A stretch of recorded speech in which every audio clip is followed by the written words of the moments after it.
Hey everyone, this is Corey with Wilkie's Movies and Music, and I appreciate everybody jumping in here tonight or whoever can join in.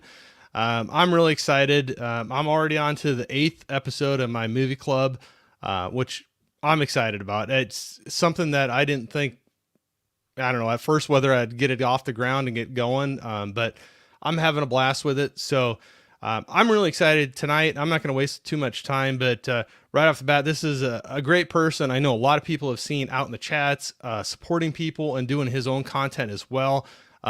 On his own and with his son, and then also with a couple other creators in the community. So I'm going to go ahead and bring out here John Doe Juggalo, and I just call him Jeff. So, how we doing, man? Are you? Oh, sorry, I don't know if you're on mute still. Oh, yeah, yeah. Am I good now? Yeah. There we go. We can There hear you you. go. Yeah, I do I'm that still new all at the this. time. So how? Hey, I'm a rookie too. I'm a rookie too, man. So I do all kinds of things where I'm like, I'll never do that again, and then I do it the next time. So, how we doing tonight? Man, pretty good, pretty good. I can't complain. How you been?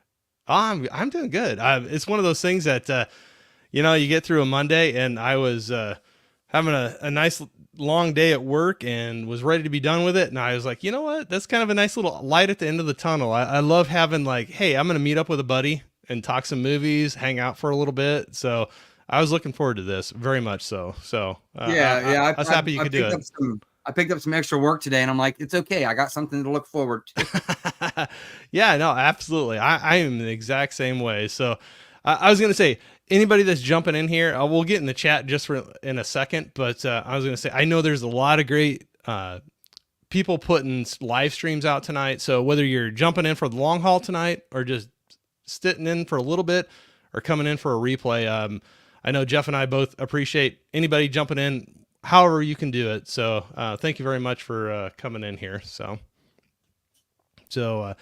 Jeff, right off the bat, I was making fun of my blank background, and we were talking about you got a lot cooler background than I do right now, and you're saying you're showing off our movie for tonight behind you. Yes, yes. Got our movies sitting back here. Yep, Uh, got the gift, and and then this is so a little and this is a little teaser for my next live stream. oh, is that So a vinegar syndrome? yeah, it's the biggest box I've ever got from them before. And there's not a vinyl in it, even though it's big enough to have one in there. Yeah. So I'm not really sure why they decided they needed that big of a box. Hey, hey, maybe they just got some extra packing in there for you, so it's going to be extra protected. Or I might have hit add to order a few more times than I remember. Oh, I'm sure none of us have ever done that before where you get a box in and you open it up and you're like, "Wait a minute, did I order that?" Well, You never done that before, and have you? no, well, what's particularly cool about this one is there was only one day that I even knew any of the movies that were on sale, Yeah. but I picked something up every day of the sale. Oh, cool. What I was doing was I was reaching out and taking recommendations. So there's a Okay. lot of blind buys in here that are just recommendations from others in the community. Okay. So we got a video maybe to look forward to from you on that. I believe we're doing a live stream Thursday night. It'll be me and Cody Dude Loves Movies. Oh, sweet. Yeah. We'll be doing it over on my channel, I believe 9 p.m. Eastern. Okay. This Thursday. So this Thursday, yeah. We just Awesome. kind of got the times and stuff worked out. Oh Vinegar yeah. Syndrome's so iffy on their shipping. I've Yeah. actually had this sitting here since Saturday, but we've been waiting for Cody's to get here, and he ordered less than I did. So you would have figured he would have had it first, but their shipping makes no real like sense to me unless you're a subscriber. You could wait a long time. Okay. So No. I mean, No, we that's were cool. doing this the first week of January, I think. Yeah. So we're in the third week of February. So Hey, I get to have some big news on my channel then. I got an announcement of the premiere of You and Dude Who Loves Movies. You're going to have a VS showdown on what you brought in for the haul, right? yeah, I mean, yeah. So and he was one that I took quite a bit of suggestions from. So he knows a lot more about Vinegar Syndrome than I do. Like, I don't really know much about him. I Yeah. stumbled into him, Texas Chainsaw Massacre 2, Yeah. and I've dabbled a bit here and there since. Got things like Beastmaster, like things that I knew Yeah. from growing up. And this was like this is the first time that I've just kind of stepped outside and just got things based on other people's recommendations. So it should be pretty fun. Yeah, no, it's fun to do, but sometimes it's kind of scary a little bit too when you're dropping a little bit of money and you're like, I hope those are good recommendations. But that's the cool thing. You can start to get to know people in the community, and I think that builds up that comfort level too. So like you've probably gotten to know him pretty well, you know, in your interactions with him, what he's recommended, what he likes. I mean, to be fair, Cody's probably the reason that I'm really a part of the whole community and really stuck with it, because I just happened to win a giveaway he was doing on his channel. And I'm like, wait, these people are cool. Like, people are giving away things. People are being friendly with each other. And then I just started realizing that everybody was kind of like that. And I'm like, well, okay, I want to stick with this community. Because that was about a year ago that I won that from him. Oh, awesome. And that was about 6 months after I started finding everybody and started getting into the chats and hanging out. So, because I stumbled across the community like late August of 22. Okay. So, and then I just kind of I just was in the chats like pretty crazy. And then when I won that box from Cody, I'm like, hey, I'll do a little live unboxing and see where this goes. And then everybody starts saying, hey, you should do more stuff. Oh yeah. So, I'm glad you have. Yeah. That's awesome. Yeah. So I give it up for Cody for kind of pushing me a little bit. And then definitely Bob for actually like, hey, I want you on my channel. So yeah. So it's kind of cool. It's kind of coming around full circle. Maybe someday I'll have Bob on my channel too. And then So that's exactly. I think I have a very similar background as you coming into this, I was a lurker for a long time. I watched a ton of videos. I watched a lot of live streams, but just was kind of quiet. I just hang out and watch it. And then I got to where I was talking more. I was interacting in the chats, but wasn't doing a whole lot more than that. But then you have a couple people that are just awesome that reach out and are like, hey, you want to come on, or do you want to like whatever? Bob, what you brought up, he's one of them. KB is another one. I know you've been on his channel too. I could go on. There's a ton of other people, but there's some people that just really early on jumped out, and it's just kind of cool when, you know, like I'm sitting there, I'm like, I know I don't have anything to offer you. Like you don't benefit to have me on your channel, but you're just doing it to be cool and like to share the love of movies, collecting, and to just keep people interested and getting involved in the community. It's cool to have that interaction. And honestly, like I've just been so humbled because I got this box. Like I said, I got it on Saturday, and I think I waited until I was thinking about it all the way up after I made the order and the sale week was over. And I had thought about it the whole time, and I just never did. I honestly thought that I honestly thought that Cody would be like, nah, dude, I can't bother my time doing a live stream with you on your channel because I got so and so and so and so I'm doing live streams with. But I asked him if he'd do it with me, and he just sent back absolutely. And then he told me when he had previous obligations and whatnot, and he was like, we can work around that. I'm willing. So everybody's just been very like open armed, you know, like everybody's just been really, really just friendly. It's so refreshing. Yeah, it's refreshing to run into that. because like I meet people in real life that tell me I'm idiotic. I should just pay for Netflix. And I'm like, well, I do. But they still don't have the things that I want to watch on there. Right. Like, they don't have everything you want. No, I mean, like I didn't know our topic for tonight. I didn't know this was on Tubi. I knew that was a stipulation. So when I decided I wanted to watch this, I went and looked around and seen that it was on there. So it worked out really good. But this was a thrift shop find for me based on the fact that it was Blumhouse and Jason Bateman was in it. So and this is one that I heard of. I've heard of this for a long time. This was the first time watch for me as well. So I was actually excited that you brought this one up to watch for tonight. Cause it's one that I've meant to watch so many times, but then there's so many things that you have on your shelf Yeah, or on streaming yeah. and you kind of forget about it. I But mean, and like Jason Bateman, I've been a longtime fan of his. I mean, oh he did yeah. the Teen Wolf and all that, but like pretty much ever since the mid thousands, he's always going from one good project to another because Oh yeah. he came back with Arrested Development, Yeah. and then he just started getting, and then he started doing bit pieces here and there in movies, and then you found out, okay, well, he's funny, but then he did like Ozark, or he did something like this, and you find out he's not just a comedic actor. But that's cool when you can see them stretch outside of their comfort zone, maybe a little bit. Maybe Yeah, it's not out of his comfort zone, but out of what you're familiar with them being in. yeah. It's cool to see that.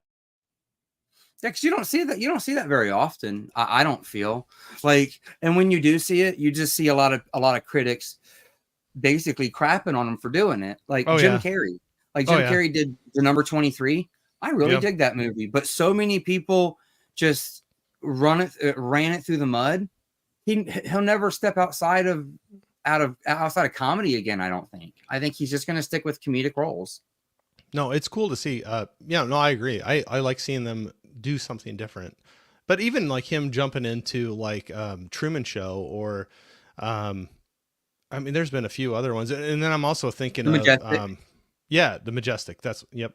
I was trying to think of that one too. So or even thinking of Adam Sandler even just kind of in that same vein of Yeah.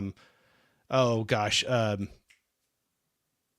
Uncut Gems. That's the one I'm thinking Yeah. of. Or Or even like that new Sony box that came out, I think today. yeah. Today's Tuesday, correct? No, Yeah. today's Monday. Well, it comes out this week, I think. But the new Columbia 4-pack Yeah. or number 4, whatever. One of the movies that's in there that would actually be a buy for me is the fact that they got Punch Drunk Love Oh in yeah. 4K. And Yep. that's one of his more serious roles, and I really respect him for that. Like Yeah. Adam Sandler, hilarious, funny. If you see him in a movie, you're expecting to laugh, but there's a handful that he's done that you don't, and I like it when they do something a little different.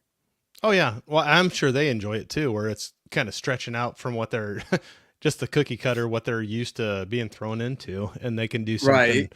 to stretch the legs a little bit, It, you know. But it's really just nice to see Adam Sandler in a movie that he doesn't have all of his friends in with him. Like I it's like don't mind a it, paid but vacation. like every once in a while, it's just like you get to thinking, does he just keep casting all of his friends because they're like his tentpole Yeah. and he can work off of them good? Like, can he not work off of this actor that he's never worked with before? Or, I mean, I know that like Hollywood gets all those little buddy clicks, but I like seeing a good mixture of like actors and actresses work together that's never worked together before. I agree with that. Absolutely. No, absolutely. So anyway, not to cut off the conversation here real quick. I know we got I see some people in the chat throwing in here real quick. So I might run through those really quickly if you don't Yeah, mind. yeah. And No, we kind of no, see no. who's all here. That's part of what I love about this so much. And even myself, I love being in the chat on other people's live streams. And it's fun. Like you talk about the community, just talking, saying, hey, or whatever. It's fun to do that. So, The people in the chat are why we're enticed to do this more often. I think. oh yeah. Or even for me to jump into the chat, like just Yeah. somebody else's chat, talk to people. So of course we got Tiana in here. Hey everyone. Hey. Hey Tiana. Gizmo. Hey John. I think you meant Yeah. Jeff, but hey Jeff and Corey, I am at work, but I'll check you out later, and saying hey to Tiana. So thank you very much. It's okay. Gizmo. I think he's one that calls me John, and it's okay. I answer to that. It's gonna be really weird.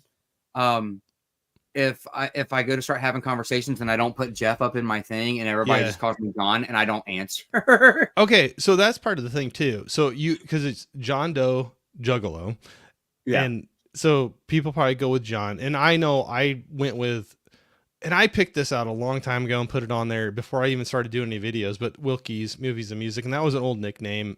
It's kind of a family name with my last name. It's just Wilkie.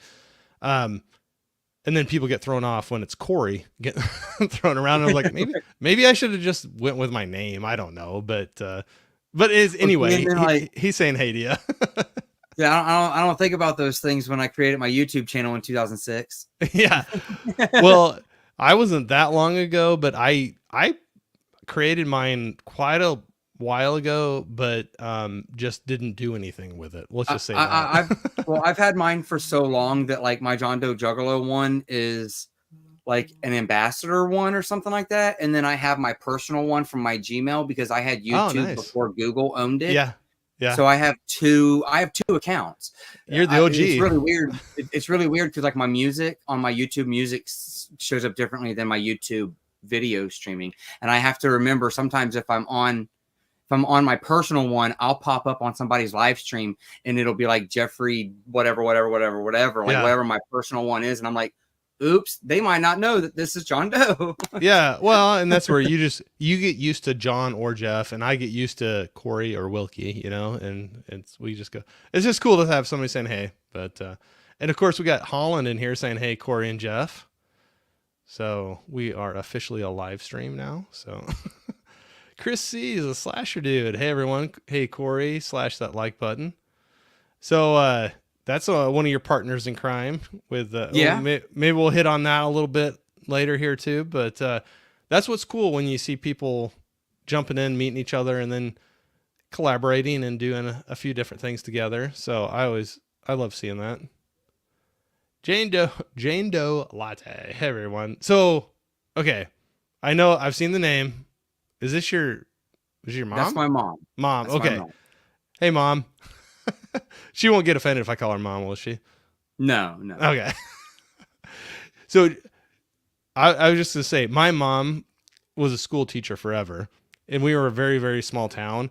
And when she first started getting her church teaching degree and substituting in our school, like I was in middle school, all my kids knew her because we'd hang out together. And so it was funny when she started teaching there, where it wasn't like Mrs. whatever, it was mom.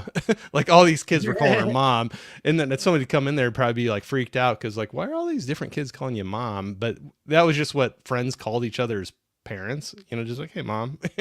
Yeah, So, we're like that around here too. We're real small. Like I said, I'm 2 hours outside of an actual city. Any direction I look, so it's pretty small town living. It's one of those things where the pigeon gets to you faster than mail does. Oh gosh, that's where I grew up, man. No, absolutely, but just in the middle of Iowa instead. But yeah, I grew up on a farm. I'm a little hick boy, but that's all right. There's pros and cons to wherever you live, so Yeah. But I always had fun growing up. Luckily, I didn't get hurt too bad. We were trying to entertain ourselves a lot, I think. So, Chris saying hey to Jane. Hey, Brad, what's up, man? What's up, Corey, Jeff, Corey, everybody? Thanks for jumping in, man. Hey, Brad. Saying hi to Chris. Tiana saying hi. I'm getting better at running through the chat, but I'm still not really good at it. So it takes me a little while. But as long as you're not annoyed by it, I kind of love running through here and seeing who's all here. No, I'll never be annoyed by it. I get my feelings hurt sometimes if I'm in chats and I see everybody get responded to except for me. So I'd hate to miss somebody. I know. I've done that before, and I'm like, I didn't mean to not get you. It's like I've been trying to input to the conversation 3 times now, and they just act like I'm not here. Respond to me. And I'm going to respond right now to Johnny. What's Johnny watching? Wani. Sorry, Johnny. What's up, cool kids? Good to see you in here. Thank you, sir. Holland saying, hey, Tiana, Gizmo, Chris, Jane Doe, Brad. That's cool. No, that's what I love this. Mark Cooler. What's up, everybody? Mark, you might be new to my channel. I don't know. I apologize if you've been out here before. He's a personal friend of mine, like okay, in cool. real life. Oh, cool. Mark, thanks, man, for jumping in here. If you're a friend of Jeff's, you're a friend of mine, man. So thanks for hanging out with us for a little bit. Hey, Tony. How we doing? We're like official. We got all the ones that make it an official stream. They've popped in. Hey, we made it tonight. We'll just shut it down now. Everybody can have. No, just kidding. Go watch the movie. Bye. Yeah, exactly. Hey, spoiler alert. I think it's one worth watching, but we'll just say that for right now. But Saying hi to Uncle Tony. Non-praying mantis, host Brad, Tony, Holland, and the rest of chat. Hey, how we doing, man? Hey. Thank you, sir, for hanging out. Chrissy slash dude. So for the VS order finally showed up. Yeah. Yeah, I've heard a sure lot of did. people been waiting for a long time for theirs. Oh, they always take 4 to 6 weeks. Yeah. And I'm not that far from them. Like, I'm on the same coast. Right. So you would think that it would get quicker, but it doesn't. And I'm not sure how much quicker it gets if you subscribe to them, but that membership for a year that's disgusting. It's a lot of money. I can't do that. I know some people say they make out pretty good where they do that and they sell off the ones they don't like and they pretty much end up covering their subscription, which is cool if they can do that. I'd have to spend the whole year selling stuff I didn't like, though. I see what they get sometimes, and it's like that whole month I could have done without. Yeah, I'd have to spend the whole month piecing out the box. But it's the same way with me too, where I love sports and I'll go watch a football, basketball game, whatever around us, college, but I can't buy season tickets, and that's kind of, to me, that's kind of the equivalent. It's like buying season tickets to the local collegiate or pro team that you have around you. I'm not saying it's not a good idea. It's just the time and the money that you have to put into like investing into that. I just don't know if I can do that, but it's cool if you can. I love seeing people putting up videos of what they get and what they think of it, but yeah, I have not bought much from Vinegar Syndrome. Are you pretty new to them, you said? Well, so I ordered Texas Chainsaw Massacre 2. Like, I did a pre-order on it. That's how I found out about them. Yeah. And then last year for subscriber week, they were doing like the $10 Blu-ray slips all week long and like some 4Ks and stuff. So I got a few things then. And then I picked up once during a summer sale and a little bit. It's always been like their little white boxes. Like, it's usually 3 or 4 movies shoved in a little white box and gone. It's never been anything like this. And like I said, this is only movies. And I think there's a couple hard boxes in there because I wanted to get a hard box for like my VSU. And I don't know what the ones are called with the slide boxes. Like I said, I'm still kind of new to Vinegar Syndrome. I don't really know all the names of their packaging. I just went through and bought like one of each hard box, and I'm like, well, I probably have something that fits in each one, and I'll figure out what the names of them are, what fits in them after I buy them. No, that's cool.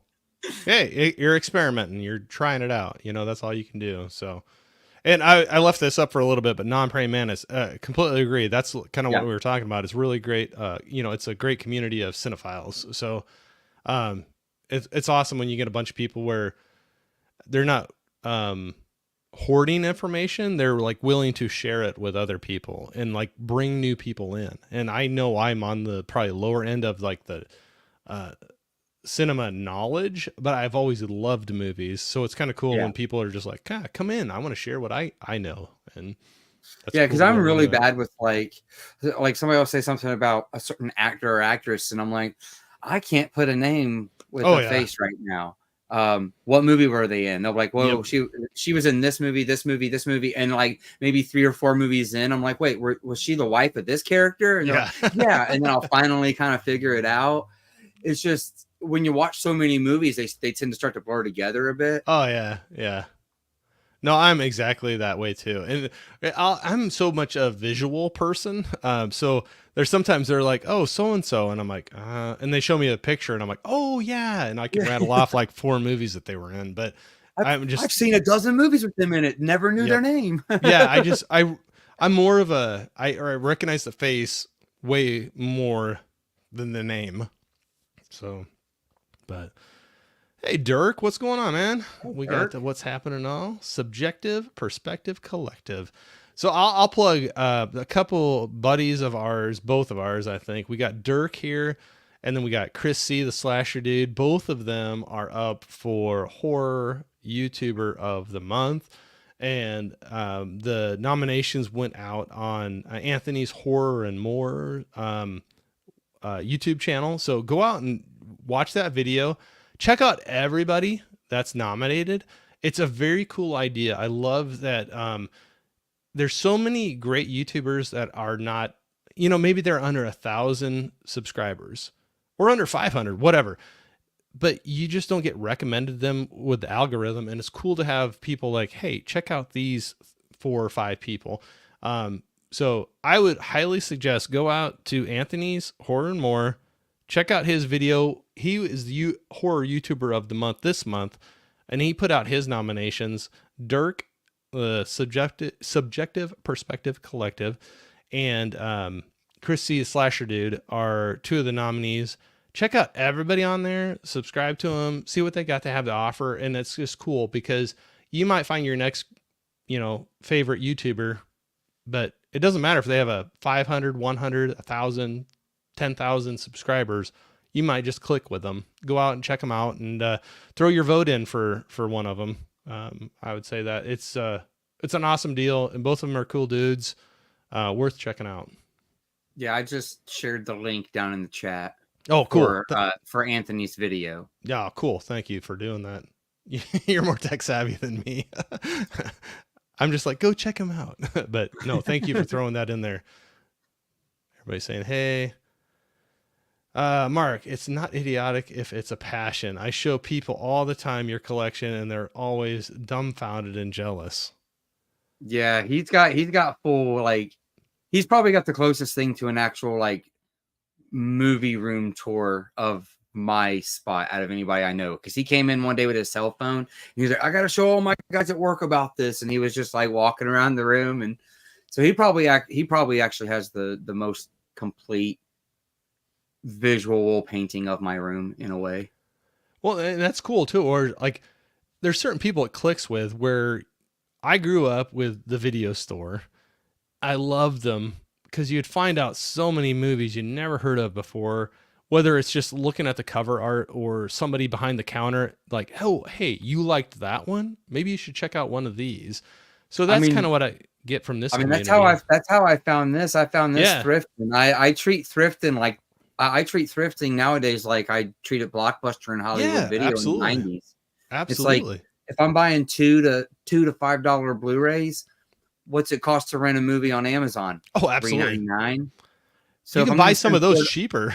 Yeah. Like if I'm going to spend $4 to rent it, I'll spend $3 to $5 to buy it and own it. Worst comes to worst, I resell it for a couple dollars. And what did I spend? $2 to watch it? Still cheaper than renting it. Oh, absolutely. Well, heck, I've even had times where it came with the digital code still and it still worked. And I kept it and I'm like, well, I can sell the disc if I want to. And so, no, absolutely. I completely agree with you. That's what I use this community like when I used to walk into the local video store. Like you get a relationship with some people, you get to know their tastes, and when they throw out a suggestion, you can act whether, you want to check it out or not, and it's fun to do that. Get to know new people. So absolutely. Chrissy the Slasher Dude was saying, I like the number 23 was something darker from him. Oh, Jim Carrey, right? Yep. Yeah. I actually have not seen that, but I actually wrote that down because I've heard a few people on a few different streams throw that one out. No, this might be a dumb question, but I actually found out that people didn't. Do you have Dollar Generals local to you? I do, but they don't seem to carry a whole lot compared to what I've seen other people throw out. We have them like you can walk out of some of them and look down the road and see another. That's how many. Oh yeah. Yep. But I actually found my copy of number 23 at Dollar General within the last couple months. So I'd kind of keep an eye out there. You might find it for, I think, $3.94 or $4.95, something like that. Heck, I'd buy $4 or $5 for the Blu-ray. Not bad.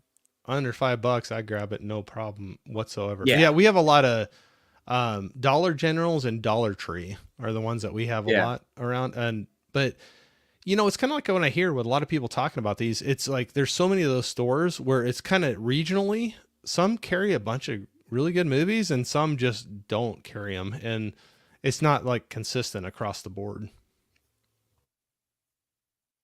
I'm going to apologize. I hear Big Lots is like that too. Yeah. But I've been very lucky with my Big Lots. We don't have Big Lots around me, so unfortunately. But I think the Big Lots that I have here locally is the only one in about like a 2-hour radius. Okay. Like they were like, oh, there's none of them anywhere around here, and they just kind of threw one here for us, which I am very happy about. I find lots of good movies there. Yeah. So No, unfortunately I do not have any of those around me. I've heard so many people, but I've heard that about that too, where like some people are like, "Oh yeah, my Big Lots," and they're showing all these like awesome titles. They're getting super cheap, and then other people are like, "I have 2 Big Lots, and they don't ever carry movies," you know. yeah. Well, see, So and then I'll see what some people pick up, and I'm like, my Big Lots has never had those. right, So and and I'll get it's like I think there's like 3 different Big Lots in terms of like how they stock their movies, you know?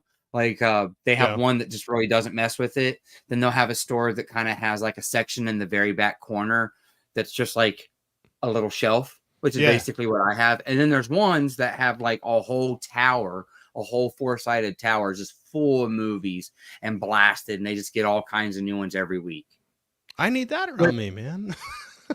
but see, like my Big Lots is like sometimes they'll be a couple months out because I was seeing a whole bunch of people talking about finding Punky Brewster, um, Yeah, yeah, right around Christmas time. yeah, Mine never got Punky Brewster. All of a sudden, I go there a couple days ago, 2 copies of Punky Brewster. So like yeah, mine yeah, will just get stuff like 5-6 weeks after everybody else has already found it, and it's not the hype anymore. yeah. Which Well, I that's, mean, I mean, if you're getting a little FOMO of Big Lots, you might be in the wrong hobby. yeah. No, I don't know if it's jealousy or just like admiration, where I'm just like, I'm happy you got that. I wish I had it around me. Where I Now, see see, my stuff like, Walmart. Now, my yeah. Walmart basically only has DVDs, Oh, okay. and Okay. it's all we have. Yeah. It's all we have. We don't have like a Target. We don't have a bet. We never had a Best Buy. Nothing else. No Barnes and Noble. Nothing like that. So Big Lots Yeah. makes up for not having anything, I guess. I have 2 Barnes and Noble within a reasonable drive from me. One never, like, hardly has any movies whatsoever, and the other one has had a decent collection, but it's dwindling. They usually would carry a decent Arrow and Criterion collection, but it seems like every year it just shrinks a little bit. Mm. But more we're getting more vinyl albums in. I mean, I don't mind that, but I hate Yeah, that. my Walmart has so many vinyl records. I don't even want to shop it because Yeah, it's so messy because nobody yeah, knows how to sort through them anymore. You yeah. got all these like Well, they're not 15, in any 20-year-old. type of organization. They're not organized No, at all. no, and I've literally watched like 15, 20-year-olds sitting there picking through them, and they're just doing this, and they're moving them over here, and you go through there, and there's just records all over the aisle now. Yeah, but yeah, I've had that before I'm too. like, if you guys don't take care of it, they're gonna stop even carrying the records. Like, Yeah, put them back. no, I've been that where I'm flipping through. I'm like, oh, there's Taylor Swift, there's Journey, there's Metallica, there's Usher, there's it's like there's no rhyme or reason on how Here's it a is. now. So, Here's a now. That's what I call country right. greatest hits or whatever. Yeah. Well, which nothing against any of them, but when you're looking for something, whether it's alphabetical or by genre or whatever, it's nice to have some type of organization where you can like go and like, okay, this is the pack I want to go look through. Yeah. But Now you see, might have now something see, you miss. now see. I have an actual like record store in the town that Yeah. I live in, like an Yeah. old school record store. Um, and it's still like it smells like a record store from the Yeah. 70s, even. Yeah. Yeah. It's super organized. Like I'm super spoiled because then I go into Walmart and I'm like, they probably have really cool colored ones because they get all those special edition Yeah. Yeah. vinyls and stuff. And it's like, but I don't even want to pick through them. Yeah. And they could have like a really cool copy of like Hybrid Theory hidden in there somewhere or something. But it's like, it's not worth all the hassle because now I don't know if you've noticed if your guys' Walmarts have done it, but they remodeled mine and all the aisles only fit one cart down them now. So if you're there trying to pick through records and somebody wants to walk past you, you're in somebody's way now. Yep. Yep. Absolutely. But yeah, I had this thrown up for a little bit. Mark was saying only Adam Sandler movie I didn't like was Spanglish, but that was my opinion. Everything else was great. I've honestly never watched that one before. Me neither. But Probably because everybody talked bad about it. Dirk was saying John Doe equals John, you're John, now Jeff. Pretty much. That's all right. We'll figure it out. Like I said, I'll answer to both. Yeah, it's kind of like with mine Don't too. call me nothing mean, and we're good. Yeah, exactly. I've been called worse things, so Corey, Wilkie, whatever. So, Mark is saying, no matter what community, John Doe Juggalo is a well-known name and is legendary. There you go. What do you say to that? I mean, I got pretty popular over on Twitch a couple years ago, so I guess I'll take it. I think it's just that I use the same username for everything that I do, so I try not to be a jerk to anybody. Oh, yeah. just because I'm respectable, I think that maybe that's it. Just because I'm just nice to people. So many people on the internet just want to troll and be mean. Why is it like what a novel idea? Be cool and just hang out and talk to people. It's like don't be a jerk.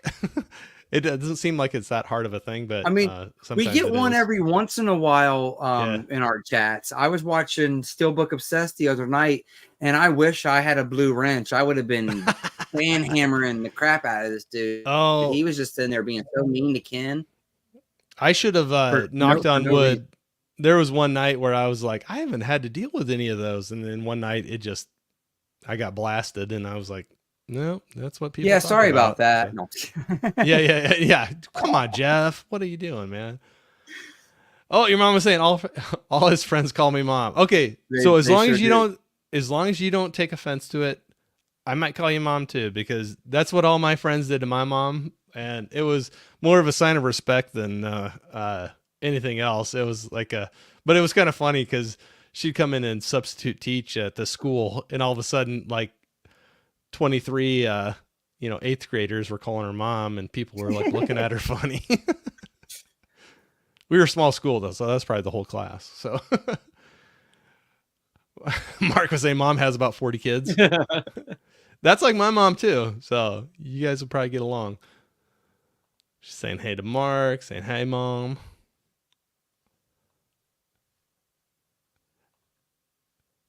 Corey, what up? Cal. Thanks for jumping in, man. Hey, dude.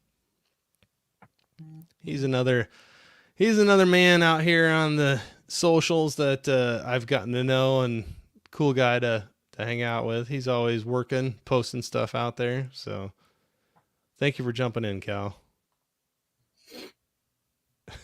He was saying Johnny Jug, hey.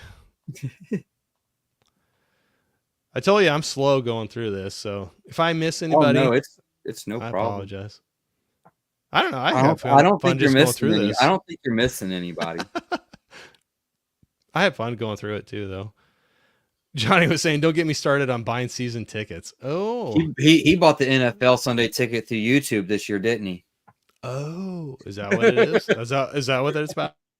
No, I heard there was a lot of issues with that this year. There were still a lot of games that were blacked out.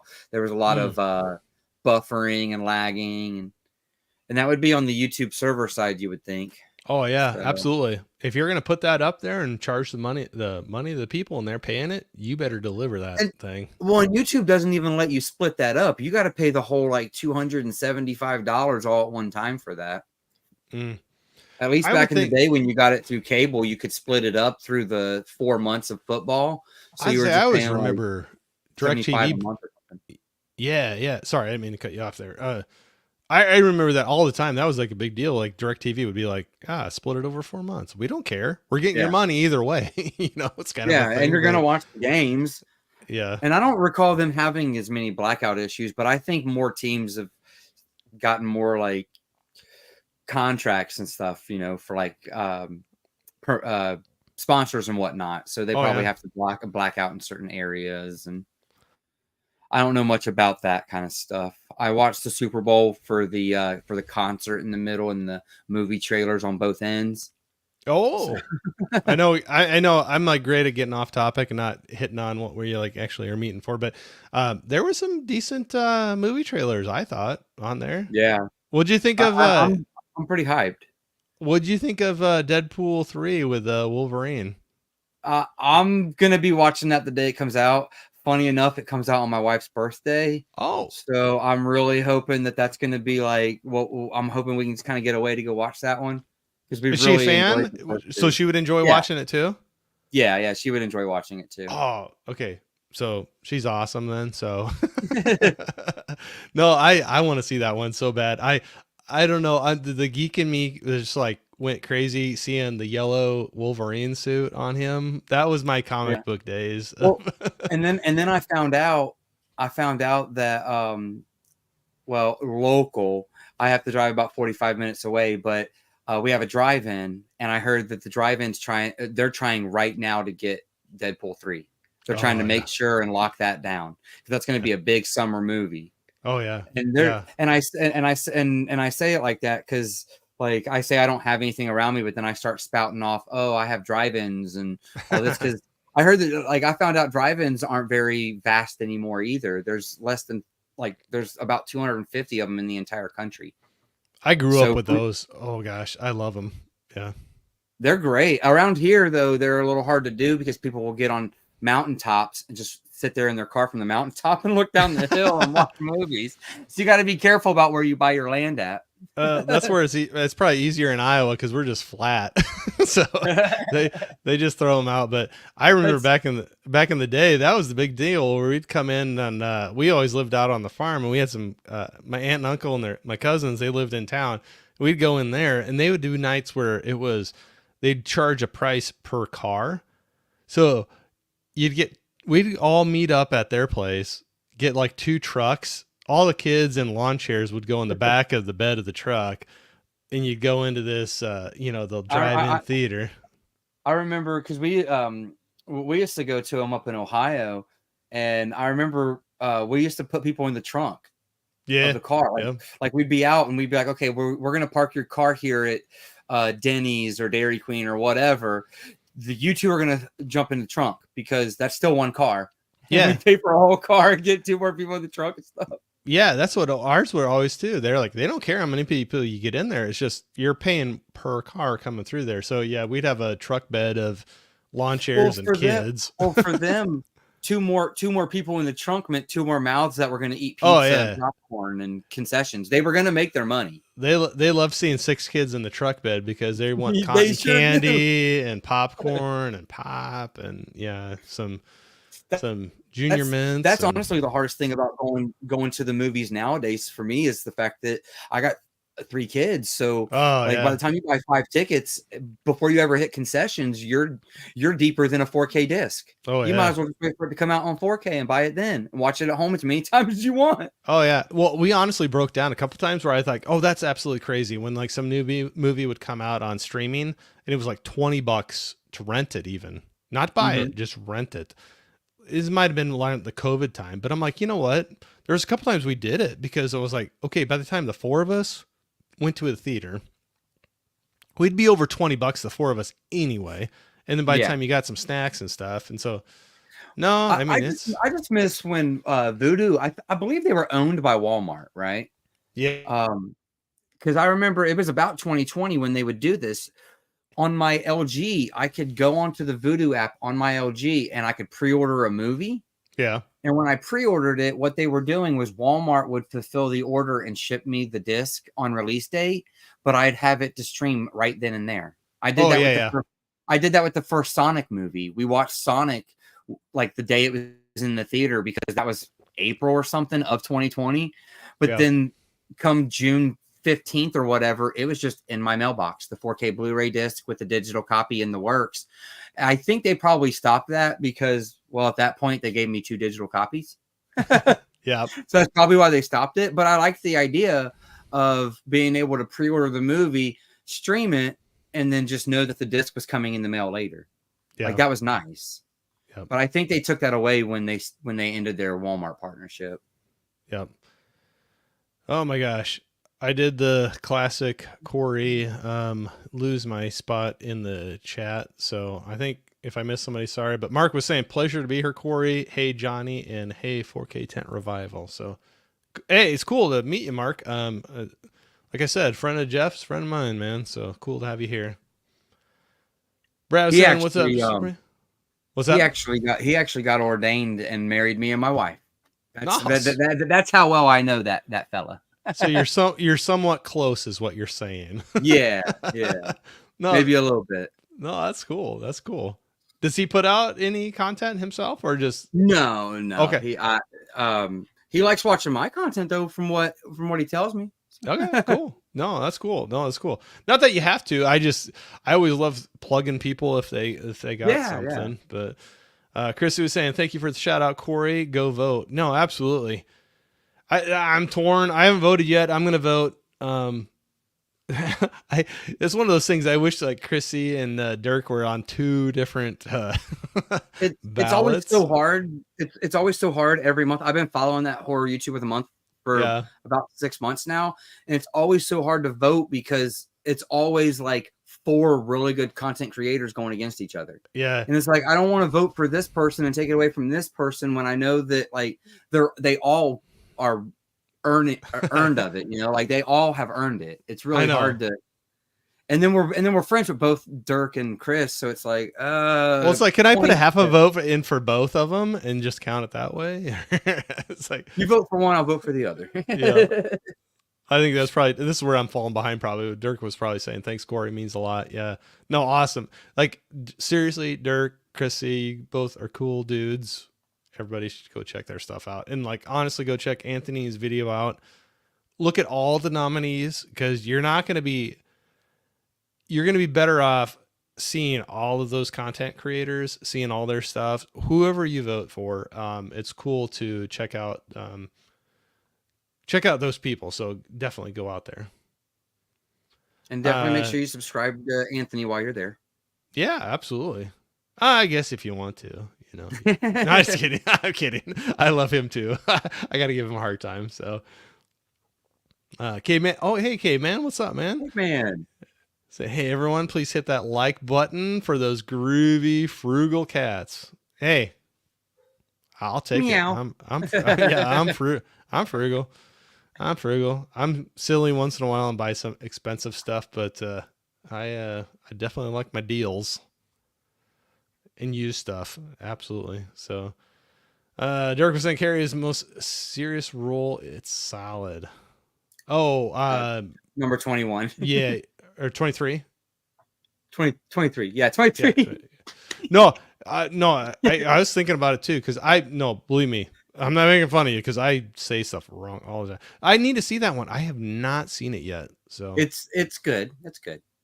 Mrs. K or Ms. K Man, whatever. You know what I'm talking about. What's up, everyone? Ms. K Man, thank you for coming in here. I'll try to do my NPR voice for you tonight. K Man was saying, hey, Dirk and Tiana. I love this. Every time I think I got kind of caught up, a much more chat comes throwing in here. So I'll take it. I love it. Cal was saying, I need that Punky Brewster. I haven't seen that I haven't seen it forever. $35 for the full season? For the full series. Complete series? Yeah. The only issue I had was my Big Lots right next to it had the Nanny complete series for $40. And I'm like, man, if I was going to spend $35 on Punky Brewster, I'd spend $5 more and get the Nanny. But I'm getting neither. And I just kept on walking. I got to save for vacation. So I think as I'm muted. Talking with, yeah. I got that. I told you I was going to do it. I do that every single time. So yeah. No, I was saying, I was doing the exact same thing where I'm like, there's a couple things coming up and I'm like, there's so many, I'm like, oh, I'm going to be good. I'm going to hold off. And all these sales come up and it starts tempting you a little bit. So everybody's saying, hey to everybody. I love it. Love it. Love it. Mom saying hey to Mr. and Mrs. Caveman. Cal saying organization. Well, them Walmart bins are your nightmare, Corey. LOL. Yeah, but every once in a while there's some solid steelbook gold in the bottom of those. You gotta dig. You gotta dig for them though. They make you work for it. I've once hit it pretty good at one of those Walmart bins. And I think they were, so it was funny. Actually, it was a meetup I did here in Iowa. It was Bob's Blu-ray. There was Mel, My Killer Podcast. There was Stacy with Make It a Blockbuster Night. And there was, oh gosh, why am I completely blanking? oh, I feel horrible now. I can picture him right now. I'm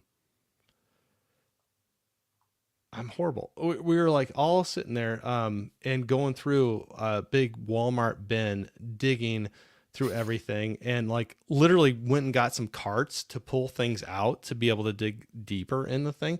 And I know they were just like looking at us like we were completely crazy, but I did this.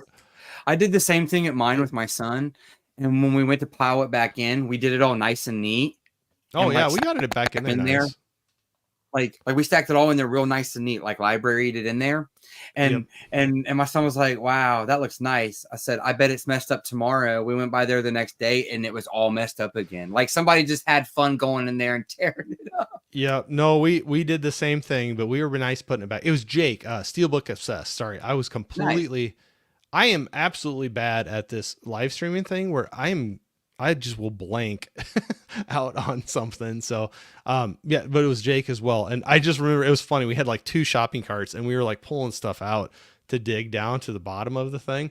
And we all found some good stuff, but yeah, we were nice putting it back. But, I think they were looking at us kind of funny. So saying hi. Hey, Scottish Geek Guy. So Jimmy, thanks for stopping in here.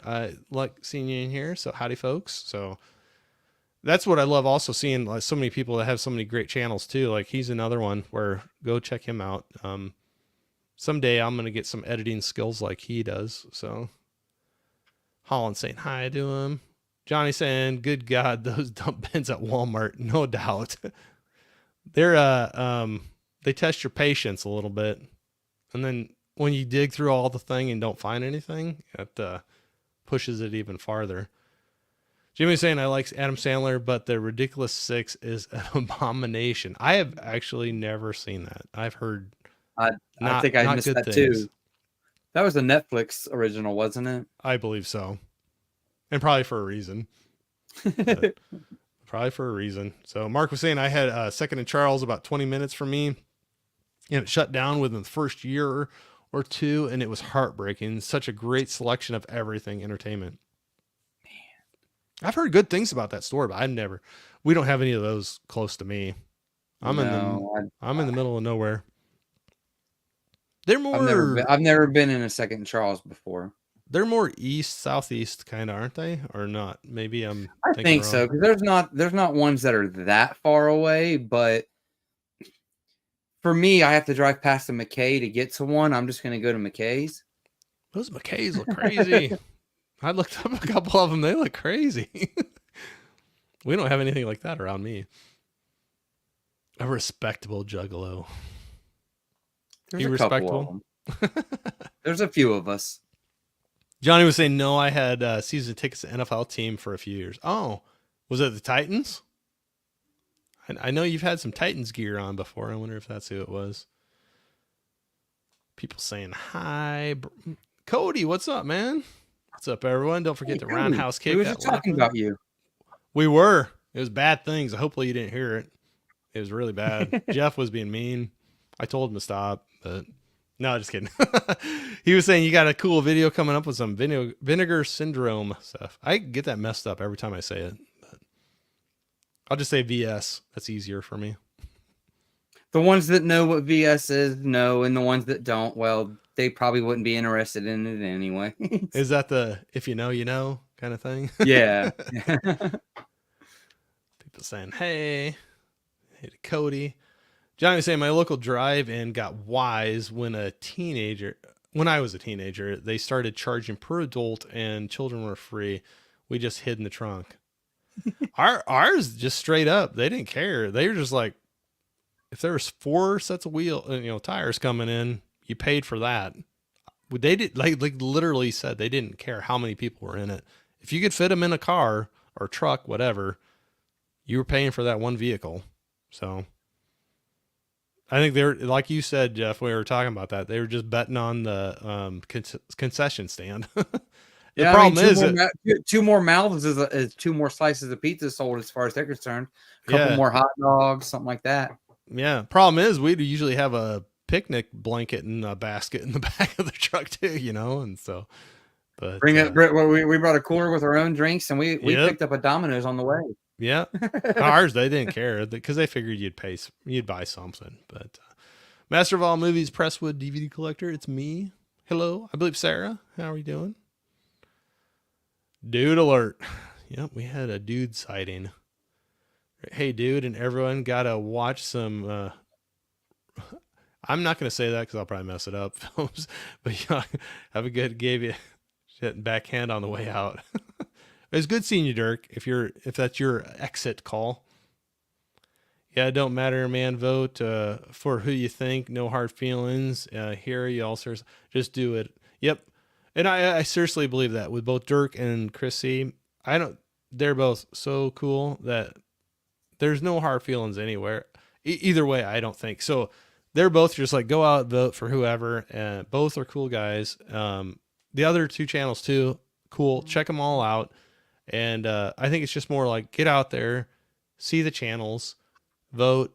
Whether you vote or not, it's cool that they're nominated. And whether they win or lose, just like getting some more traffic and some much needed traffic, to go out and see their channels. So definitely go out and check it out. All of them.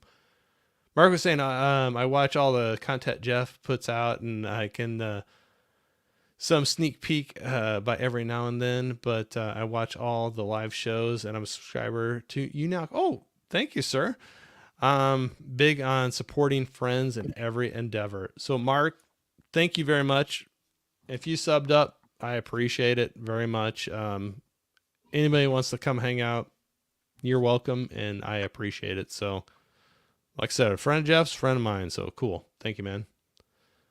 Yep. Nope. I got you. Puts out. Yep. Johnny's saying, yeah, it was the Titans. Never do that again. It's tough being a sports fan. I tell you, it's tough. Hey, Wilkie. Hey, how we doing? Are we still? Sorry, Jeff. I'm still running through these a little bit. I think we're towards the end, but it's fine. I have no problem.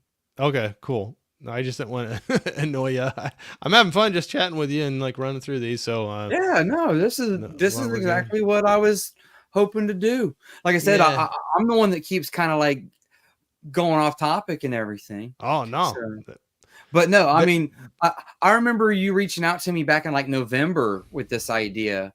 And for the longest time, I just thought, oh, well, maybe he decided he just didn't want to do it with me. And then I seen how many people you were doing it with. And I'm like, oh, and then you messaged me back and you were like, hey, I have a time I can fit you in. Sorry it took so long, but everybody messaged me back and said yes.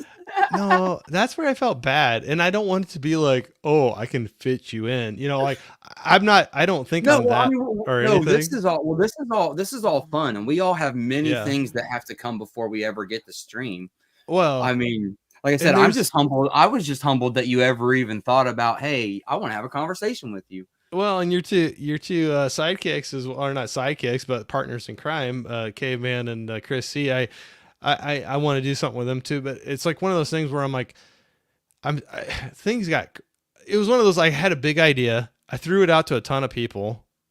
I was blessed and had people actually respond to me, which I was like, I was blown away. It was awesome. So it's not a bad thing, but work has been crazy. And I'm like, okay, what can I fit in here? And then there's been other things that have kind of come up, and I felt so bad because I had a lot more response than I thought I was going to have. And that just goes back to everybody in the community being so friendly and humbling, because everybody was like, yeah, sure. Yeah. Yeah, I want to hang out and talk movies. Yeah, let's do it. And so that's where I felt bad, where like some people were like, okay, do you still want to do something with me? And I'm like, yeah, I absolutely do. It's just like it was weird. It's a good problem, I guess, to have, where it was like so many people were welcoming to me and willing to talk to me and do something like this with me. And I think, underestimating what that response would be when I threw stuff out. Right. But it's good, but I just don't want people to think I'm putting anybody off, or anything like that. So no, like, I mean, You like I said, you told me you were like I put it out to a whole bunch of people and pretty much everybody came back. So I'm just kind of going down the list here, almost in the order in which people responded back to me in. I know I was. Um, I honestly was. So it's like one of those things where it's like crap, but awesome at the same time. Cause I was like, I mean, maybe I should have done there's less, but there's been people that, like I said, like even with like Cody, like there's been people in the community that I just didn't really feel like I should reach out to because I just thought the answer would automatically be no. yeah. Like, oh, I don't have time to do that with you. I'm not interested. Find somebody else. Like I always just assume that's the response. Yeah. So sometimes I'll even just tiptoe and wait to even ask because I'm afraid of getting the Well, rejection on it. and I think I was the same way too. And then I was like, I don't know. Maybe I got just like once in a while you get that like little extra bump of encouragement, and I'm like, I'm just gonna throw it out there. Like I'll throw out this many and I'll get this many back. Well, I got more back, and it was awesome. That's where it's just like the community's awesome. But then that's where I'm like, okay, I'm sorry. Please don't feel like I'm all of a sudden like putting you off or this one off. It's just I'm kind of going back, like you said, like going back with order responses I got back, kind of a thing. So, but it's. I mean, you've been having some great awesome. people. You've been having some great people on these. Like this has Oh, been. thank you. This has been exciting to watch and like Thank you. come along. Watch it build up. Like I've had a good time. I'm having a great time too, and that's where I appreciate the compliment. It's awesome. I know I'm a little unorganized probably with it, but it's going to be kind of the growing pains. But that's where I was putting things off for so long of doing something where I just finally was like, I'm just going to do it, jump in, and then we'll figure it out as we go. If I don't, who knows if I'm ever going to do it, kind of a thing. So, Right. Allie, how are we doing? Hey, Allie. Hey, everyone. Thank you for jumping in here. Love seeing you. Jimmy's saying, I missed the context. What votes you talking about? So there's a kind of a rolling horror YouTuber of the month is what they do. And so somebody gets nominated, and if they get nominated, they then, their channel gets some exposure, but then they nominate, I think, like 4 other people. And the rule is, I think they have to like have a good amount of their content be horror related. But then least, I think it's at least 1 horror video a week or 2 a month or something like that. Okay. So they actually have to regularly do horror content. Right. But not strictly horror content. Okay. Thank you. Yeah, no, perfect. I wasn't sure how that went, but yeah, have some type of, so thank you for throwing that in there. But yeah, it's like some regular horror content coming out with a regular flow of information. And then I think they also have to be under 1,000 subscribers. Yeah. Is that correct? Okay. Yep. So it's kind of a great way to shed a spotlight on some channels that are smaller. I mean, to me, you got 500 subscribers. To me, that's awesome. I mean, so not belittling anything, but it's just under 1,000 to shed a spotlight on some channels that maybe don't get into the regular algorithm and mix. Shed some light on like, hey, these are some great content creators. Go check them out. So worst case scenario, if you get nominated, you're getting some exposure of like somebody saying like, hey, go check these people out. So whether you win or lose, you get a little extra traffic, some eyeballs on your channel, on your content, and get to see what you're doing. So that's what it is right now. The current winner of the month is Anthony Horror and More. If you go out to his channel, he's got a video of him winning it and then putting out his next 4 nominations for the next month. But be prepared. He had his alter ego going for that one. So I had to give him a hard time. It was kind of funny to see him do that because he's so laid back. And I dropped that link again. Oh, thank you. Thank you very much. You're great at that. I need to figure out how to do that. But yeah, so that's what that is, Jimmy. It makes it easier. No, that's cool. Thank you. Everybody's saying hey to each other. I'm not trying to run through these, but thank you very much, everybody. So Johnny saying, "Fit you in." Looks like Corey's getting too big for his britches. No, no, sir, not That's just how I whatsoever. worded it. Corey did not word it that way. He did That's not word it that way. that's where I'm like, no, I do not feel that way at all. It was more just I felt not fit. Not too big for my britches, but more blessed. I was taken back by how kind everybody was responding to me. Absolutely, like honestly, I was taken aback by that. So, and Jeff, you were saying that too. You've had that response too, where it's like, I'm like, oh my gosh, you actually want to talk to me or do something with me on a, and I'm not being sarcastic with that at all. It was just cool. And I cast a big net, and a lot of people were a lot more kind than I thought I was than I was expecting. And not that I thought they were not going to be kind, but I know everybody's busy and have things going on, and they have their own content they're doing. And there was a lot more yeses than nos. Let's just put it that way. And I was blessed with that. And so that was part of the deal now, where it's like, okay, if I'm kind of keeping it, so far I've only been kind of keeping it to like one per week, just because things have been so busy at the beginning of the year with my work. Maybe I can do more. I'd love to do more. It's just I mean, you don't want to burn yourself out either. I mean, there is the streaming fatigue. Yeah. You don't want to get that. You want to have fun doing it. So. Yeah. And I definitely have been so far, but it was like definitely I'm like, okay, how can I do this? And then maybe pace it out to where it's, one a week or something. But being flexible on the days too, where there's a lot of times where I'm flexible and I just want to make sure, like when I was talking to you, I'm like, I want to talk to you. What would work with you, And so I've had some people where it's like, it's tonight. Sometimes it's Thursday night. Sometimes it's earlier. Sometimes it's later. I have one next week. It's going to be Saturday. It'll be 2 p.m. for me, but they're in the UK. So it's going to be 8:00 at night for them, So it's like, that's sweet. Yeah. That should be a good time. It's awesome. I mean, I don't know. I'm having a blast with it. So, but anyway, that's what I'm saying. It's just kind of fitting it in. So I know I maybe step on toes with other streams, but it's the more response just the only response I've ever gotten from anybody is, "Will you do you? You're not gonna interrupt me." That's what I've gotten anytime I've ever been worried about like stepping on toes of somebody else streaming. They're like, "Oh, you do you. You're not gonna offend me. I'm not gonna try to tell people not to come see you either." Like, yeah. So everybody seems to be pretty open about that. Well, and that's one thing too. When I started thinking about doing live streams, I'm so little, and I know I'd be no competition for bigger streams that are going on, and that's not talking bad about myself or anything, but just, people don't know who I am, and there's other people that they know them better. And if they're at the same time, I understand, because I would normally be in their stream as well.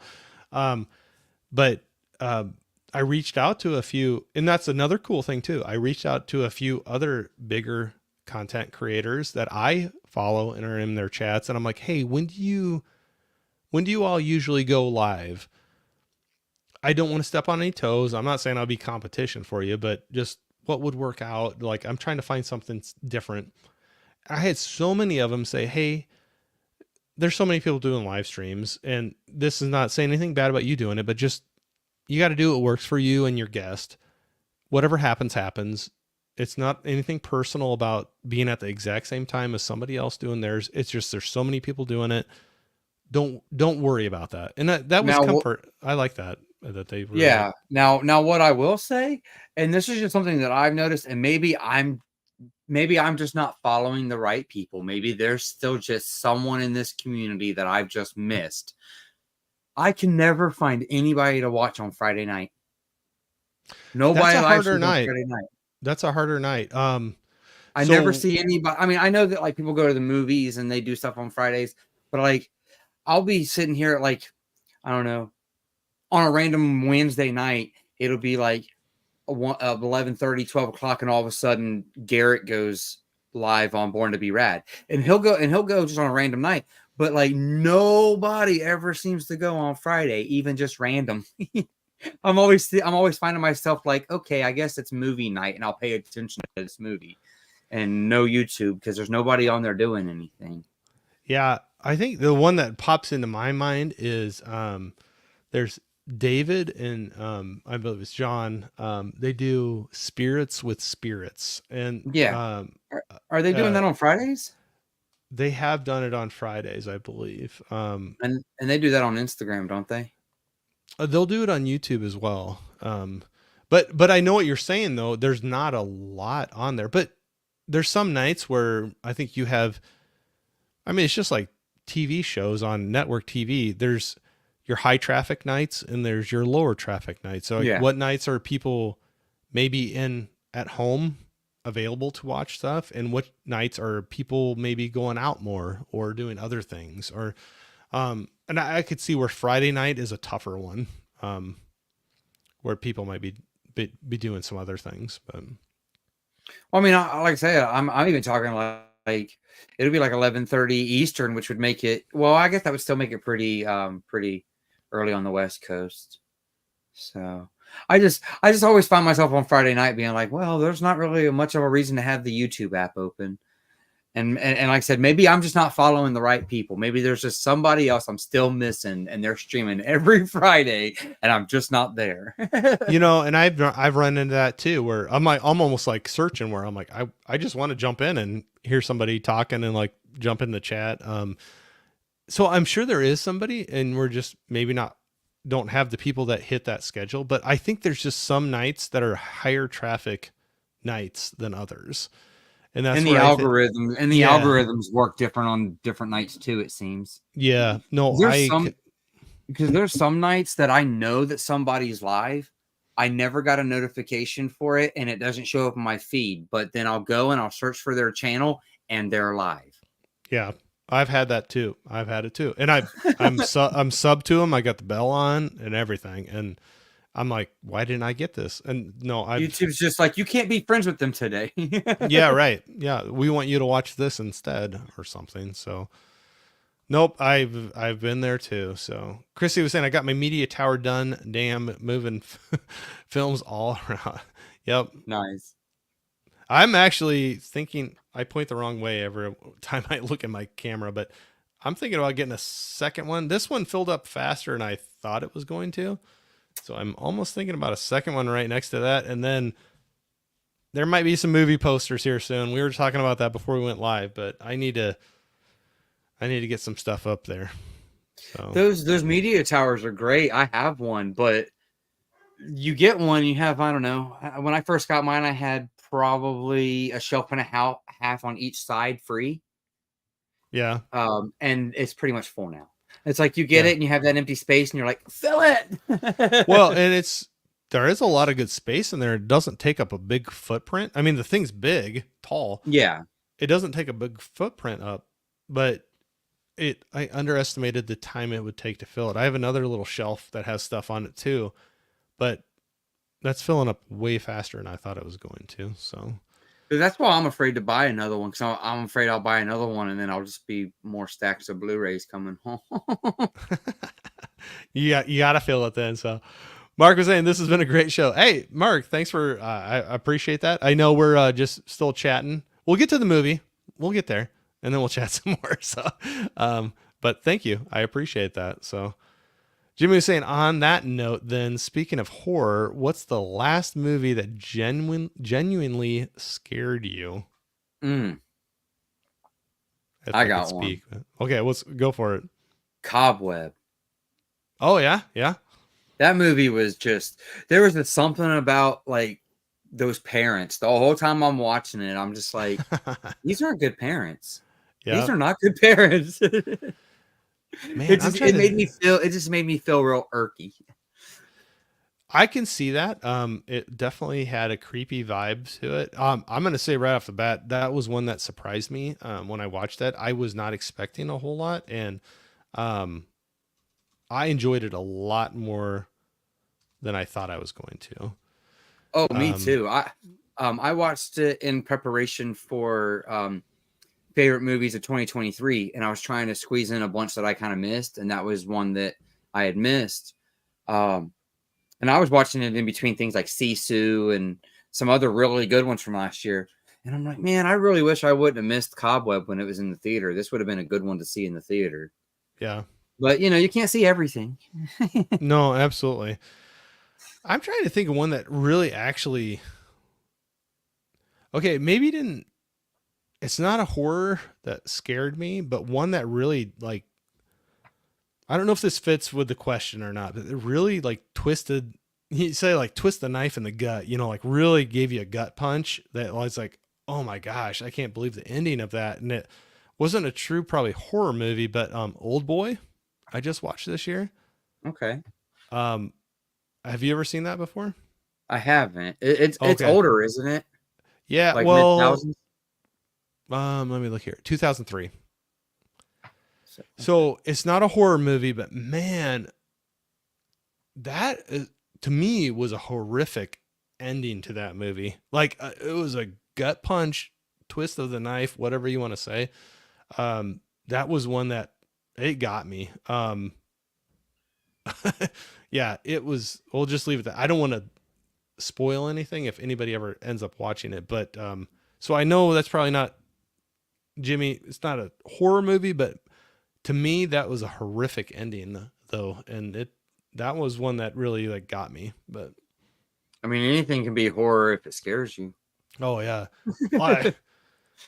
maybe that one even more because well, I won't say too much, but I'm just saying like being a parent or something like that. But that one twisted it. It was. I'm gonna have to look around for that one. Oh, it was a tough one, but Allie was saying Anthony went full thug for that video. Hey, I love seeing his alter ego. I was like, he's always so like laid back and like, hey, what's going on? He's like, then he had the glasses on and the beanie, and I love seeing it. So Jimmy was saying for me, it was Talk to Me. That one, that is good. Another one. Yeah. That's another one that I enjoyed a lot more than I thought I was going to as well. And there was a couple of scenes that maybe aren't super horrific, but just made me cringe. That was like, oh, like I said, not spoiling anything, but have you seen it? Yeah. Okay. I have. So I quite enjoyed it. The little brother, like the scene with him, and I said, I don't want to spoil anything for anybody, but there's a part where I'm just cringing, and I'm like, oh my gosh, so I can see that, Jimmy. That is a good movie, though. Like I said, that was one that surprised me, like in a good way. Yeah, Talk to Me is one that last year I didn't see it until it came out. I went and I picked it up on release date and I watched it. After I watched it, I was telling everybody I knew about going and seeing it. I'm like, hey, you need to see this. You need to red box it. You need to on demand it. You need to see it. It's a good horror movie. Mainly because it was just something different. We don't get a lot of that in the horror genre. So absolutely, I had to respect it for that. No, absolutely. I think that in Cobweb I did that as well, where it was a little different. Like it didn't follow the same. Yeah, because about what happens halfway through Cobweb, I was not expecting. But like I said, the whole time I could feel that they weren't good parents. Right. The whole I had that little chill down my spine the whole movie. Yep. No, absolutely. I always say you're never stepping on any toes, Corey. Do your own thing. What works best for you. Thank you. You're always so supportive. I appreciate it, Allie. Absolutely. Jimmy's saying much like old school network television, Friday and Saturday nights tend to have less of a captive repeat audience, as traditionally those are nights than people are. Yeah, no, absolutely. I probably totally butchered that. I'm horrible reading stuff while I'm trying to concentrate. Yeah, but I wonder how much that has changed when I see articles about how they say people don't go out and do things anymore. But I could see you see a lot of that, you see a lot of that stuff going on right now where they're like, hey, the economy isn't booming as much as we want it to because the young people aren't going out like they used to. Right. And then you got people like me that have too many kids. So I can't afford to go out. Right. But I could even see where even if you don't go out, a Friday night might be okay. And I know not everybody works Monday through Friday job. There's a lot of night workers and like weekend workers, but there's quite a few people that are Monday through Friday. So maybe a Friday night, even if you don't go out, might be a I'm going to just shut off. I'm going to sit down on the couch, and that's going to be my night to watch my TV show or my movie, and maybe it's not a live stream or a YouTube video. And, Right. so I could see that I could see where a Friday, Saturday night are probably tougher to bring in people to watch than some other nights. I might have to test this theory. I might have to figure out something to start doing on Fridays and test the theory out a little bit. Oh, do it. No, do it. And that's where there's probably people, man, like you said, you were searching for stuff on a Friday night. So there might be other people searching for something on a Friday night. And if you go stream on a Friday night, maybe there's somebody that will connect with you and be like, oh, thank you. I was looking for something. I was looking for something to do. Yeah. Well, I mean, or like I was wanting to talk about movies, and thank you for doing that on a Friday night. But no, it's interesting that, yeah, it's probably where a lot of people maybe test out different nights. And maybe that's not a bad thing with me, moving my days around where, to fit other people's schedules, to be able to talk to them like like, I don't know if I've done a Monday night before. Not that it's a bad thing, but, it worked out well for you. So I'm like, oh, let's do it. But maybe that moving around, you can kind of look and see like, oh, what kind of live audience did you have on a Monday night compared to a Thursday night or a Friday night or a Saturday afternoon, or what? Yeah, I mean, and if you're paying attention to it, you can go into YouTube Analytics and get all those numbers. If you pay attention to the dates of, okay, well, this date was a Monday and this date was a Friday. How did they compare? Yeah. This week? Okay, well, let's do it again this week and compare again. So, yep, no, be one of those things. I don't personally care enough about like numbers or anything, or concurrent streams or anything like that to look into it. I just find that nobody I know in the community is ever doing anything, and if it is, it's usually Gizmo does like a random just haul video or something, or Brad will get on and do a haul video with Pops. Like they tend to be the ones I find on a Friday or a Saturday night just doing a random haul video. Yeah, like a Gizmo or a Brad or a Dirk or a Anthony, or like some of them Pops, like you'll see them out there. But yeah, all I was saying was those media towers are awesome. They hold a lot and they're sturdy. Yeah, they are, and it doesn't take up a lot of space. So I mean, not that I couldn't have this in other places, but I try to keep my stuff kind of contained just the way our house is laid out. It just works out better for me. And but yeah, I'm filling it up a little faster than I thought I was going to. Jimmy's saying, "Oh, I've never seen Cowboy." You should. Don't go into it like super hyped up, like greatest horror movie ever, but I went in with very low expectations and was pleasantly surprised. I'll just say that. Yeah. And I think they sabotaged themselves on when they released it. It was almost coming out in the summer, I think, when it came out. And I was like, that should have been a Halloween-ish type of release in the theaters. But Cal was saying, genuine, scary. Did YouTube rants do YouTube rants count? Sure. Hopefully I don't fall into that. Saying, okay, lads. 3 a.m. here. I'm calling it a night. I have it. Oh, Jimmy, I probably took a long time getting to that. You probably are gone already, but thank you so much, sir, for dropping in here. I always appreciate it. All my friends across the pond that do the late nights, jumping in for these streams, it's very much appreciated. So thanks, sir. Okay, Scottish. Yep. Nope. Yeah. He's actually in Scotland. So that was 3 a.m. for him. Mark's saying, for some reason, I'm not a horror fan, which is weird for my music taste, but my wife is big into horror movies. My wife was watching a demonic ritual ballet movie that scared me. What is the name of that? I need to know the name of it. Yeah, I gotta find that out now. I'm not saying I'm going to watch it. I just got to know the name of it. That sounds crazy. I gotta know the name of it because more than likely, if I knew the name of it, I'd probably know somebody that has seen it. And I bet it's Joe Martinez. I bet he's seen it. Unmute again. Sorry. He's seen everything, I think so. Ali say movies rarely scare me nowadays, but The Farm 2018 was definitely a disturbing one. Oh, I haven't never seen that one. I got my pen out.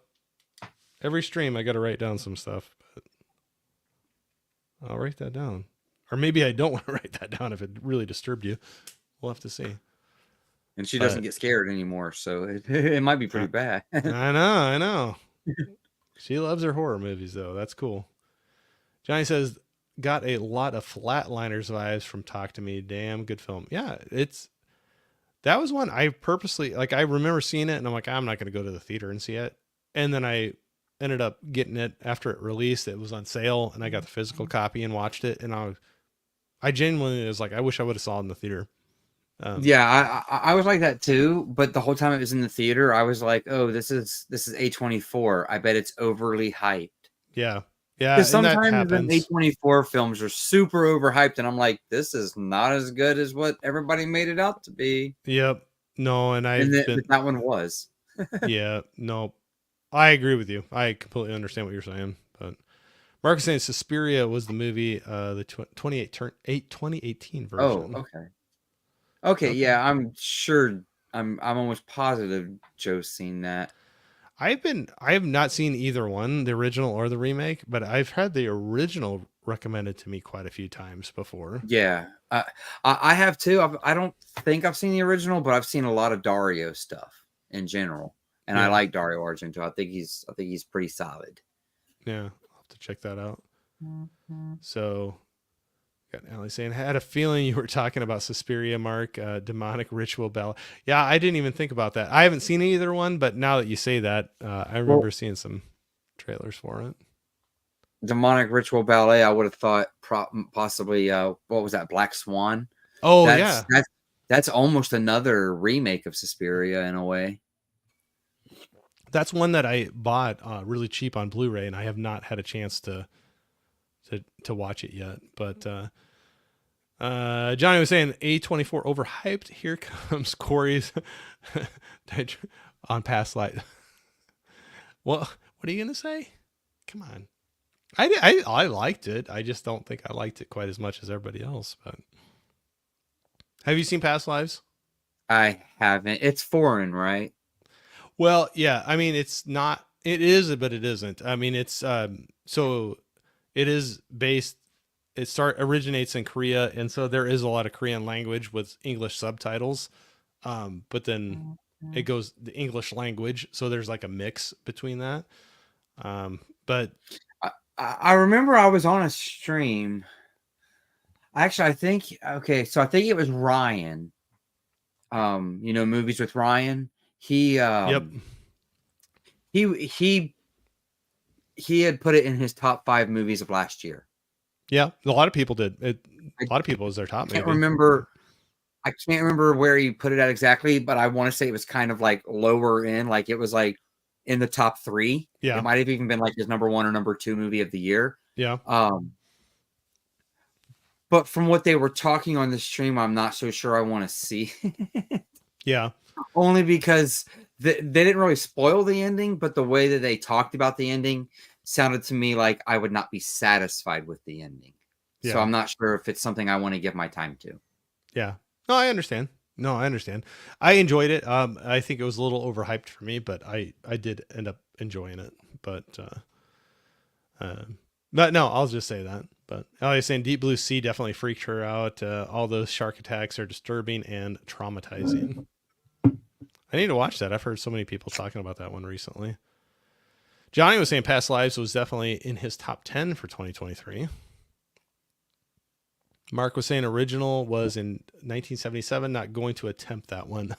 I think this is Suspiria. Oh, no, you should definitely attempt that one. Dario Argento, he's almost perfect. Yeah. No, I know. He makes really good movies. Yeah. We were talking about the people we're nominating. I know Dirk and Chris C, the slasher dude, both of them would probably highly rate that as well. They love their giallos, and both are very knowledgeable about those. So yeah, I've only ever seen one giallo, and it's actually Dario Argento's Deep Red, I have not which seen is that really yet. good. Which is really good. I highly suggest that one. Like if you've not really done giallos, because I've not really done giallos, I would Yeah. go ahead and dip my toe into that one because it was really good. Like I really enjoyed it. It makes me want to check out more giallos. I don't think I want to buy the big box sets with like 5 or 6 movies I've never heard of before in them. But I might dip my toe around a little more in giallo now because of it. Take a little leap, but not a big leap into them. No, I can understand that. I mean, that's a commitment when you buy those sets aren't, to me, not cheap. And if you get, you invest that money and you got like 4, 5, 6, whatever movies in that. And I like one. I spent too much money. No, I'm with you, man. I'm completely with you. Mark, he's going to go out on a limb. He's going to attempt it. Okay, I'll tell you what. Awesome. One of my streaming services, I think, have Suspiria, the original Suspiria on there. So if you're going to attempt it, I'll make sure to get that into my watch list here pretty soon. So I see it. If you find out which streaming service it's on, let me know, because I would like to watch it too. I know that the remake, the 2017 one or 2019, it was an Amazon original, so it's actually still on Amazon Prime. Oh, okay. So the one I'm thinking of for the original that I believe has it. Not everybody will have access to this, but one I've talked about this before. But there's a streaming service called Canopy. It's with a K, and it's free through a network of local public libraries and universities. So if you go to Canopy with a K, Canopy's website, you can search and see if there is a public library around you that is associated with it. And basically, if it is, I got a free membership to the library, and then you can sign up for that. And it's like checking a movie out from that library where you can get like 10 or, I mean, each one of them costs like a ticket, and you get so many tickets per month for free. And you can fit like at least 10 movies in a month for the thing. And it's a wide range of movies, like anything from like your Deep Red to Tenebrae to Suspiria to like newer movies too. Like it's art house, A24 Criterion to like blockbuster movies. I never heard of Canopy. This is knowledgeable. I'm learning something tonight. I tell you what, I preach that one all the time because I'm all about free, and there's no commercials. No commercials. It's like going to your library and checking out a Blu-ray or DVD, and taking it home, but you do it online. So like literally, you don't have to pay a thing if you're in. Not everybody has. I know I've talked to like a few different, like Dell. I think I was talking to. He didn't have any libraries close to him that was in that network. But if you just go to their website and put in your like address, it will search and tell you which ones are around you. And like literally, I went into the city that was close to me. I went in, got a free library card, and then you go to their website, and there's an app on my streaming TV I could download, and on my phone too. And I log in with my free membership, and you get so many credits per month to check out movies. And there's TV shows even on there too. It's worth checking out. That sounds awesome. It's free. And I know it has it on there. I'm going to have to look into that because you're the only one talking about that. Oh, and there should be more people talking about it. No, believe me, maybe somebody else has already done this before, but I thought about doing a video before where I was like, I feel like I'm preaching from the mountaintop, where I'm like, it's free and it's got great titles. And I mean, you're limited, but honestly, I've never maxed it out because I have so many other things on the shelf to watch or other streaming services. But it's free and there's no commercials to it. It's just another doorway into access. Yeah. I ain't gonna cry about that. I mean, they already try to take it all away from us as much as they can anyways. Yeah. So anyways, and confuse me and move my favorite movies from this service to this service to that service. Right. But it's basically like, it's just a virtual way of like, because I can also walk into that same city library and like check out a Blu-ray and take it home. It's just you're streaming it from a thing. I'll have to like I said, I'll definitely have to look into that because I just got my daughter. She's almost 10, and I just got her into the idea of she wants to go to the library all the time because there's like certain books that we can't find on Amazon anymore, like a physical book, and I'm still trying to teach my kids the magic of a physical book rather than an ebook on their tablet. Yeah. Like when you got all these people on YouTube talking about physical media and then all they have is movies. I mean, I got like there's records here. Oh yeah. I got movies. I do CDs, books, video games. Like if it's media, I'm about it. Oh yeah. All the way down to a paper book. No, I'm with you. I'm with you. I got the CDs and the vinyl as well. I haven't done the books as well. I'm going to be honest. There's so many times where I've gotten into audiobooks a lot. I'm just a slow reader, to be honest with you. I'm a slow reader, and so audiobooks kind of go faster for me.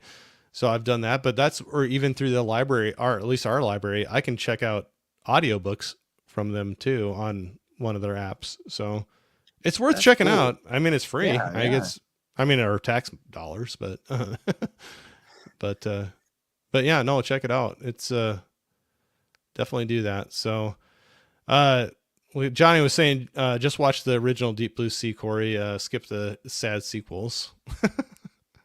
I don't know. I haven't seen any of them. Allie's saying, I saw the remake of Suspiria for my girl Dakota Johnson. I need to check out the original. Yep. Chris C was saying Suspiria is the greatest Italian horror ever made. So right there. I figured Chris would have something to say about it. No, I knew he would like it. That's right up his alley. So you got one of the current nominees for Horror YouTuber of the Month telling you right there, the original Suspiria is the greatest Italian horror movie ever made. If you're not going to watch it from that, I don't know what's going to convince you. I'm going to watch it now, Chris. I had it on my watch list, but I'm going to move it up because I actually want to see that. Johnny was saying I absolutely love Tenebrae. Okay. I have not seen that one either. There's so many I've put on my list from Dirk and Chris that I have not gotten to yet. Ali was saying the original Suspiria is on Tubi. Oh, okay. Well, there we go. There we go. There's another free option for you. We like Tubi around here. Yeah. I know, so I was throwing that out there. So like people, if they wanted to join and watch this, and eventually we'll talk about the movie. Sorry. I know we're going for a little while. So hopefully you're still hanging in there, Jeff. So Google says Paramount Plus, Apple TV, and Tubi has it. Okay. Pap, what's going on, man? Pat Master is in here. I'm watching the movie right now. Just stopped in to say hi. Hit that like button. Thank you, sir. Hey, Pat. Great supporter all the way around. I see him in other people's channels all the time, too. It's awesome. Johnny's saying Canopy and Hoopla both utilize the public library system. I don't know Hoopla. I'll have to check that one out. But Canopy, I've been using that one for a while. And there's like so many times where I'm like telling people, I'm like, it's free. Go check it out. And they're like, it sounds like a hassle. I'm like literally all I had to do was go, like, I guess I did have to go in the library and I signed up for a library card, but it was free. And then after that, it's like I don't know what resolution it streams in, but they all look good to me. There's no commercials, which is a positive for me, and it's free, which is always a positive for me. But I don't really worry too much about quality when it comes to watching stuff on like newer TVs anyways, because upscaling is pretty good. Yeah. Now DVDs look terrible on my OLED unless it's like a newer one. And what I mean by newer one is like one that was actually taken good care of. Cause I got the Mario Brothers movie last year on DVD. Yeah. And I put it in, I was watching it. And even on my tube TV, that movie looked fuzzy. Yeah. Like so bad so that I looked at my wife and I said, well, we bought this so that way the kids could watch it for the next couple weeks because our Dollar General stocked it like 3 weeks early. So we just got it so that way we wouldn't have to take the kids to the theater to see it again. Yeah. But I was so flabbergasted that they sell DVDs that look like that for $20 nowadays. Like people are spending $20 for DVDs that look that fuzzy. Like it looked bad. It looked bad even on my tube TV. And when I'm looking at the DVD, they have all these special features on it. And I'm like, if they would have took all the special features off, the movie might have looked good. Right. But it was literally fuzzy. Like it was just fuzzy around all the edges. And I'm like, it's got to be all these high def TVs and these big screen TVs we're putting them on. I put it on my little 25-inch tube TV. Nah, still look bad even on a tube TV. So That's what I I was actually wondering, believe. because I've seen that before where my VHS tape on my old CRT TV, like the old set, looks good, like good for it, but then you put it onto your like 4K TV and it just looks horrible, because it's just not Yeah, made. It's not made for it. But hey, look who we got and in and here. and the way that DVDs are looking nowadays, I don't think they're made for anything anymore except for like an RV or a rental cabin. You don't care, but Laren, what is going on? Good man. Saying Wilk, JD, good evening. Aaron, Thanks for dropping in, man. People saying it's hey to official. I Laren. think all the guys that make a stream official have now showed up. Hey, Everybody's in here. we don't have to do anything else. We'll just call it even. No, I was kidding. So what do you think? I know I probably chatted your ear off here for too long. We've been Oh, I going for don't an mind. hour for a minute. Okay. Well, and I'm up for. We'll see when we get done with the movie too. I'm willing to chat more too because I just have fun. This is like hanging out at like going to grab a bite to eat and hang out with a buddy and talk for a while. So I appreciate this. But do you want to jump into the movie a little bit here that we were talking Sure, about for tonight? sure, Okay. sure. Well, Do I'm you want to put that banner up? yeah. Oh, We're definitely talking. We're definitely talking spoilers about yep. this. So everybody, we're gonna throw the spoiler banner up. While that's going, spoilers are going on. We're talking everything's fair game. When we take it off, we'll be back to our little chatting we've been doing here. So if you don't mind spoilers, or if you've seen it before, hang out with us. I appreciate it. Or if you want to jump back in when we're done with the spoilers, appreciate it. Or if you get it on the replay, whatever you do, thank you very much. But we're in the spoiler territory. But tonight, Jeff, you picked out The Gift. Gift.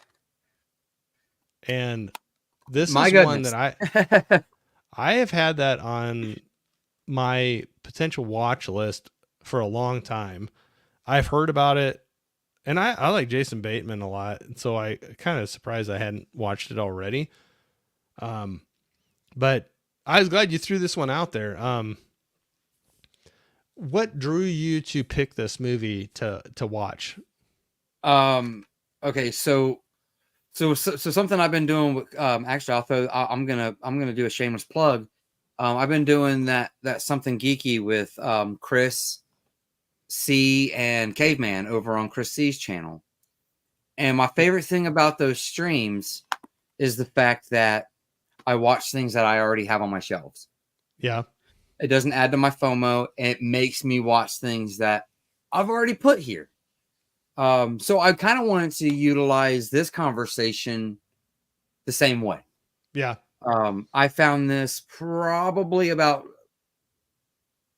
was after Christmas, I believe. It was probably my first thrift pickup of 2024. Yeah. And I found it at my thrift shop that sells all movies for $2. It doesn't matter format.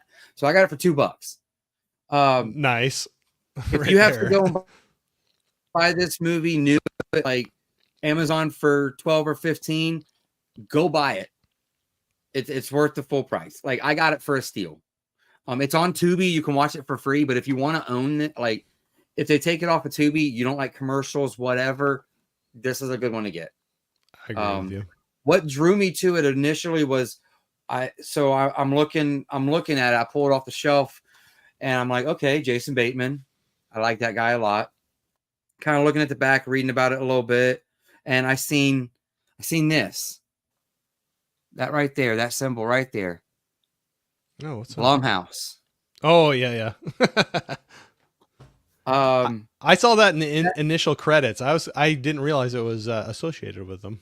I picked this movie up because of Blumhouse and Jason Bateman. Now, Okay. even if Blumhouse wasn't on it, I probably would have picked it up because I like Jason Bateman. But Blumhouse was like, okay, something like Fatal Attractions, which means it's like a psychological thriller, and it's Blumhouse, which means that they put some money into it. Right. Blumhouse usually means quality in terms of production values and that kind of thing. And also, I mean, $2, so I wasn't out very much. Right. Less than renting it. But that's pretty much why I wanted to choose it for for it because you were like, hey, pick something on Tubi. Well, I went on the Tubi app and I was looking, and they were actually advertising this movie on the home menu of Tubi when I went in there. And I'm like, wait, I just picked this up at the thrift store. 2 birds, 1 stone. Oh yeah. So let's go ahead and do that one. So, and I'm actually glad that I got the Blu-ray for a particular reason, but we can talk about that a little later into our conversation about it because it has to do with the ending of it. Okay. But so you have the Blu-ray as well. So. Yep. Yes, I do. I did end up buying that one. I did not have it, but I figured that was one that I had looked at watching for a long time. And so I've been using these chats with people on these streams as like, if it's a movie I've had any interest in watching anyway, and I don't have it in the collection already, I've just used it as like if I can find a decent price, I'm going to just buy it and have it because I was already interested in it anyway. And this is definitely one of those. Well, sure. Where did you end up picking it up at? Amazon. Yeah. I have to look what I actually paid for it. It's like, I wasn't like, I wasn't sure what it was running or anything. I figured that it wasn't $2. I figured I had the older release because it has that nasty blue banner on it, and Universal stopped doing that. Yeah, and mine doesn't have that. Yeah, they went with the little text. Universal decided to start going with the little text rather than the big ugly blue banner. Now, for my $2, I did not get it digital, but we're in the game of physical here, anyways. So right, and mine had to have been that. Actually, now that you say that, I was like, mine had to have been a more recent reprint of it because the digital code came with it had a pretty, like, it was like a 2025 expiration date. And I'm like, this had to have been reprinted pretty. I'm used to buying some movies like this that are older, that you get them in the digital codes like in the past, and then it's like hit or miss whether it's still good or not. Well, I have learned that Universal is always good. Mm-hmm. I've never had a Universal. I pulled a Universal out the other day that had an expiration date of 2012 on it, and it just worked.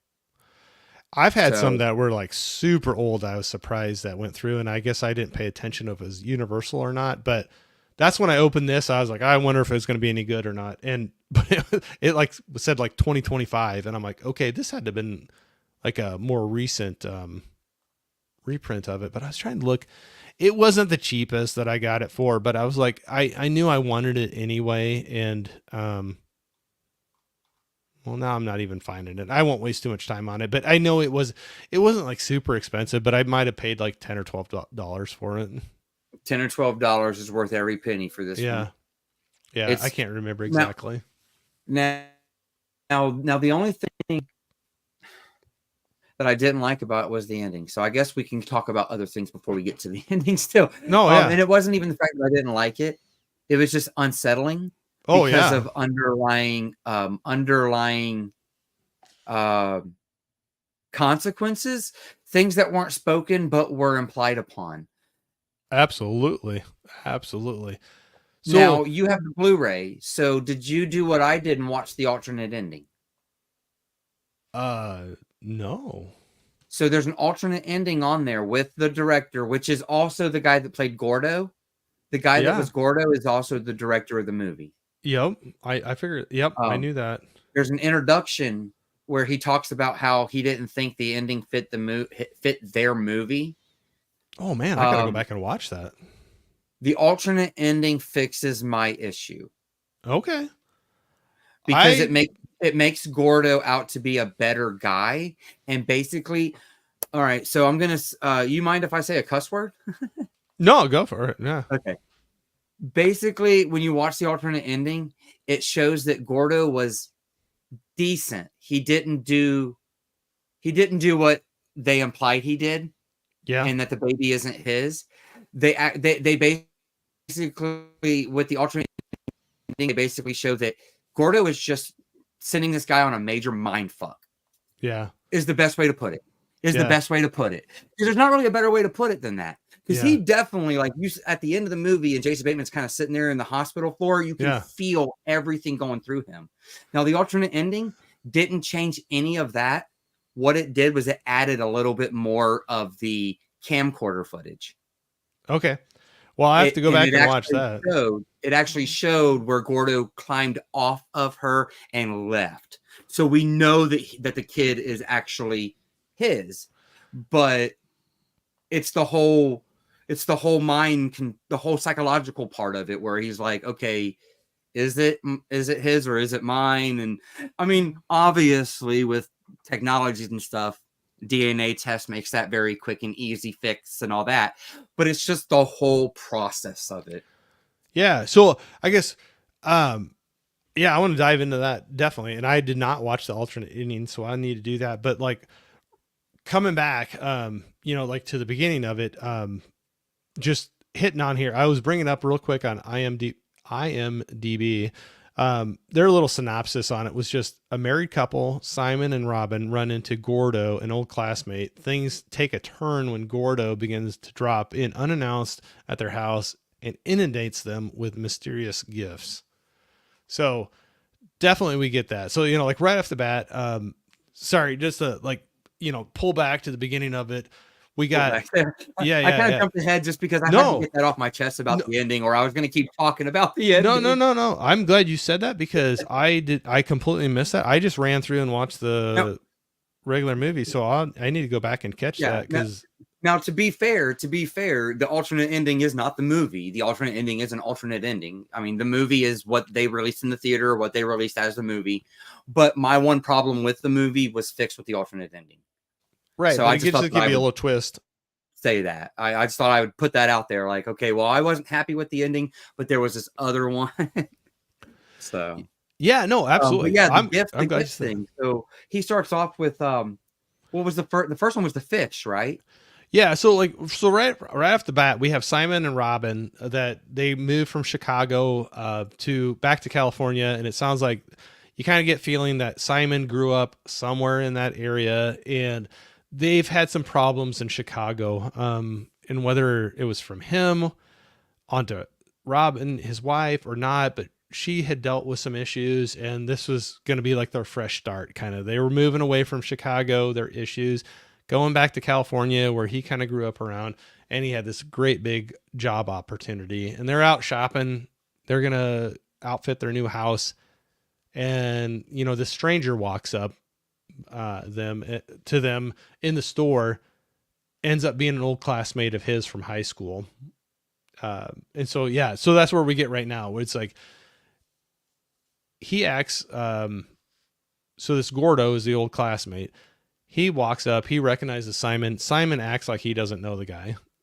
Even after he kind of gives him some hints of what's going on, or, like who he was, how he knew him. And that's how he kind of played it off to his wife. So, and Jason Bateman is such a good actor in this. Like, oh yeah, when he's in there, like you can tell by looking at like the facial expression that like, yeah, he knows who this guy is, but he's not about to say a word about knowing who this guy is. But you can tell like a ton of bricks just fell on this guy in the middle of the supermarket. Oh yeah, and you can tell he's uncomfortable. And you can tell he's uncomfortable by it too. I think when you look at that, especially after you finish the movie and you kind of go back and revisit it, you could tell he was uncomfortable with the interaction of the guy recognizing who he was. Yeah. So that's kind of leading into what you were just speaking of then, so he's like, hey, we should reconnect, this Gordo, and like, hey, we could reconnect. We used to know each other and kind of go from that point on. And that's where I think this movie kind of does a great job of, and you let me know what you think about it too, but like, there was a lot of ebbs and flows of who I thought was creepier, I guess, or who was maybe not having good intentions in this. It kind of went back and forth. Yeah. I mean, there were certain scenes where I was like, what was that guy? What was Jason Bateman's character's name? I think it was Simon. Simon. There were times where I was like, man, Simon's an asshole. Yeah. He's a jerk. And then there were times where I was like, man, Gordo's really creepy. But then there were times where you just felt really bad for Gordo too. Absolutely. Like, there was a lot of like, you don't know who you're supposed to feel sorry for and who you're supposed to despise. Yeah, absolutely. And then it kind of seemed like his wife just turned on him really quick. But you gotta remember, like, there was like this. I kind of didn't think about it, and then I'm like, oh wait, she's big and pregnant now. Like, there was a time lapse where there was probably some things that went on. Like, there were the things that went on with Gordo that were time lapse that we didn't really, because they don't really tell you there's all this time going on. You just have to kind of pay attention to the wife. Right. And we go from before inception to birth. So this movie's got to take place over about 10 months. Right. So I think there was a big Makes it a gap little of time. creepier. Right. Yeah, absolutely. There's a big gap in time of that initial Gordo wanted to reintroduce himself to Simon and his wife and be a part of them in their relationship, to there was kind of a little breakup period, and then going all the way to the point of, like through her whole pregnancy, and then him coming back in the picture, because he was kind of out of the picture for a little bit of the movie after there was kind of the breakup, of Yeah.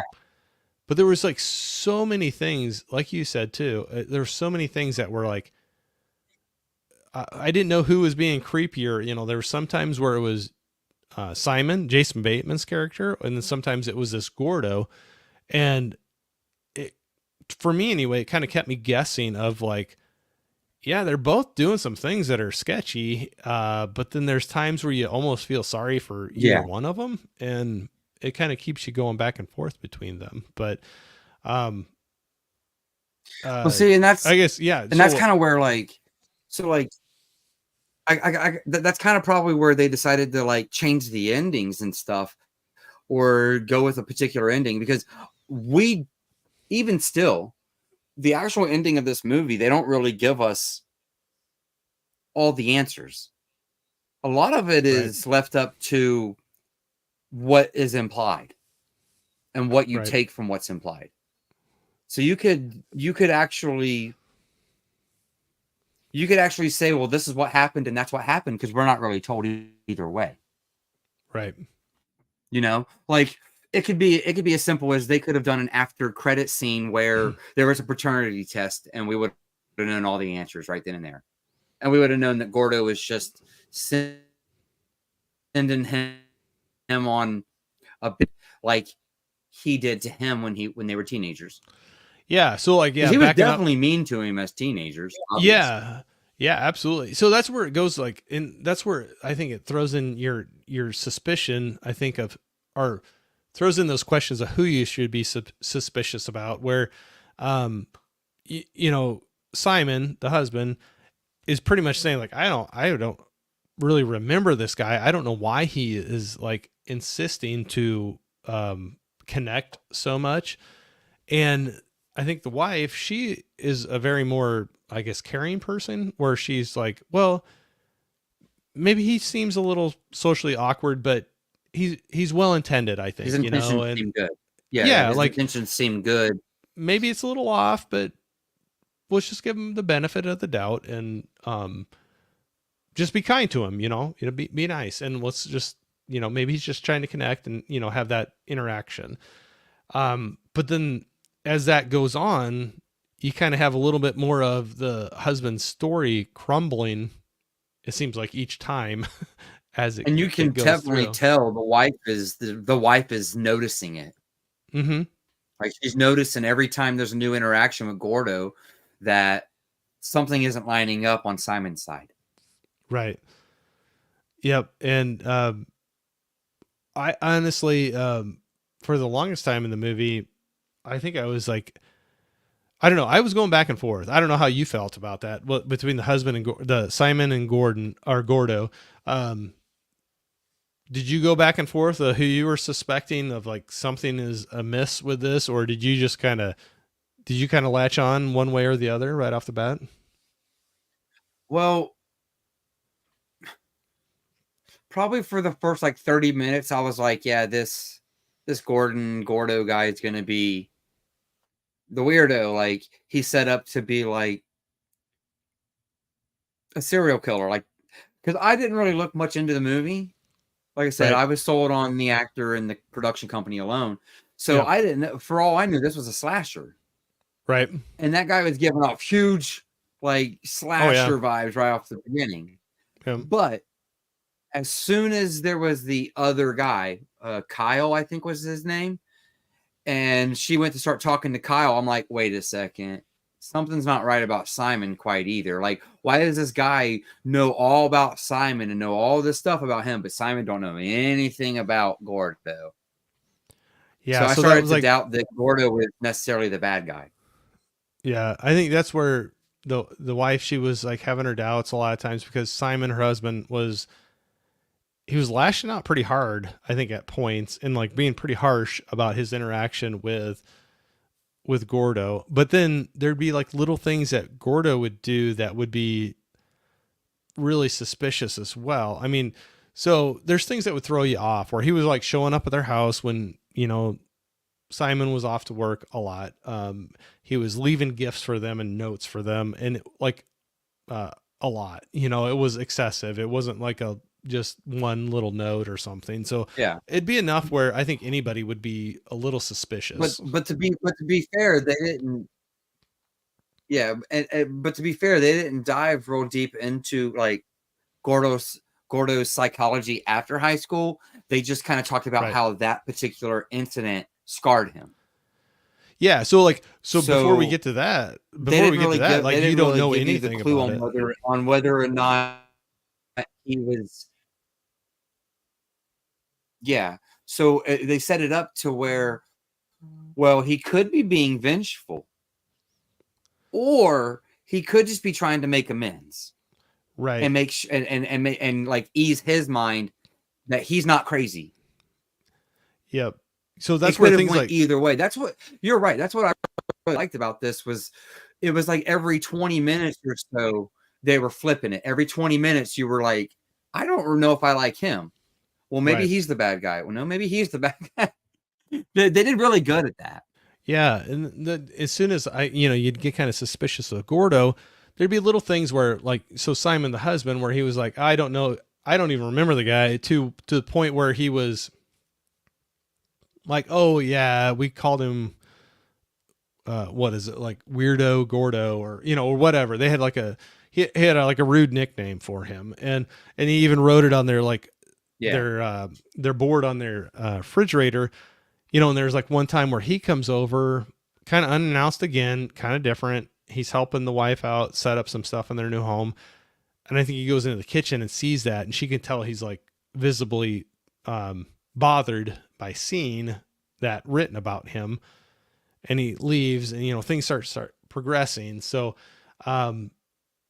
that's where the husband then kind of, I think, goes from, maybe he's just kind of cut it off and was suspicious of the guy too. He's throwing out these like rude like nicknames of him, and then has a pretty confrontational like approach to then going to like shut him off, to be like, hey, we're done with you. You don't need to be in contact with us anymore. And Yeah. um It, I don't but know. they That's where they it let it kind go of, pretty far. They let it go pretty far before they told him to bug off. Like oh yeah, yeah, by the time they told him to bug off, I would have been calling cops. yeah. But I think that's Personally, where, I would have been as I wouldn't even have been as nice as that. But they let it go for so long that like if he was not mentally stable, he wouldn't have known that he was really in the wrong because they never told yeah, him he was in the wrong after he had done so many times and showed up. He had already showed up a handful of times before they were finally like, "Hey, we're uncomfortable with you just showing up." But right. you kind of let him show up 5 times beforehand. Yeah. So, Yeah. So I mean, like I Simon said, they did a really good job of like playing cat and mouse. Oh yeah, absolutely. That's where I was kind of going back and forth of like, who's the bad guy in this one? It's like I kind of go back and forth between that, but then that's where you get that progression with it, and then um I was just seeing that, oh gosh, sorry, I totally drew a blank, but so they're doing the progression. He finally does the hard cutoff. Simon, the husband, does the hard cutoff, to Gordo. Like, you're done with this. Some strange things starts happening. So one of the gifts he gave them were like koi fish in their koi pond in front of their house. She comes home, they're dead. They're floating there. Their dog's missing, things like that. There's like weird things that happen, but there's no like proof of like him interacting with them on that. But I think that's when you start seeing Simon, the husband, his attitude changing, and maybe I had less doubt in my mind of like what his intentions were, because he started going a little harsh on things, like hardcore onto. I'm not saying like you wouldn't be like thrown off by what Gordo was doing, showing up unexpectedly. There's things that would throw caution in your face, but I don't know. He started showing his true colors, I think, a little bit. Yeah. But it could have easily been explained by social awkwardness, honestly. Yeah, yeah. Absolutely. Just so at the beginning, like if Simon was nice and respectable to Gordo, it could have easily, he steps outside of the social boundaries a little bit. Yeah. So that was, I think, the big question mark. Something like that.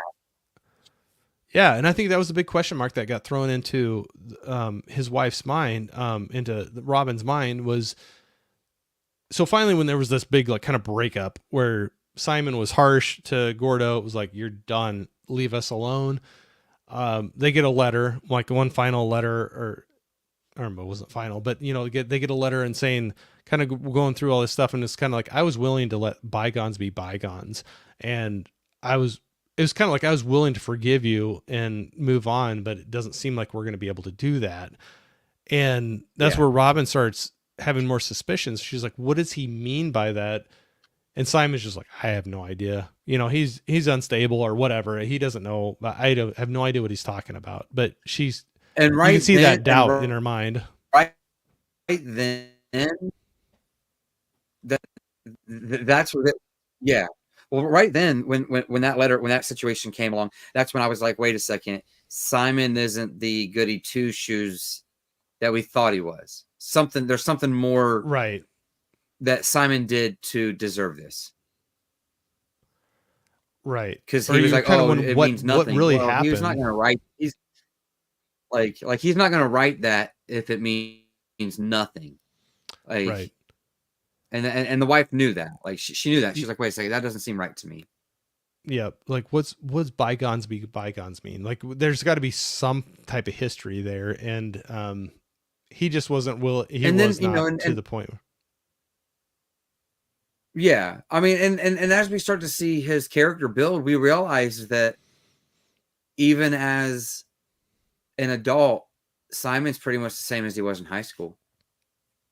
Yeah, and that's the picture we that starts developing. He used the same types of, he used the same types of measures to get jobs and promotions, and they probably, it wasn't really said, it was sort of implied, but I would imagine that they moved from Chicago back closer to home because of something that Simon did in the workplace. It could have being a bully within and the I know, like it was slight, yeah, and I know yeah.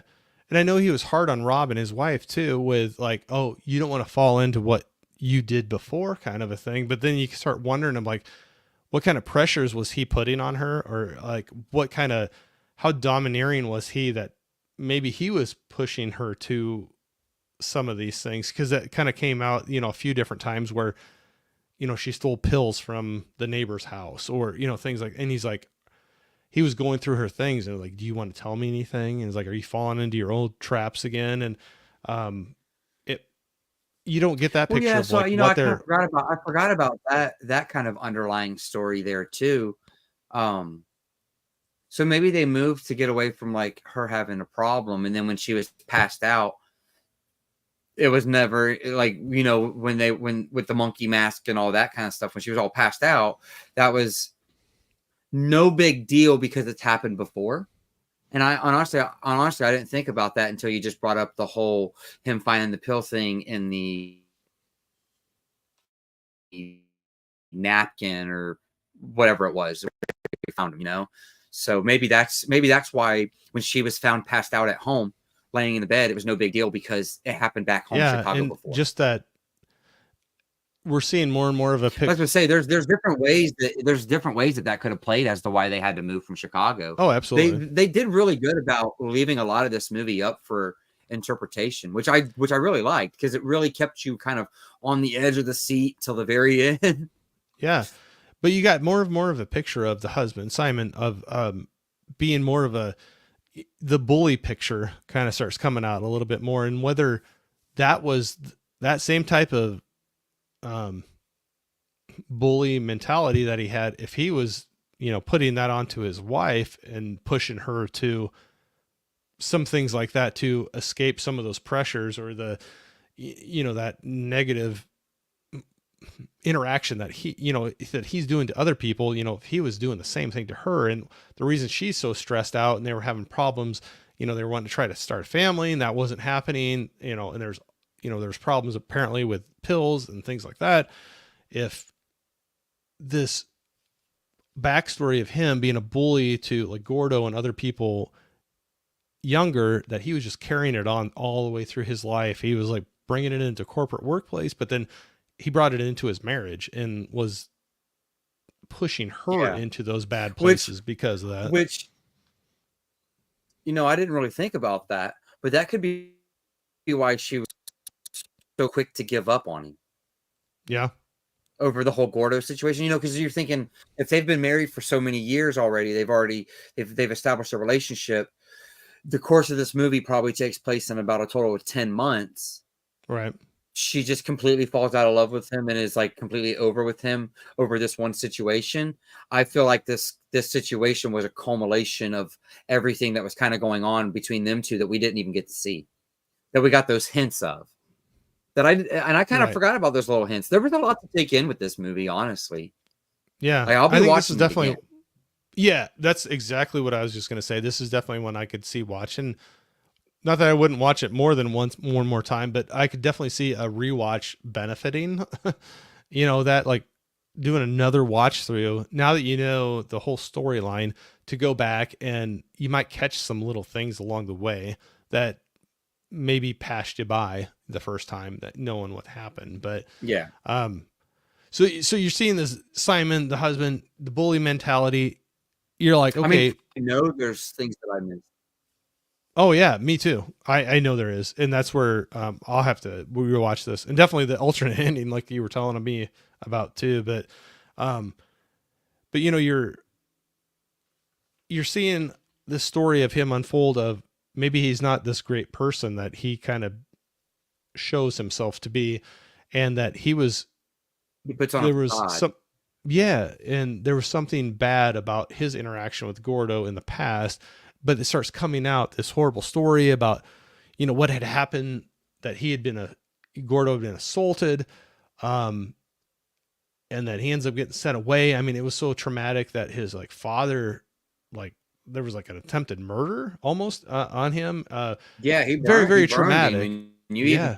see, I mean, you see that, and I kind of wish they would have showed.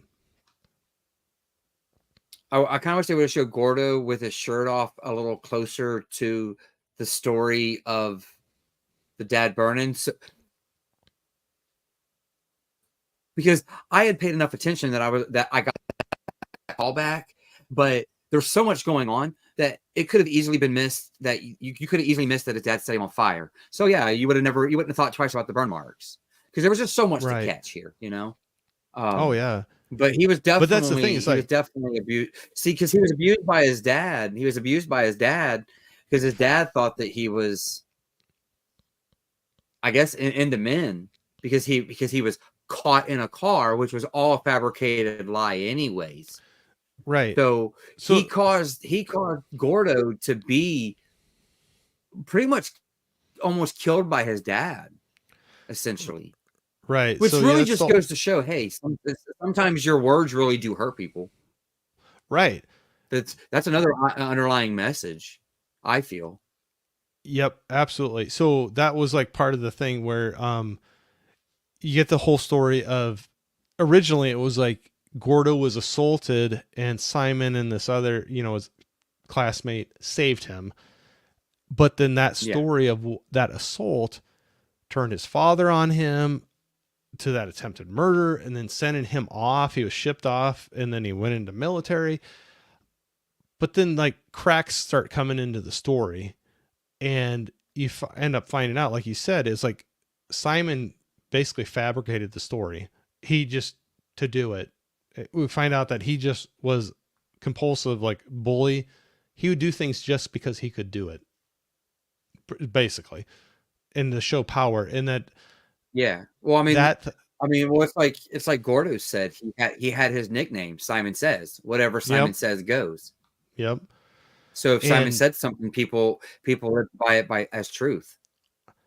so I kind of say that, saying that there's like the twist of the knife, and that's like where it kind of comes back again, where there's that theme then that putting a thought in somebody's head, true or not true, can have some real ramifications in life, whether it's true or not. If you plant a thought into somebody's head, it can turn some things, bad. And, that's definitely where Simon, he did that, and he ruined pretty much Gordo's life, or went through a very, very bad stretch of things that happened to him because of him lying and not telling the truth. So then we get to now Gordo's the like, underlying message the underlying message I kept getting from this movie was be nice and watch yeah, your words. well, Because it just seemed like like everything happened mainly because this one guy thought that his shit didn't stink. and he wanted to put it to somebody else. He just, because he could, he was Pretty going to put it to much somebody else. like that bag of shits. Yeah. I mean, yeah. How hard is that? Is like, be honest and don't be a jerk to people. I mean, not making light of that, but it's like, you know what I mean? It's like, but Yeah. so now the big break. It didn't take much. It didn't take much to send this guy over the edge. Yeah. But I mean, I say it didn't take much to send him over the edge. 20 years later, Well, all that had already happened to him before, like he's had to live with that. But it didn't take much for that to trigger and for that guy to be like, okay, I'm gonna give it back. Right. But it was almost one of those things that, okay, maybe all those horrible things that happened to him made him a little socially awkward, to so to say. And that's where maybe some of those interactions earlier on in the movie maybe were off-putting to them, but it looked like he was maybe trying to just make amends or make peace with what had happened. But Jason Bateman's, Simon's character was not ready to acknowledge that. I feel like he was wanting to make amends and kind of leave everything in the past. And he was trying to make amends for himself, to be at peace with himself. Oh, yeah. And that he was all good with making amends with Simon until he found out that Simon is the same bully he was 15, 20 years ago. Yeah, but he wouldn't even acknowledge what. And then it's like, happened, okay, it's basically. time to show this teach this bully a lesson. Right. So that's where he kind of goes on his path then of how so, can I so to him, exact my it looks revenge. like he's the same guy. So that's where this takes a big twist, where he decides. It was like I was willing to forgive until I realized that you're the same douche you were. Yeah. So then he's like, well, I'm going to make you endure something like I endured, and so I don't know if you want to get into that then, like, basically like where we lead up to the end of this movie. And I know there's the alternate ending, but like, so you get where it kind of like he drops out of the picture. Simon and Robin finally are, she's pregnant finally, that they had been trying for a baby for a long time there. And it feels like everything's going right. He's getting his promotion, they're going to have their child. And it's just like, it ends up playing it was all being set up. Or was it? That's what the great twist to it. And that's where we were talking about earlier of like putting a thought into somebody's head, true or not true, can have some big impact on a person. So Yeah, what did you think of how that you know starts what? wrapping up? We still don't really know, even by this point in the film. So we go through that whole time lapse, probably 6 months, I guess, of them having dinner parties and Yeah. whatever, right? And then he goes and he reaches back out. He's the one that reaches back out to Gordo. We don't actually know that Gordo killed the fish. The fish could have just died. You don't know for sure. We No. don't know that Gordo took the dog. The dog could have just ran off. It was a new home. Right. And that's what you say. Him planted some things in his head. Got Simon thinking it's all Gordo. It's Gordo. Like it was in his mind that anytime something bad happened, it was revenge. So then he reaches out and goes and gets Gordo when he's doing the stand-up comedy or whatever he was doing at the bar. I can't quite remember. Right. It was like a what that trivia was, night but he type caught him of outside thing. in an Yeah. alleyway or something like that. But But he was like, Gordo, I'm gonna. yeah. For all we know, Gordo had been gone and not messed with them for 6 months. Yeah, but You know, that's I like think Gordo could have been done and had washed his hands clean of that situation. We don't really know because it was 6 months later by about that point where he's all like, well, my dog's missing and my fish are dead. It's got to be Gordo. But he hasn't actually right. seen Gordo. He got a note a few months ago saying, I forgive you. Goodbye. We're done. Kind of, I just want to wash my hands of it. But he had that little stuff planted in his mind. Okay, everything that could go bad, that will go bad, is probably this guy. And then what happened? He went and tracked Gordo down. Yeah. And of course that didn't go well, and then that's where I think that put Gordo over the edge at that point. So Whether he was that was kind of so what happened there was kind of his.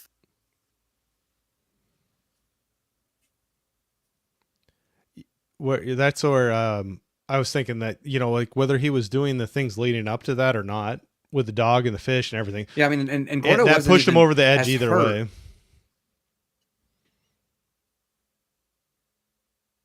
Yeah. I mean, he wasn't even really that hurt. I can't see. That was the problem that I have probably watching the alternate ending. So you'll have to tell me if this was the alternate ending or not. But I believe it was in the alternate ending. They showed where Gordo. Okay, so when he's walking out of the hospital, he takes his arm out of the sling and he just walks like normal. He's not all hurt, and beat up. So I think it was the alternate ending. They showed him take a box cutter and cut himself above his eyebrow. That was not what Jason Okay. or Simon did not do much damage to him. He hurt himself to make it look worse. But I can't remember if that was part of the alternate ending that made Gordo look a little bit worse, like a little bit more conniving. But then it also showed that Gordo didn't put himself on that. So if you didn't see the box cutter, that must be part of the alternate ending where they showed Gordo hurt himself more than what Simon had actually done. I didn't see the box cutter, but I saw him take his arm out of the sling. I mean, Simon was still out of line. Yeah. So the alternate ending, I gotta believe, say still that had that, but it also showed him in a bathroom ahead of time, where he was cutting himself open, and he punched himself in the face a couple more times. So but I mean, what Simon did was still out of line. He still knocked him to the ground. He still made him. Yeah. So no, I absolutely. So, and I'm going to apologize greatly here, but can you hang on 1 second here? I hear my dog and I just need to take care of him just real quick. I apologize for doing this. I know it's unprofessional, but fine. Can you hang on just 1 second? And everybody in the chat, I apologize for this, but if you can hang on 1 second, I'll be right back. I don't can see the chat or not, but we'll hit that here too. But I apologize. I'll be right back.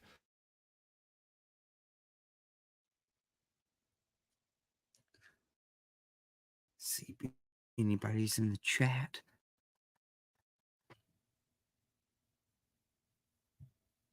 Oh, it looks like Mel joined us. And Mika or Kiera. I'm not sure which one. Oh yeah, we could see the dog. That would be all right.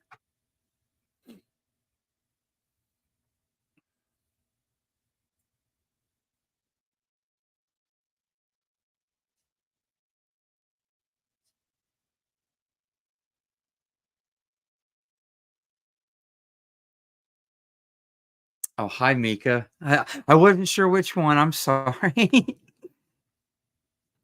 The main event. I'll take it. I'll take it. Oh, don't say there's a Terminator, Chris. I might have to figure out how to end this if the T1000 shows up out there. Hey, Dell, what's up, dude? Thanks for joining us. Corey had to take care of his dog. He should be right back.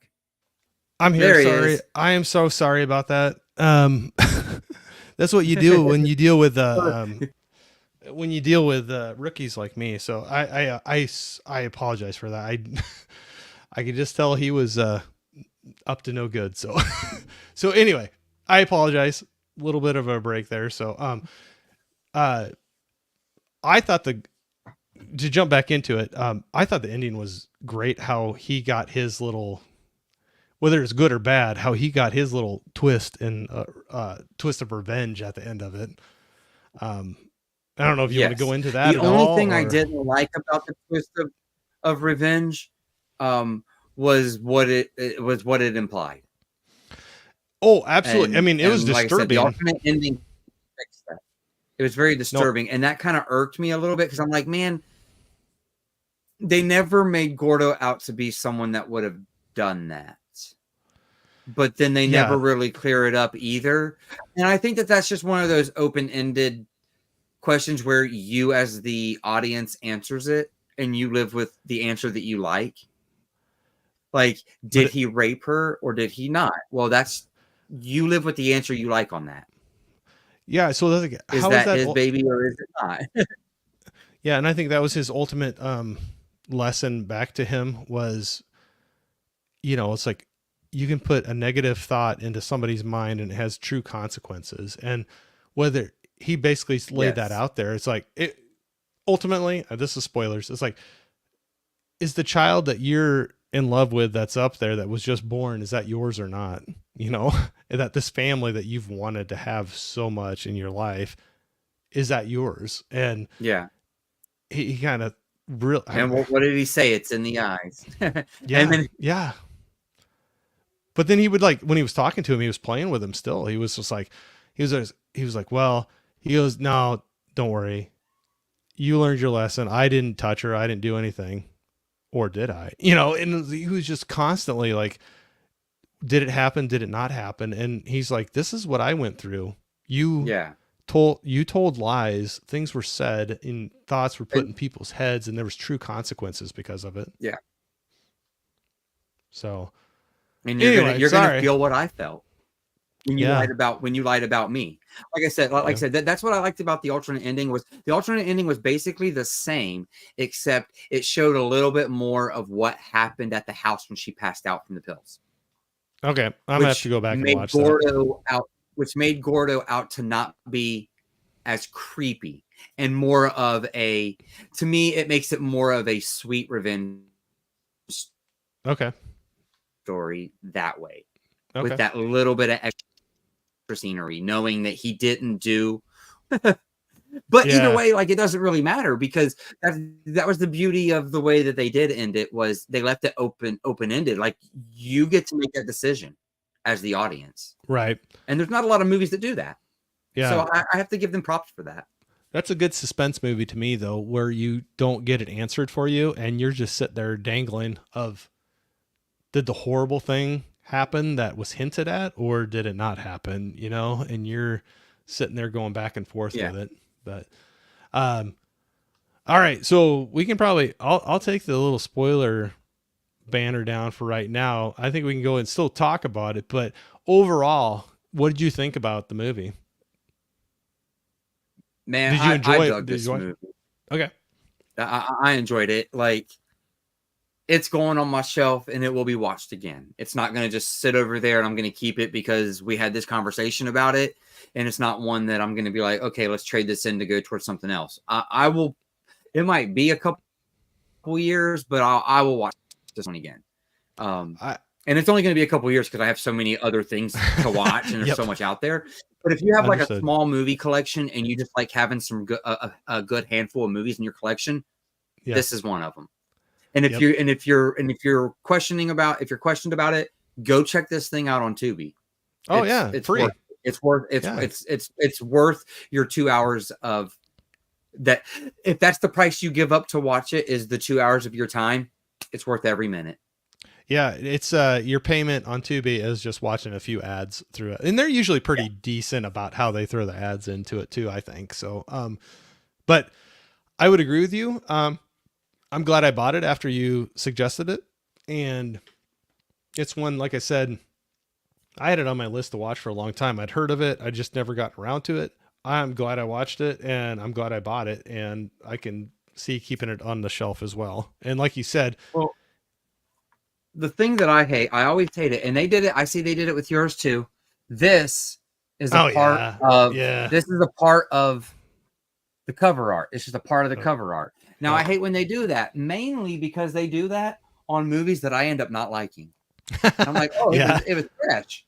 Yeah. But this movie deserves that fresh stamp.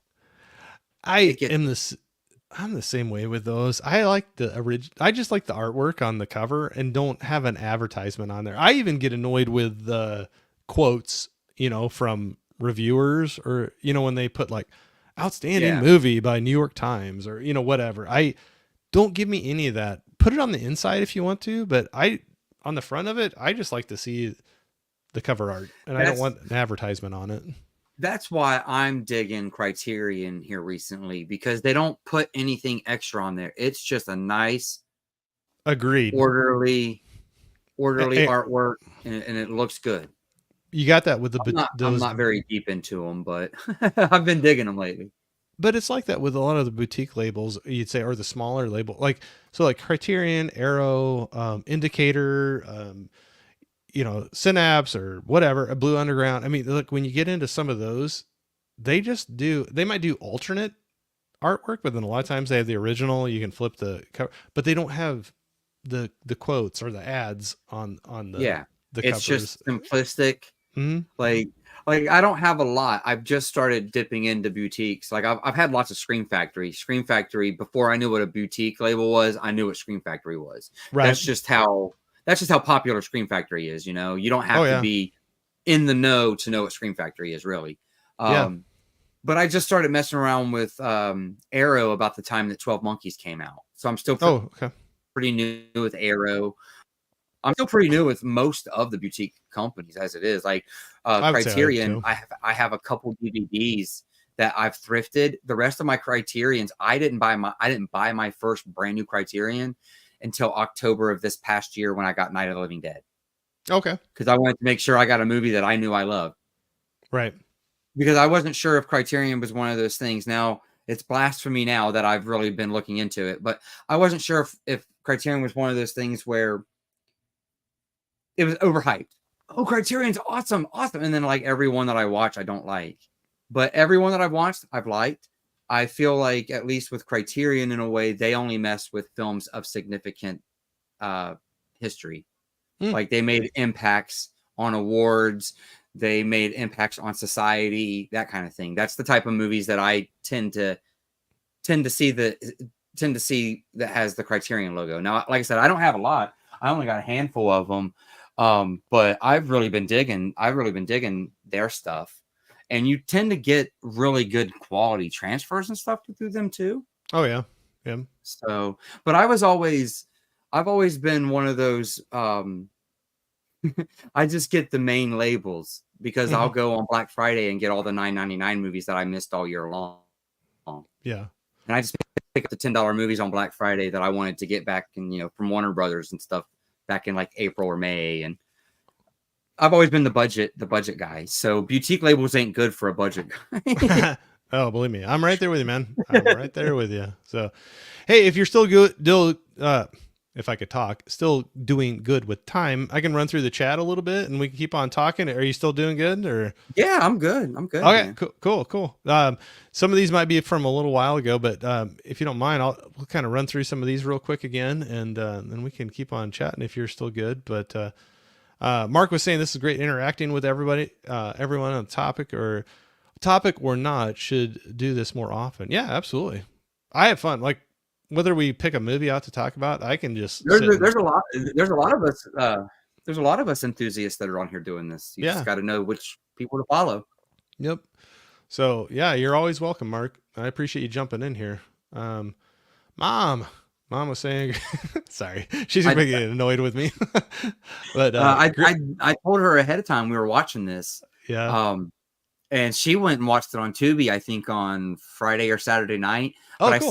I seen her this weekend. She said, "You're gonna like this. Pay attention. Pay a lot of attention." So I did have a little bit of a warning on, hey, this isn't one where you play on your phone in between quiet times. Right. You just pay attention. No, so I'm glad I actually had that piece of information going into it. I'm glad you liked it too. So she's a great watch. Jason Bateman is great in it. I agree with you. He takes a definite twist to the movie. I think this movie is what got him his job on Ozark. Oh, I could see that. Because they're not like similar characters, but like I said, you usually see him in like comedic roles. Mm-hmm. Like Date Night or not Date Night, but like he did movies with like Jesse McCarthy and stuff like that. You usually see him in comedies. So I think this is kind of what pushed him into Ozark, and Ozark is almost like a Breaking Bad type of show. Yeah. No, I could see that for sure. Hey, Mika. Mika's jumping in and saying, hey, everyone. Hope you're still in here. I know this is probably from a long time ago. We were chatting about the movie for a while. So, like I said, I'm probably behind, but thank you for jumping in. K-Man said, I hope we are talking spoilers because there's a lot to... Yeah, we were going through the spoilers pretty good. Yeah. You pretty much heard the movie, but yeah, I agree with you. We may not have unpacked everything. There was a lot there. And like we were talking about, I can see watching this a second time, or not saying I would only watch it one more time, but I could see a rewatch to catch more things that maybe I missed the first time around. And I think you were agreeing with that as well. Just subtleties. Well, the first time we're watching it now this isn't really spoiler because it's pretty early into the movie. But you tell me if you noticed this. When he was there the first time, I believe it was the first time, he gave her a gift. Like it was in a box. And he wasn't there. Like the husband wasn't there. And he like set the box down and he went walking back to the car. And he was like on the other side of the car. And then like she looked at him and just gave him this look. Now, the wife did. Now that's where I started thinking something felt a little off because that was after she passed out from the pills. Did you notice that glance? I didn't, but that's where I'll go back and rewatch it. Yeah, when you go back to rewatch it, there's a chance, and I think she was already even showing a little bit there. Okay, if that helps out. But there's a time where he dropped off a gift, and she just kind of like gives him this look, and I'm like, something happened between them two. Maybe it was just another one of those things. The subtleties. There's a lot of them in the movie. I'm glad you said that. I will. I'll make note of that when I go back and watch that. But weird. And then Holland was saying Simon Says. Weirdo. Yep, that was the whole weirdo. So we have a few people that's watched this in here with us. It sounds like it. That's what I was kind of hoping with some of these, where people could jump in and watch it ahead of time. You know, making sure it's on something free to stream it. And K-Man was saying one final extender 3-part letter. Yeah. He had that was like there was a few of the things that made you kind of wonder about him. But hey, Mel, what's going on? She popped in here. Yeah. If you're still in here, thanks for jumping in, Mel. I appreciate it. Always love jumping in her content too, her and her crew. People saying hey to Mel. Hey, everyone. This is where I'm slow going through everything, but again, love seeing all the love. Saying hi. Evening Killer Queen. Rosie, Joel Egerton he's a hottie. He was a little creeper in this one. So So when you watch the alternate ending, what I suggest, there's two ways to watch it when you go in there to the Blu-ray, the special features, right? There's one with an introduction from the director, which is Joel, and one Yeah. without. I watched it with Joel because he explains why he didn't use this ending, but the guy looks completely different than he did in the movie. Oh yeah, Completely different. I think they were. They I were didn't leaning realize. into the weirdo stuff. Yes. Yep. Yep. Yeah. I didn't recognize him at first, but everybody was saying hi. I know these were probably from a while ago, but need to And then see the this was when you dog. went to get the dog. Oh yes, I'm sorry. That was very. I feel bad about that. I apologize, but Oh, it's okay. I just chit chatted with the chat a little bit. okay. Well, I didn't mean to put you in a bad spot there, so I apologize for that. Oh, the life with pets. But dog barking, there's the Terminator.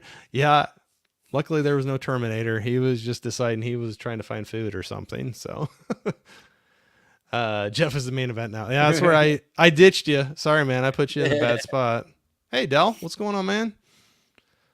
Dell dropping in. So Jeff, I honestly apologize for that. I feel Oh bad. no, I didn't it's mean fine. to- It happens. I didn't mean to put you in a spot like that, but as soon as that dog will sleep for 18 hours and then it decides for 30 minutes it's gonna be crazy. But Mel was saying no worries, like Corey. Life happens. We get it. Oh, thank you, Mel. I appreciate it.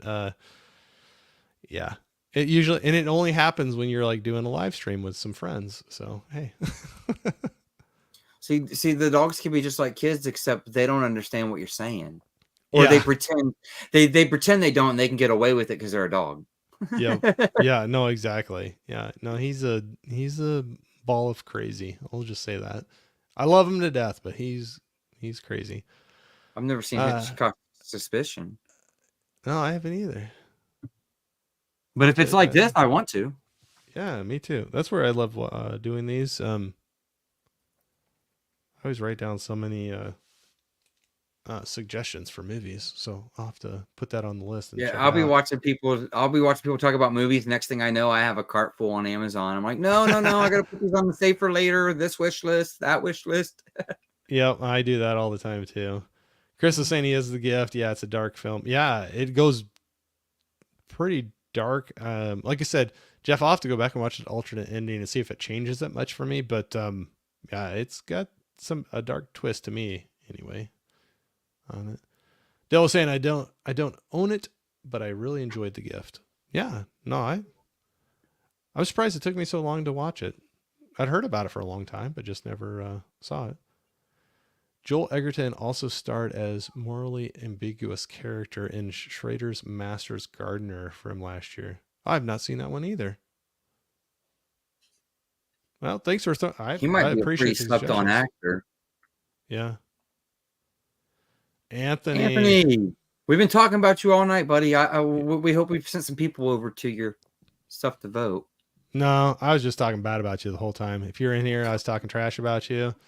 Told people bad things about you. No, you're saying he isn't in this chat. We don't like him no more. But yeah, we'll figure out here in a second if he's still watching or not.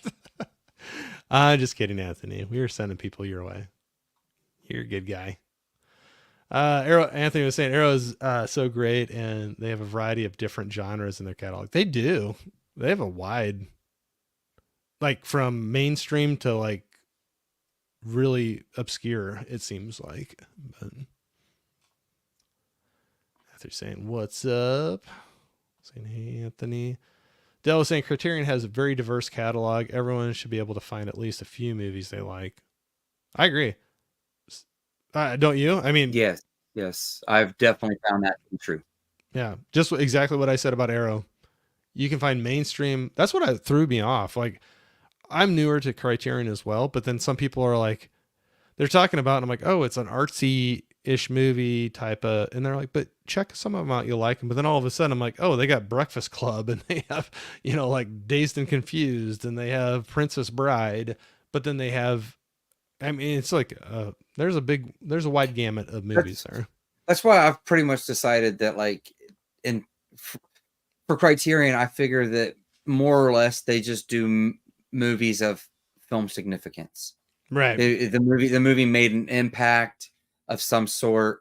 It's considered an unanimously a good movie, a good piece of art, all the way around. Because I haven't watched one that, at least yet, that I don't like, but I'm sure that I'm sure there's one out there that has that C on there. I'd open it up and be like, I don't like this. This isn't for me, but I understand why they took it. Right. They're not going to click for everybody. Like, not every single title will click with you, but you can be like, okay, I can understand why it's there, but it's just not for me, kind of a thing. But Anthony was agreeing with you, Jeff. Like one that I watched last year, I guess last year, Killers of the Flower Moon.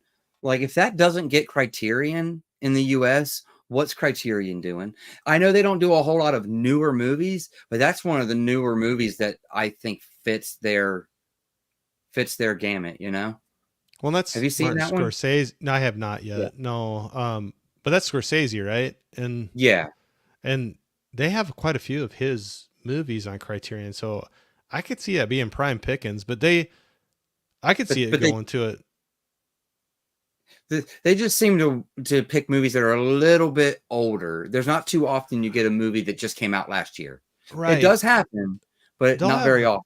They'll have a couple that they'll do that with. Like, I was surprised with, and I really liked it. Oh gosh, Sound of Metal. Okay. That's a good one. It was one that was I want to say it was streaming. It might have been had a limited release in theaters, but it was on. I think it was like an Amazon Prime streaming movie, and that's on a Criterion. I picked that up on one of the last. That I ended up really liking that one, but yeah, like you said, it doesn't happen often. But that was one that was like a relatively newer one that they got, and it was a streaming movie too. So that was where I was kind of wondering if Killers of the Flower Moon would get something like that.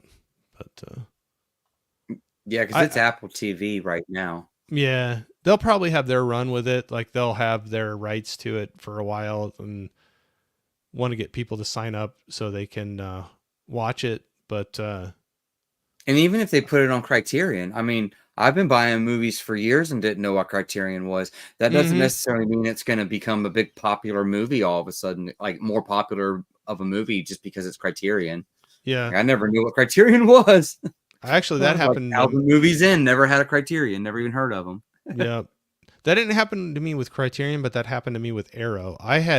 After I started finding out about some of these other labels and people started talking about Arrow, and I'm like, oh, I got to check some of those out. And then I ended up finding out that I had a couple of them in my already sitting on my shelf, but I didn't realize what Arrow video was. And Anthony was saying The Gift is good. I caught that one in the theater. Oh, that's good. Lucky. Yeah. I would have been taken by that. I missed that one. That's one I heard about. Like I said, I heard about it for a long time, but just that's where I'm glad this is fun when we do this and somebody throws out a suggestion, a movie I'd never heard of, or like this case, it's a movie I'd heard of, always wanted to watch it, just never got around to it, and it gave me the excuse to do it. But came in and said, I don't understand if she was aware of being raped. Yeah. They leave some things I think he's referring back to that look that I was telling you about that was exchanged between the two of them when he dropped the gift off, that sly look. Because that was about the time he typed that into the chat, I think.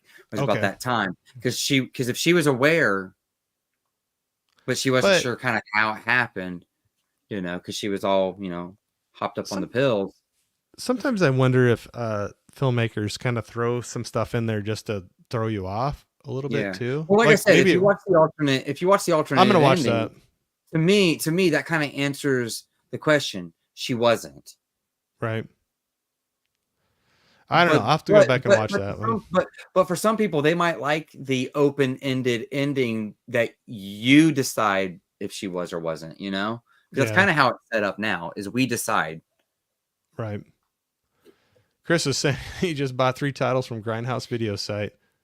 Was it 3 titles talked about tonight, or you just were shopping around and got something? I'd be interested what you picked up, man. And don't we have to tell you to calm down when you do that? Calm down, Chris. Hey, Rob, what's going on, man? What's up, fine folks? Thanks for dropping in, sir. Appreciate it. People saying, hey. Chris saying, got my films up to... Damn, that took a while, LOL. I don't know. That's like a lot of the movies. I don't know if that's what you're talking about, but there's so many I have like marked to watch, and it usually takes me a while to get around to them. Oh, but there it is. Caveman there told you him to go. calm down. Calm down. Calm down. Yep. He's agreeing with it. The catch line that caught on there. People saying, hey, I love this. You still good? Hanging in there, man? Oh, yeah, I'm good. Okay. Sorry, I'm just keep on going. I love it. They keep on throwing stuff in the chat. But Chris was saying Deep Cover was a great release from Criterion. That and La Llorona. I have not seen either one of those. But maybe I will need to now. Have you seen either one of those, Jeff? I have not. I know that Deep Cover's got dang, I just spaced his name. But he was in a whole bunch of stuff in the 90s. I can't Omar? Is it Omar? For Deep Omar Cover? Epps? Deep Cover was no, it wasn't him. I can picture him right now. I'm blanking on his name. Oh, I hate this. I can picture him right now. I'm blanking on him. Come on, Google. I'm gonna feel so bad. I am too. Lawrence Fishburne. Okay, yeah. That's a good movie. Yeah, I know the movie, and I knew him. Gosh, I hate that, especially on live streams. I don't know why Caveman's got to call me out back here talking about boutique labels. I don't know why he's calling me out there. I see the yellow tape label back there, and you got your Scream Factory, and you got some. Anthony's saying, thanks for the kind words, guys. Appreciate it. You both are badasses. Thanks, dude. Thank you, sir. I'll take it from you. Mark saying 3 from Hell was the last movie I bought from Rob Zombie movies, especially The House of a Thousand Corpses. Okay. I don't know if I think I've seen only one out of that saga. I'm blanking on which one it even was.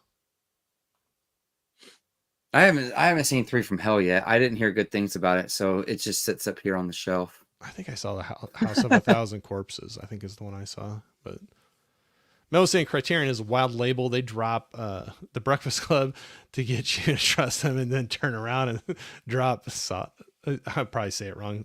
Is it Salo? Salo? No, but either way, I know what you're talking about. I don't know that title, but there's been some of those where I'm like, oh, Breakfast Club. Oh, Dazed and Confused. Oh, Princess Bride. And then you grab one that's like, wait a minute. What is this? Yeah. Like them and Arrow, they cast a wide net of titles that they bring in, which is cool. But yeah, that's a wide net.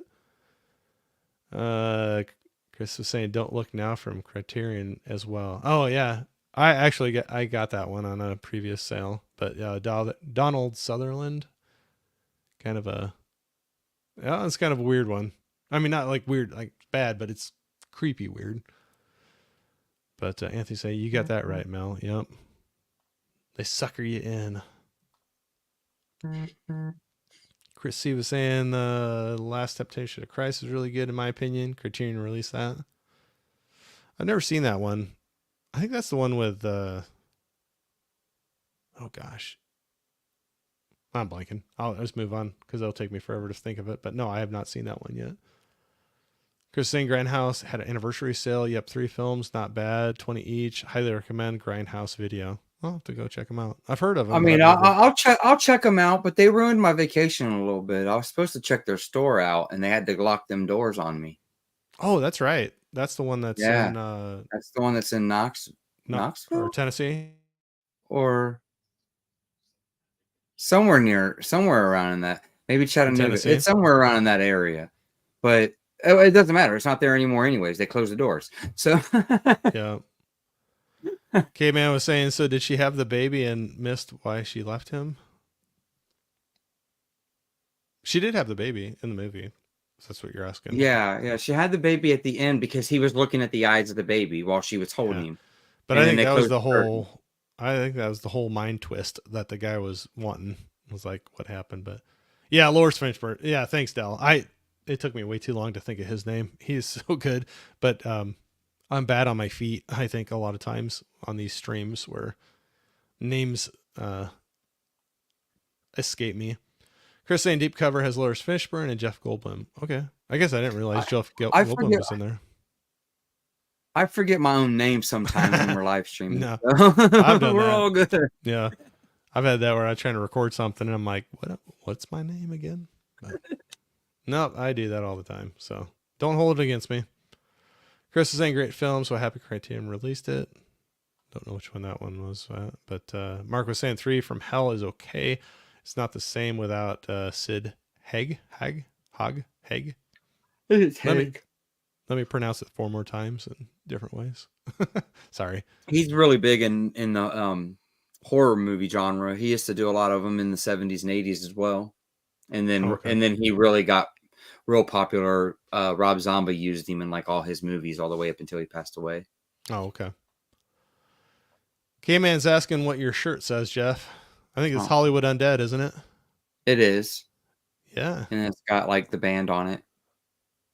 That was some of the music we were sporting on some of the Instagram stories.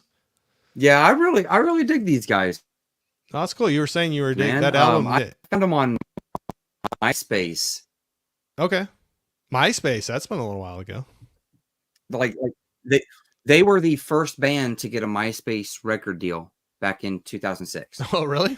And I've been following them ever since they were just a MySpace band. And That's now they're awesome. like, and now they got like millions. They sell out shows. They do tours all across Europe and sell out, and like they're huge now. Um, but I have these waves where, so I don't know why, but my algorithm will always mess with me. Oh, yeah. I never know when these guys have a new CD out until it's been out for a few months. And Yeah. I follow them on all their social medias, on all their YouTube, like on YouTube Music, Spotify, the works. And for some reason, I miss solo projects, I miss band projects.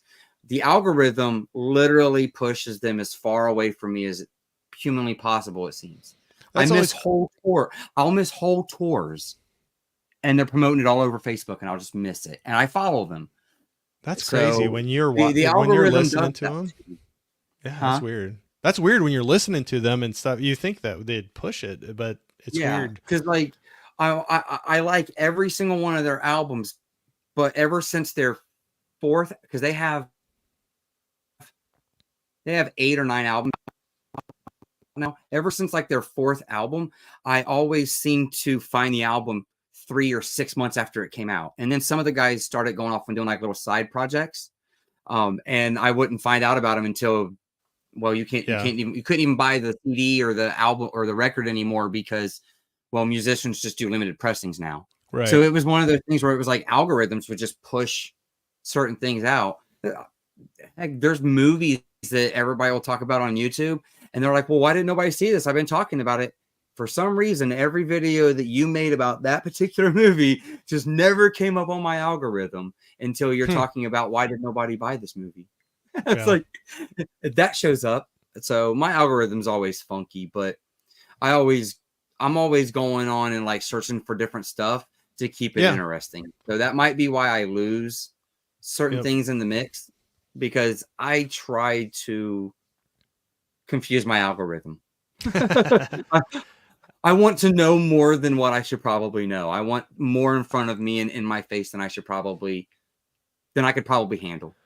I probably do that as well because I'm all over the place and I'm a mood listener, so it depends what mood I'm in. I'm all over the place what I'll listen to. So I was glad you threw that album out because that was I had not listened to it before, and I'll I mean, I have no problem admitting like that's not like my normal wheelhouse, but I like going out of my normal wheelhouse. I like listening to different music, and I love getting different suggestions. So yeah, I was going through that and I enjoyed it, and I'm glad you suggested it when we were looking at music to put Yeah, on some of those stories.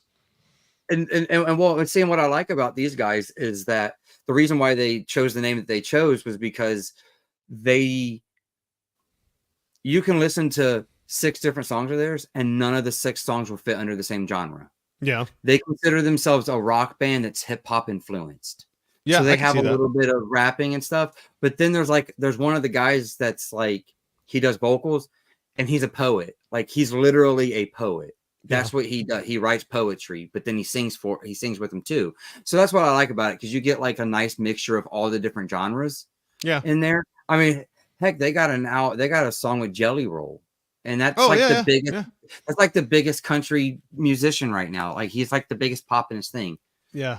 Funny thing is I actually seen Jelly Roll open for a band in 2013 when Jelly Roll was still a rapper. Oh yeah. No, I was gonna say he's a crossover just by himself. he used He's Yeah, he used to tiptoe in the Juggalo genre. He used to tour with Juggalo bands and stuff. That's kind of how he started off. yeah. No, but So hey, that's cool. Yeah, I mean, nobody should have to be like, oh, this is what I am, and have to stay in that. I mean, they can like no, experiment I and go mean, around and and what I like about it is like when you find a nice musician like that you found them for one particular reason, but then they kind of go off a little bit, and then you're like, wait, I like that type of music too. But you yeah, wouldn't have given it a chance because a musician you didn't already know didn't make it. yeah. A lot of people get pigeonholed into like, I like the same. All of the music I like is from 85 to 92, and that's it. That's all I like. Like, there's way more genres than any particular 5 or 7 years. Like I don't really listen to much out nowadays, but I'm sure in 5 years I'm going to hear a song that's real popular right now and be like, why didn't I listen to that 5 years ago? Yeah. You just listen to different things at different times, but yeah, Chris was saying, oh yeah, William Oh yeah, Defoe was the, yep, yep. I couldn't think of who was in that one movie. Directed by Martin Scorsese. Mom saying great one, Chris. I'm probably gonna call you that now until you tell me not to stop it if I'm annoying you. So you won't hurt my feelings. uh, Chris was saying love Hollywood Undead. So you got another fan there. Huge ICP nice. fan too. Okay. ICP, I guess I don't know. Don't know that one. Insane Clown Posse. Oh, okay. Sorry. That's the whole Juggalo thing. All right. Well, that's where I'm not ever claiming to be in the mix with a lot of things, but no, like I said, I love K-Man. You busting my chops now. Don't need to translate your farmers only NPR shirt, says Corey. LO, just busting your chops. Yeah, that's all right. My flannel for tonight, one of my 5 shirts, but yeah, oh, Chris is laughing at me now too. Chris is saying have all the Joker cards, Mark. Okay. They're talking more Juggalo stuff. Okay. Sorry, that's where you'll have to translate with me. I'm like I said, I'm not up on everything. It's a lot to take in, considering like been around for like 30 years now. Okay. So they're basically like at this point, if they talk about like classic rock and stuff, hip hop's been around long enough. You can say classic rap at this point, and I would say they'd fall under it because they've been around since like 1991. Okay.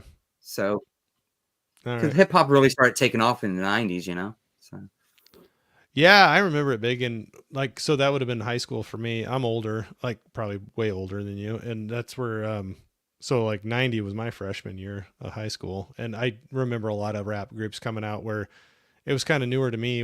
I was going to a new school at the time, going from very small rural school to like a little bit bigger school, and I don't know. That's where I've always I've always liked getting exposed to like movies and music that are different than you can get really bored staying in your lane, the same thing all the time. There's things I like and are comfort things, but I love stuff that pushes the limits either way. You might find stuff that's just not for you, but that's cool. But then at that point. But I mean, everybody has that comfort song or comfort album that, it doesn't matter. That song comes on, you don't skip it. Yeah. But I like going outside of that. And like you said, then you're like, well, I can go to here. And I really like that. Well, maybe that's too far. And you can kind of go back and forth. And it just might, like I said, I'm a mood listener or watcher even for movies where depending on the day, that range might change where I would be at. So I always love getting different suggestions.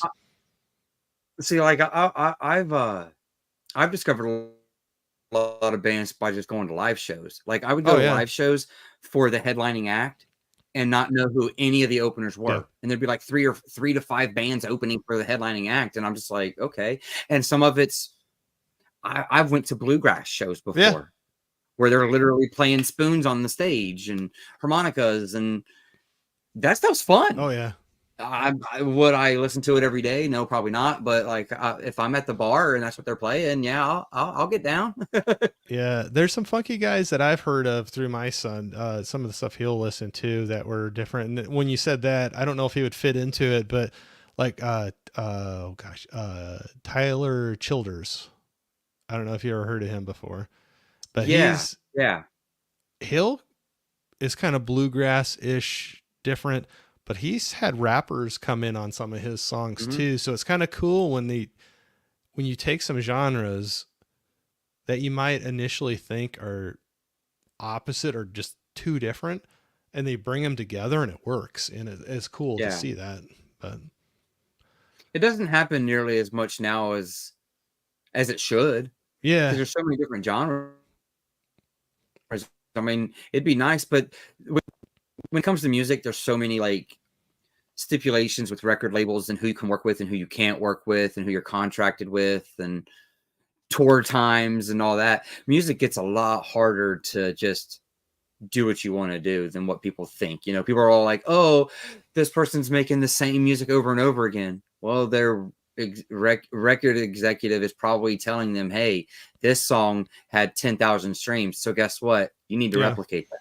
And you have a 5 album deal with us, so you're gonna do 3 more like that or something, So, absolutely. Mark was saying, since I'm home with COVID currently. Oh, sorry, man. I'm going to watch Terrifier. Been interested in watching the series. Okay.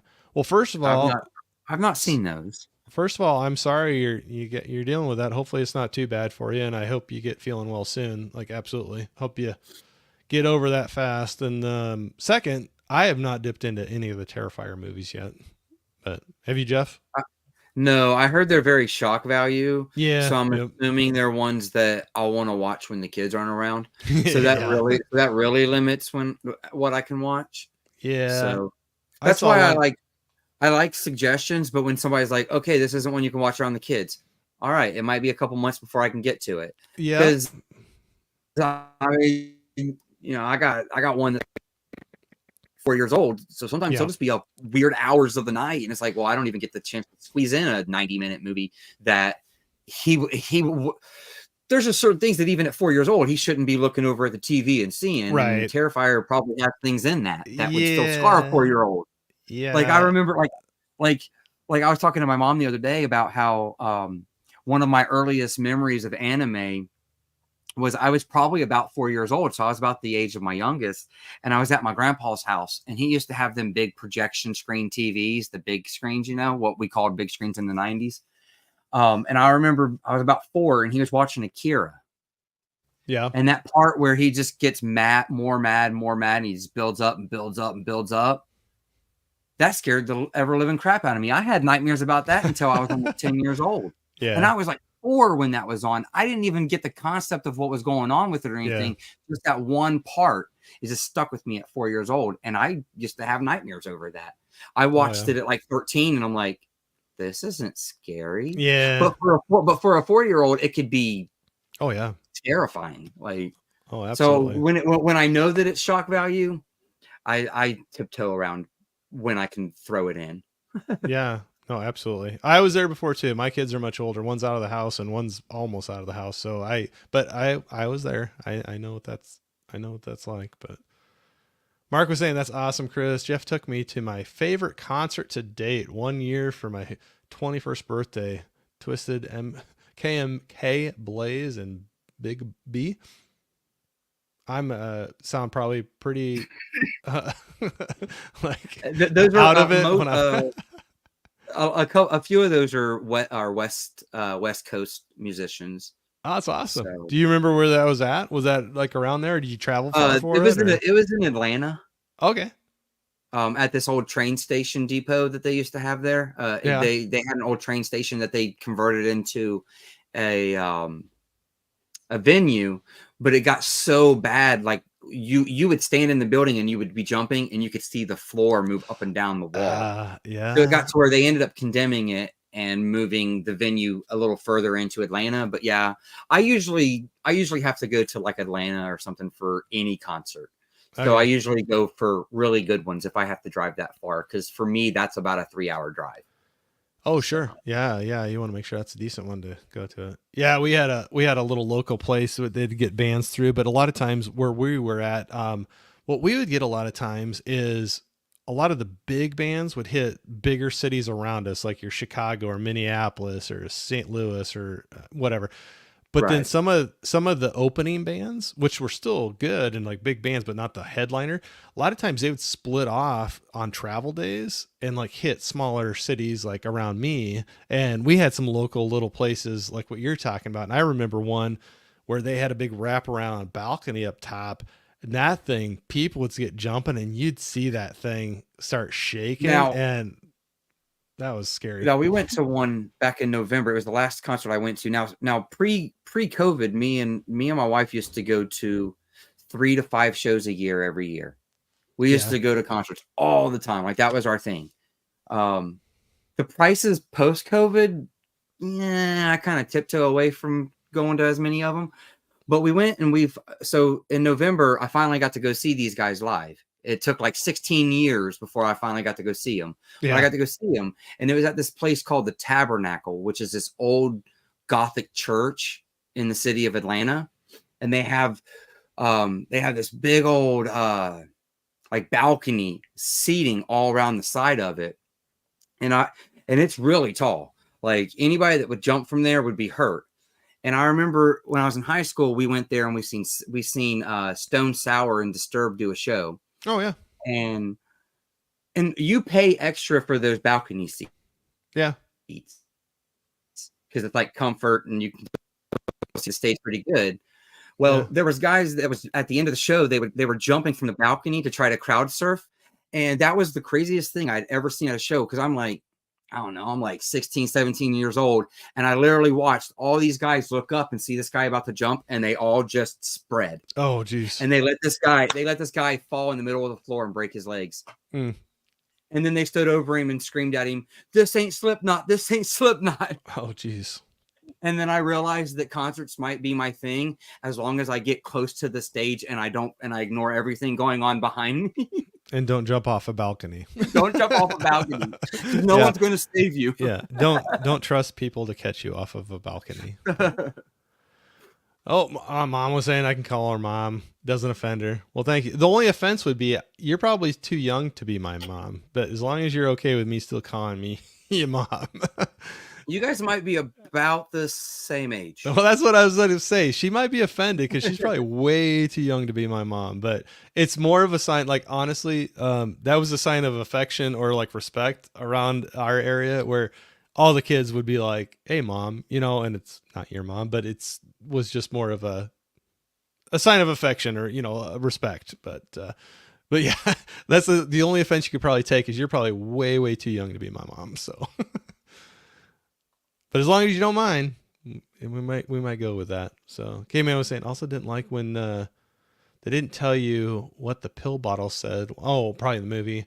At first she was stealing birth control pills and yeah, I guess I didn't catch that, as a possibility. I didn't catch that she was still on birth control pills and taking them. Yeah, I guess I didn't know what pills she was taking. I just knew there was all those hints of like what, like you don't want to fall back into what you did before. Um, but Yeah, yeah. that'd be another thing to check out if yeah, or not if, when I rewatch that sometime. I'm gonna have to laser focus even more. And I thought I was pretty laser focused. I had my phone away from me while I was watching it, but there's still just that's what makes a good movie, in my opinion. Like when there's Yeah. so many subtle details that you have to watch a movie 3 or 4 times to get them all.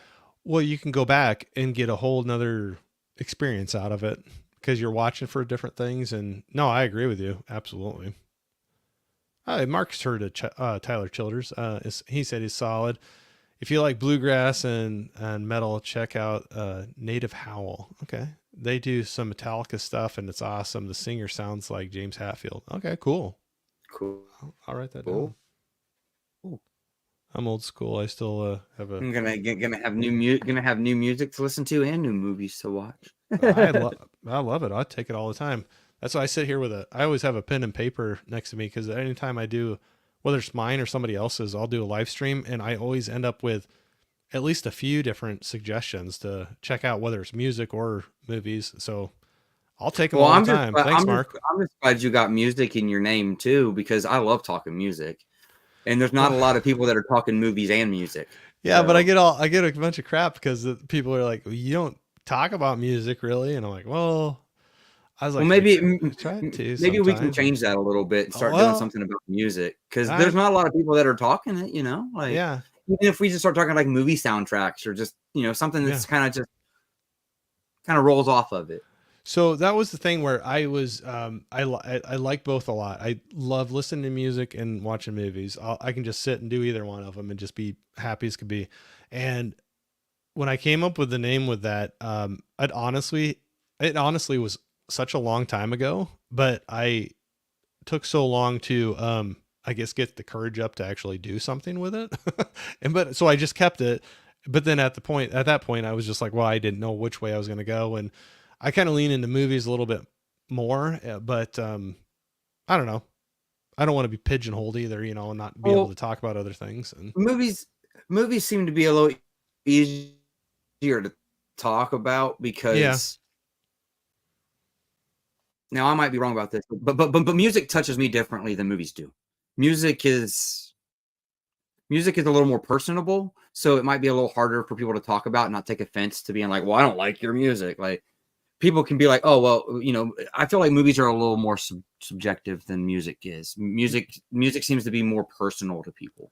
Yeah, I could see that. No, I could see that. Oh, I skipped over one first here. Caveman was saying, I'm a caveman who gets terrified way too easily to watch scary movies. I live in a cave with bats, ghost mummies, and vampires. Yeah, I know you don't like the horror movies too much, man. That's all right. I think we found something though that falls under the horror category. I can't recall, but there was something that we found that Caveman likes that's pseudo horror.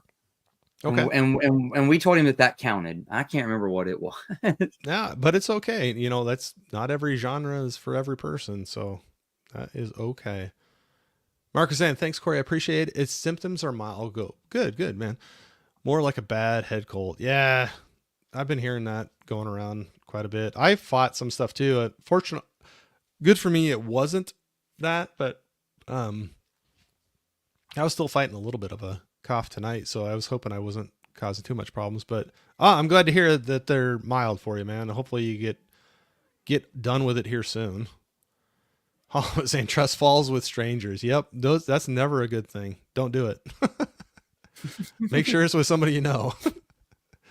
Not a stranger at the bottom of a balcony at a concert.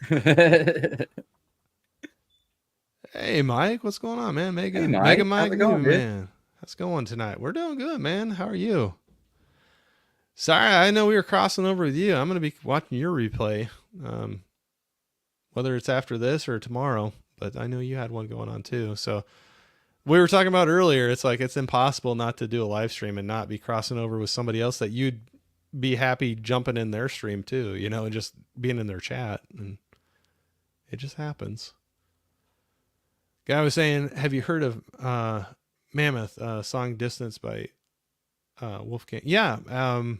I know you brought it up before. I haven't watched the video. I know you talked about the video of it, I believe. And but I did actually hear quite a few off of his newer album. There was one time in one of our cars we have the Sirius satellite XM whatever radio, and there was one weekend he like took over one of the channels and they were like going through playing almost every song off of his album that they released, and had him kind of talking about it, and then they would mix in like some of his favorites of his his dad, his Van Halen classics that he liked as well. But no, very cool. Saying hi to Mike. Mark was saying should do a music live stream with others. I'll volunteer on that one. Okay. Have you ever been on has Mark been on a stream? Would you want to do it? Do it, man. We could have you on. That'd be a fun time. Jeff just marked you down. Maybe we'll do it on Jeff's channel. No, it'd be fun. I have not done one. I have ones where I brought up music during them, but not specifically on it. But that'd be fun to come up with something for it.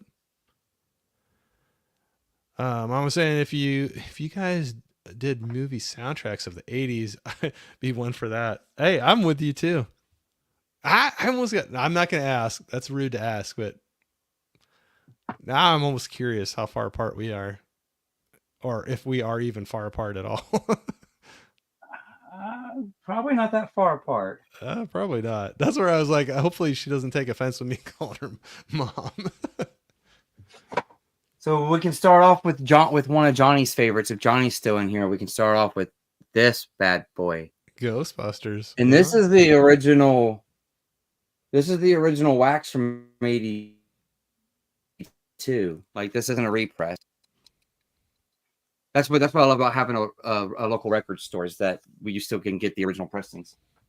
But yeah, Ghostbusters. We have to have a stream and bring up Ghostbusters.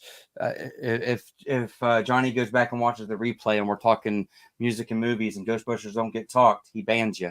That's what I've heard. Well, that was the saving grace when I said bad things, or it wasn't really bad things, but I wasn't as positive to one of the movies he liked, and he's like, as long as you like Ghostbusters, we're still going to be friends. And so luckily we're still going to be friends. Well, I hope so. Because I have a feeling you guys might get a little closer than you would want to if you weren't friendly. I hope so. Maybe here. Oh, wow. I see. I wasn't trying to be rude and ask, but you're just throwing it out there. So no secrets here. I'm going to be 53 in August. So I'll be, so you're throwing it out. I'll throw it out too. I'm going to be 48 in May. So we're not too far off. We're not too far off. So that's where you're going to probably get offended if I'm calling you mom. So, but thanks for putting up with me. I have friends in real life that are your age that hang out and come to dinner at my mom's house and call her mom. So say it's no big deal. I was going to say, she's like, you're not going to be 48 and call me mom. It's like, no, no secrets here. No, I love it. I love you putting up with me. Hug does a lot of soundtracks. Yeah, soundtracks are fun, and especially 80s, like 80s and 90s music. I like stuff outside of that too, but that was so much of my, I don't know, you have kind of decades that are kind of like your heydays, like growing up or high school or college, whatever. It's like 80s and 90s were mine for sure. So I have a lot of great. Well, the good thing about good music, right? It never goes bad. That's right. It forever stays good. Yep. No. Mark's saying never been on one, but I'll do it. All right. We're going to call you out on that, man. Mark, he said it right here. Jeff, you're going to hold him to it. He's going to be on a live stream. We'll get you on one. We can do it. If I can do it, anybody can do it. So, I said, I'll be 56 in September. So you still are all youngsters to me. That's all right. We're still not too far off, man. We're still not too far off. Happy early birthday. I'm sure that's to mom, not to me. 45 in April. Okay, Chris. I knew we were pretty close, Chris, but I figured I was older than you. But well, cool. So, hey, I know we were like chatting, having fun, everything, but not to dig into business a little bit, but seeing Chris and Caveman in here as well. You know, you guys have had some cool streams going on, and I don't know if you want to talk about that at all. Some maybe what you've been Yeah, doing, anything that you got coming up. Plug away yeah, because you guys have some great stuff going on there. yeah. We've done two, three. We've done three now. Um, uh, it's called something geeky in our collection. And what we do is we pick things that we have in our collection that we've not seen. Yeah. That'll be new to us watches. We do a couple stacks. We do like 2 stacks of movies and a stack of TV shows. And you can mix and match them, I guess, however you want. I do mine by like animation, sci-fi, and then TV shows of a mixture of anime and animated and sci-fi. Just to kind of give us a kick in the butt to watch things we already have. Sure. And we let the chat help us vote and decide on what we're going to watch out of our stacks.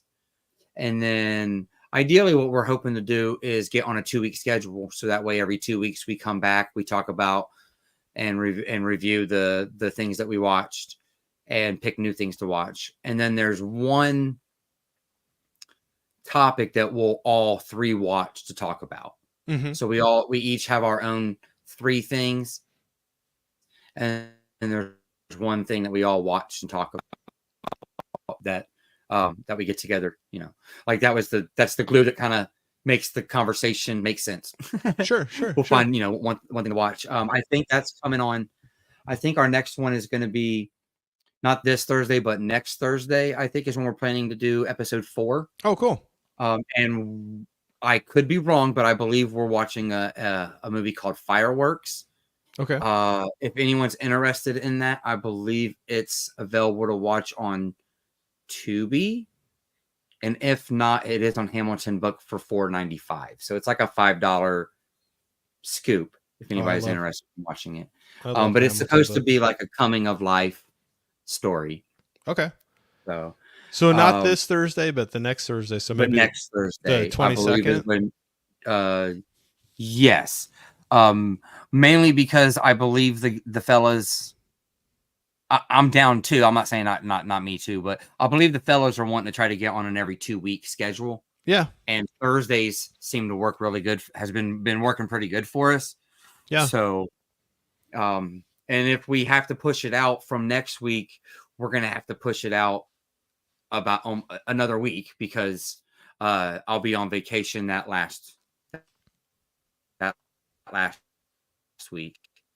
Cool. Vacation as well. If anybody knows what I'm talking about, there's a few content creators that are going to be at Orbit in Asheville at the beginning of March, and I'm going to be heading over to Orbit as well to meet up with some of them. And I'm sure there'll be some content made between people. Oh yeah, and that's awesome. In Asheville, Orbit DVD. I'm sure anybody watching knows what Orbit is. But there's a whole bunch of people just kind of like from North Carolina and Georgia and Tennessee and stuff, just kind of meeting up there at the store, going to take recommendations. And like any of the other meetups, I'm sure there's content going to be made from it. Store tours, pickup videos, that kind of thing. But that's then. And then I guess the only other thing that I really have coming up is, like I said, Thursday night at 9, and that's this Thursday. So in 3 nights, I have my live stream with Dude Loves Movies, Cody, and we're going to be opening up this nice big old piece of B-rated film history in here. So what night was that? I honestly can't remember what's in here. What night was that going to be again? That's going to be Thursday. That's this Thursday. This Thursday, yes. And over on his channel? It's going to be on my channel. On your channel? Okay. So this Thursday on your channel with Cody, Dude. Yeah, it's going to be my... Yeah. You got your Vinegar Syndrome. Yeah, now, and I'll just go ahead and... Yeah, and I'll just go ahead and kind of let everybody know that it'll probably be a little bit rocky, only because I've only ever done one live stream, and I've never had a guest on before, so it might be a Hey, little rocky to start with. Um, s- which is why it, I just chose one guest, because I don't know if I can go through like bringing different people up and making them big and doing yeah. all that stuff. So I just chose one person that I took some suggestions from, because there are suggestions in this box. There is more blind buys in here than not. So it should be a very fun stream. And there's probably going to be some stuff in there that people can make fun of me about. Because there's Hey, probably some stuff in here that I'm going to be like, what the heck did I just buy? yeah. No, hey, we're all there. And hey, I've only done one guest at a time too. So sometime I'm going to branch out and have more, but I was the kind of the same way where I was like kind of hesitant about having more than one. So like I did a couple test ones kind of ish where it was just me. So Right. I think you did great with the one you did on your, you did your, your celebration stream for the subs and, Yeah.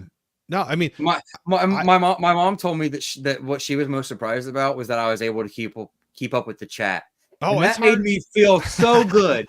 That made me feel so good, because that was the one thing I was like, I'm not going to be able to keep up with the chat. I'm going to sit there and bullets, and then I'm going to be like 30 minutes behind in the chat, and then people are Oh, just going to leave and give up. man, I'm so still so that working. made me feel good. I'm still really new at all of it, and I'm still working at it too. And sometimes it's kind of hard to be like, or at least for me anyway, be like talking, like I'm looking at you talking, keeping a conversation going, and then kind of looking over at the chat to be like, do I need to jump into one of those? And so it's a balancing act, but I know you can do it. I have no doubt about it. But I was the same way too, where like, not that I'm talking like I got so much experience, but I'm the same way where it was like a little daunting at first, where I'm like, I'll start with just myself, and then I did that like twice, I think, and then I was like, I'll bring in one person at a time, and that's all I've done so far. But sometime I think it'd be kind of cool where you see people with their streams, and they'll have multiple people going at the same time, and yeah, I could see where maybe next time I'll throw in have 3 or 4 of us in or something, or Right. whatever. But no, absolutely. Nah, you'll be fine. I don't think there's anything rocky with that at all. So this Thursday will be your channel with It'll be Cody, and then it'll be 9 p.m. Eastern. Eastern. Okay. I'm And not then good at the changing the time zones and all that, but I know it's yeah. like 9, 8, and 5 or Oh, 6 or something. just say one of them and what time zone it is, and people can figure it out from there. And they can figure it out. But I kind of am the same way with that too. I got to back into it. So this Thursday with Cody on your channel, and then next week, Thursday, 22nd, you think that's going to be the Something Geeky? That's going to be your next one. And then whose channel is that going to be on? That's going to be on Chris C. Okay. Slasher Dude's channel. I Yep. also believe that we may be trying to simulcast, Okay. but I don't know much about that either. So, like I said, I super, super, super green behind the ears. Oh, that's, Um, we all are, getting on man. here and just getting on here and having fun. So Yeah. that's really all it is. On this day, and this day, we're getting on and having fun and being Yeah. geeks. Yeah. Hey, you and me both, man. I'm right there with you. So I'm in the same boat. So absolutely. No, it's cool. I just wanted to, yeah, plug some stuff you got going on, because I know you guys have been working on things, and then you were talking about the thing with Cody. So I'll be chiming in there. I'll be watching the stuff. K-Man was saying fireworks, Hamilton book, and Big Lots. Okay. Yeah, no, Yeah, Hamilton books. that's where it's at. That's where you can get it at. It was at my Big Lots. There's got to be a handful of people that shop there as well and buy stuff. Obviously, they're not staying in business just from me. But I passed it because I'm like, oh, I don't really know what this is. I've never heard of it. And then the guys wanted to talk about it, so I swung back by Big Lots to see if I could scoop up fireworks. And well, it's Big Lots, and I found other things instead. I didn't find fireworks, but I still didn't leave empty-handed like I should have. But That happens. but I did. Their shipping starts at like $4, but they have so Okay. much good stuff on there. It's kind of hard to just get one thing at Hamilton Book as well. Trust me, I constantly have stuff sitting in my cart on their website constantly, and then I'm just like, Hey, but if you know the trick to that, if you leave it in your cart, they send you emails when the stuff in your cart is getting low in inventory. So that's when you can bite the bullet. You're like, okay, they're warning me about this. If I don't get it now, then I do miss it. Okay, it's $7.96. Let's find a couple other things to make that $4 shipping worth it. Yep.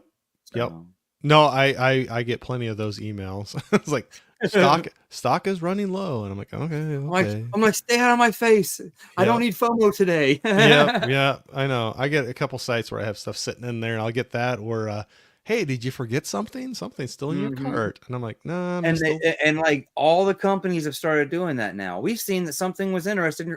I've been getting that from Diabolic DVD. Yeah, and all I'm doing on there is I'm going on there and checking on my status for the Hellraiser box set. And they're like, we noticed that you were looking at something. Yeah, I'm looking at what I've already ordered. I want to know when it's coming.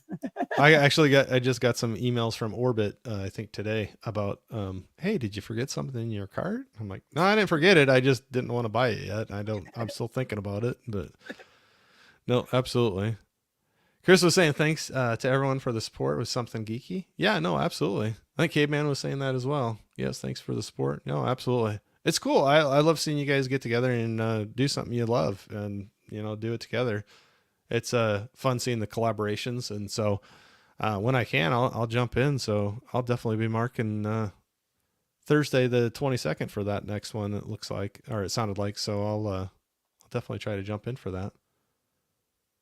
Mark was asking what kind of music I'm into. So it's the same with movies where people probably get annoyed with me where I'm not trying to skirt the answer, but I was saying it earlier where I'm kind of a mood watcher or listener, and I am all over the place. So I always tell this where my wife would just shake her head at me. Like when we were first dating and this was like mixed tapes and like burnt CDs, like mixing your own music to listen to while you're driving around.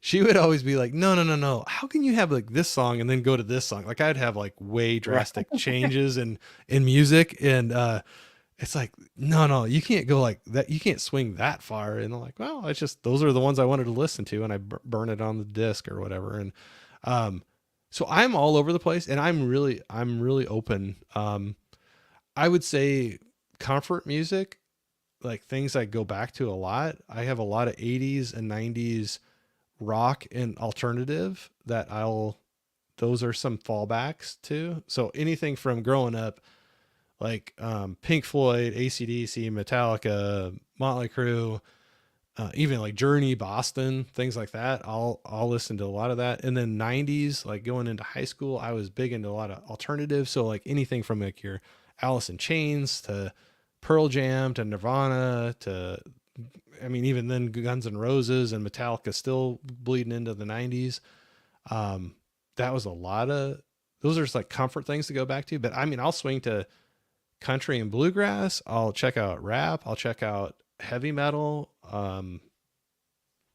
So I know I probably really didn't answer that. But. Well, I kind of answer it the same way too. Like I'm not a big fan of country. Music, but I understand why people like it. Like I'm not going to be like, oh, you like country music, your taste is terrible. Your taste isn't what my taste is. That's how I look at it. Because if you actually love music, you understand there's good music in all genres. Yeah. But you also understand that there's really bad music in all genres too. Yeah, that's true. And I particularly like, when it comes to music for myself, I miss bands of like the 80s and 90s when there was a guitarist, a bassist, a keyboard, a drummer, and a vocalist. There was a band there. It wasn't somebody there tapping a button. Right. It wasn't a computer and then just speaking to a microphone. Like, it wasn't a laptop in the background. Kits, you can do electric guitar. Yeah. Like that's what a lot of the music is now. Or when you see a really big song and they're like they win a Grammy or something, there's like 8 writers that walk up with the artist. And it's like that's not even the artist's song anymore. It was 8 different people that took to write that one song. Right. What happened to the days of like Aerosmith, where it was like them 5 guys, 4 guys, whatever, were sitting in the studio writing the Hmm. song, playing the music, and they do it live too. Well, Like we don't, I mean, we still have that, but that's what I miss in terms of like what they try to put on the radios and stuff nowadays. You don't get a lot of actual talented musicians anymore. well, or even if you get talented musicians, if I could talk, um, a lot of times now they're pushing singles, like they don't. And Hmm. a lot of times what I miss too is, so they might be talented now today still, but I kind of still miss like having an album. That's the whole concept. Like the whole Yeah, album is a story or I mean, you can listen from the beginning to the end and it's like reading a book. It's like, I am a sucker for a concept album. yeah, You give me a concept album that has some groovy beats, I'm listening to it on repeat more than yeah, likely until I know a few of the words of a few of the songs. yeah, Um, I hate that only because it's taken the art of the album away. To me, used to be like you would buy the album and you'd put it in that CD player or you put the wax on whichever, put the tape deck in, whatever. That's all you had to listen to until you made enough money to go buy another one. You didn't oh yeah, have YouTube, you didn't have YouTube Music on your phone. You didn't have Spotify where you could get whatever you wanted at any yep, time. Um, and back in the day, they would sell you a single and you'd be like, "Oh, that I love this single. I want this album." You'd buy the album and nothing else on the album sounds like that single. yeah, yeah, But you would find some other stuff and you'd be like, okay, well, this isn't what I thought it was. Like a perfect example of like something that's a little newer was like Macy Gray. She got real popular with like that smooth, like alternative song. And then you get yeah, her album and it's parental advisory and she's cussing all over it and she's talking about like sex and toys and all this other stuff on it. And it's like, okay, that one single talking about I try, like, and that was everywhere. Like they used to play that at school dances and stuff. yeah, And like on TV shows, like it was on like Smallville and stuff back in the day. But you buy the album, the rest of the album is like super like don't listen to it around your kids. Like it's all innuendo all throughout the album. But that's how they used to sell us albums back in the day. Or you would buy the album because the entire band, like Styx, would do a concept, and from the beginning of the album to the end, you got to hold you on an adventure. And they don't yeah, really do that anymore. Now they're no, like, all right, we're going to do the singles. And yep, usually by the time the artist has enough singles out to make an album, they're already old news and the record label doesn't even want to give them the album. right. No, I could see that. Mom was saying, "You're welcome, Chris. Love watching the three of you." I'd say I always see her any stream you're on, Jeff. I see her out there, so that's cool to have the support there. I love seeing that. Yeah, I cannot knock that at all. Yeah, it's great having a good mom in the corner. We'll say that. Mark was saying we definitely are the same on being all over the place. My Spotify is all over the place. Yeah, but it's cool though. Hey, at least you're getting good use out of your Spotify. I know some people that subscribe to a music service and they'll listen to like the same two albums like all the time, and I'm like, you have everything. Like this is something I dreamed about.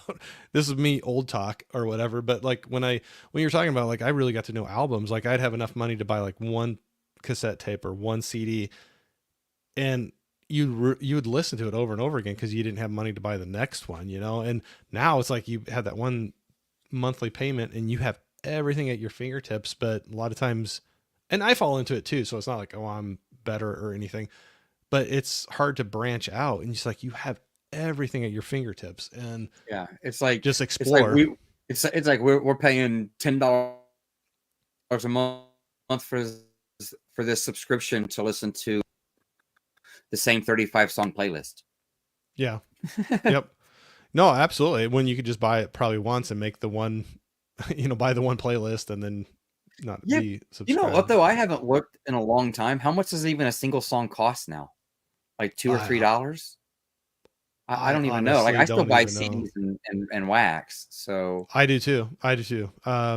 Well, I still have a lot of old ones that I had from a long time ago, but yeah, I'll still buy both of those as well. But I haven't bought digital music for a long time. Like I have subscribed to like Spotify, but I have not bought like a Well, I digital mean, copy of it. you have to have at least a streaming service now, anyways, if you like music, for the pure and simple fact that like my car doesn't even have a CD player.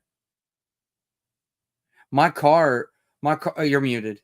My car is essentially not Sorry.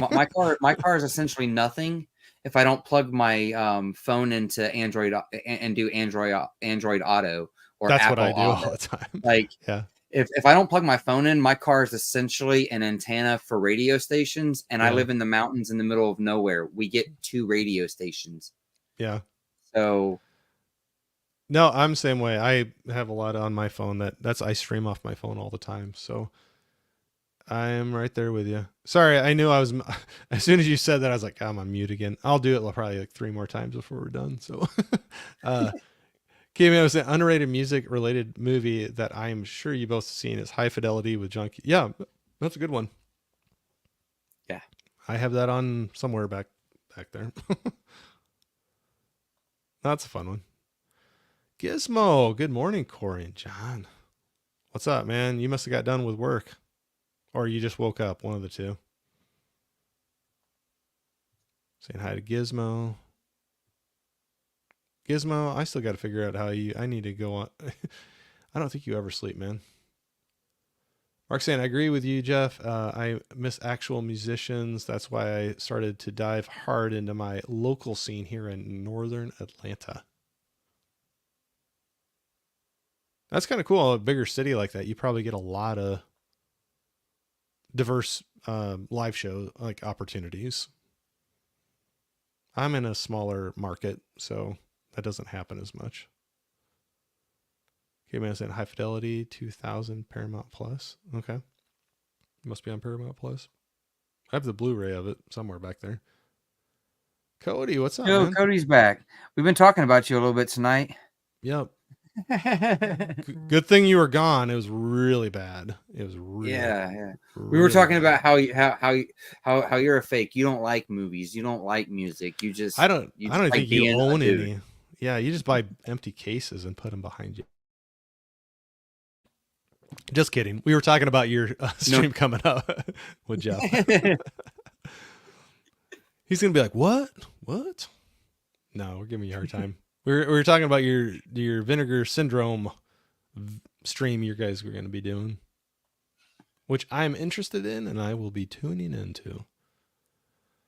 Mark was saying the smart shuffle feature is pretty great on Spotify. You know, that's one thing. Spotify does a pretty decent job with their little algorithm thing, the suggestion thing.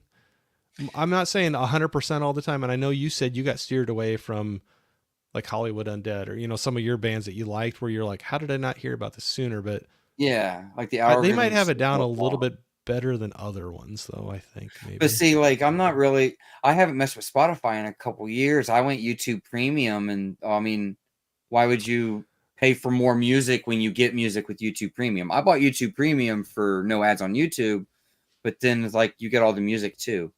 Can I invite you over So to speak to the rest of my family then, please? No, I'm joking because I also have YouTube Premium because I cannot stand the commercials anymore or the ads. I think I got rid of it, and not going into which way or not, but it was a while back and it was political time, like election time, and I was done both with sides the hearing ads, yeah. I was done hearing both sides, so I'm not taking a side. YouTube But was bad for that. I will oh never know because I'm gonna pay for my ad free. well, I had it for a while, and I'm like, I'm gonna cancel it, and I canceled it, and then that all kicked in, and I'm like, please take my $20, 19, 20, whatever it is. I'm like, take it Well, and get these off of one of mine. my friends told me that he had the YouTube Premium, and then he canceled it and went back to regular YouTube, right? And they put more. He had more ads than he did before he went premium. Yeah, I don't know if I felt that Oh, way. Maybe But they try to but punish you, or you just feel like it's more because you were used to not having any at all. I'm kind of thinking you just kind of got used to not having any, so just Yeah, having what yeah, you used to have back is kind of a hindrance. yeah. But I could be wrong. I mean, it would not surprise me if they were like, "Oh, well, he canceled. Let's throw an extra 15-second ad right in the middle of the video." Like I I bet you we can heard, get him back. yeah, I mean, I heard that they were doing ads in the middle of live streams. See, and that's where, yeah, I would be bothered with that too. And I don't know if it can. I don't know. I'm way, way, way from even having to worry about whether I would monetize or not. I mean, I'm like, who knows if I'd ever get to that point. Either case, I don't have to worry about it right now. But I don't know if somebody, when they get to that point, if they can set how the ads are done, or Well, you whether they're skippable can. or not, or You can, from what I understand, because I found out about ads during live, guys, about the live streams. I've set it to be as least reoccurring as possible, which apparently was setting up an ad every 30 minutes, which isn't terrible, yeah, but that still distracts because you never know when that's going to actually happen as the content creator. So you could be talking about something that somebody really wants to hear you talk about. right. Yeah, especially a So, live stream, you and I can had no miss a idea. I had no idea because like I had single YouTube Premium. I got it back in like 2020 or something like that with my phone. When I got my new cell phone a few years ago, they gave me YouTube Premium for free for the single. Well, I started testing out the music and realizing that the music was better for me because I was having a problem with Spotify telling me that I couldn't stream my music because I was offline, even though I had offline play enabled. It just wasn't working, and with my job, I spend a lot of time driving outside of cell phone service. Oh yeah. So I went like through my trial and all that with my single music, and I'm like, okay, well, YouTube Music's better. It actually works offline. So I had to convince my family to move all of their music playlists from Yeah. Spotify over to YouTube. I'm like, I need you guys to make new lists on YouTube because I will pay for both of them for 2 months so we can do the transfer. Once it goes, we're saving so much money just doing the YouTube family. Yeah. YouTube Yeah. family is like $22 a month, and you Yeah. can have up 6 people on. I was looking at the Spotify Duo to do it for me and my son, and it was $18 a month or something. Yeah. I'm like, well, me and my son used YouTube more, and we would lose our ads, and we could download YouTube. We could download YouTube videos for offline play. Well, that Yeah. sounds to me like a win-win, and my wife gets music too. So, Yeah. I mean, that's the steal of it for me. Is that seems to be, to me, that's going to be, if I let all of my streaming services purge, YouTube's the last one now. Yeah. That's the most That's, essential to me. I love not having the commercials, or the ads, whatever you want to call them. I love that. I love also the downloading, so you can listen or watch something offline. And I actually use a ton. There's so many. So even like this right now, like I'll go back and listen to somebody else's live stream that's a longer one, but just listen to it. And I Yeah. love being able to like shut the screen off and save your battery life or whatever, and you just can listen to it. So like you can do the background play of it or Yeah. whatever. Well, like example, if I was to meet like somebody like Ryan, Yeah. right? It's going to take me a little while to get his face with his voice because I know his voice. Yeah. Because a lot of times with his videos, I'm downloading them and I'm just putting my phone in rest mode and plugging it up to the car and listening to it like a podcast type of deal. Yep. And I do that with a lot of content just so that way people get their hits. Because Bob one time he asked me, he's like, dude, how do you follow everybody? He said, he was like, there isn't a single person that I know of in the community that you're not subscribing to Instagram at least as much as it probably pops up for you as you can. He was like, you tend to support everybody. He's like, how do you do it? I was like, I download a lot of the videos and just listen to people. Yep. I do that a lot too. A lot of times I'm gonna recognize somebody's voice before I'll recognize their face. Like Yep. I'll be cleaning, I'll be doing something in my room, I'll be reorganizing shelves, and I'll have like, I don't know, a Ken round table on or something, right? And he's introducing people, and I'm not really paying much attention. And about 20 minutes in, I'll be like, oh, that's so-and-so. And I'll pop up and that's who it is. Like I noticed the voice before I ever like looked up to see who it was. Yep. You and I are very And similar with that. and I know I can't be the only one because lots of people talk about doing that.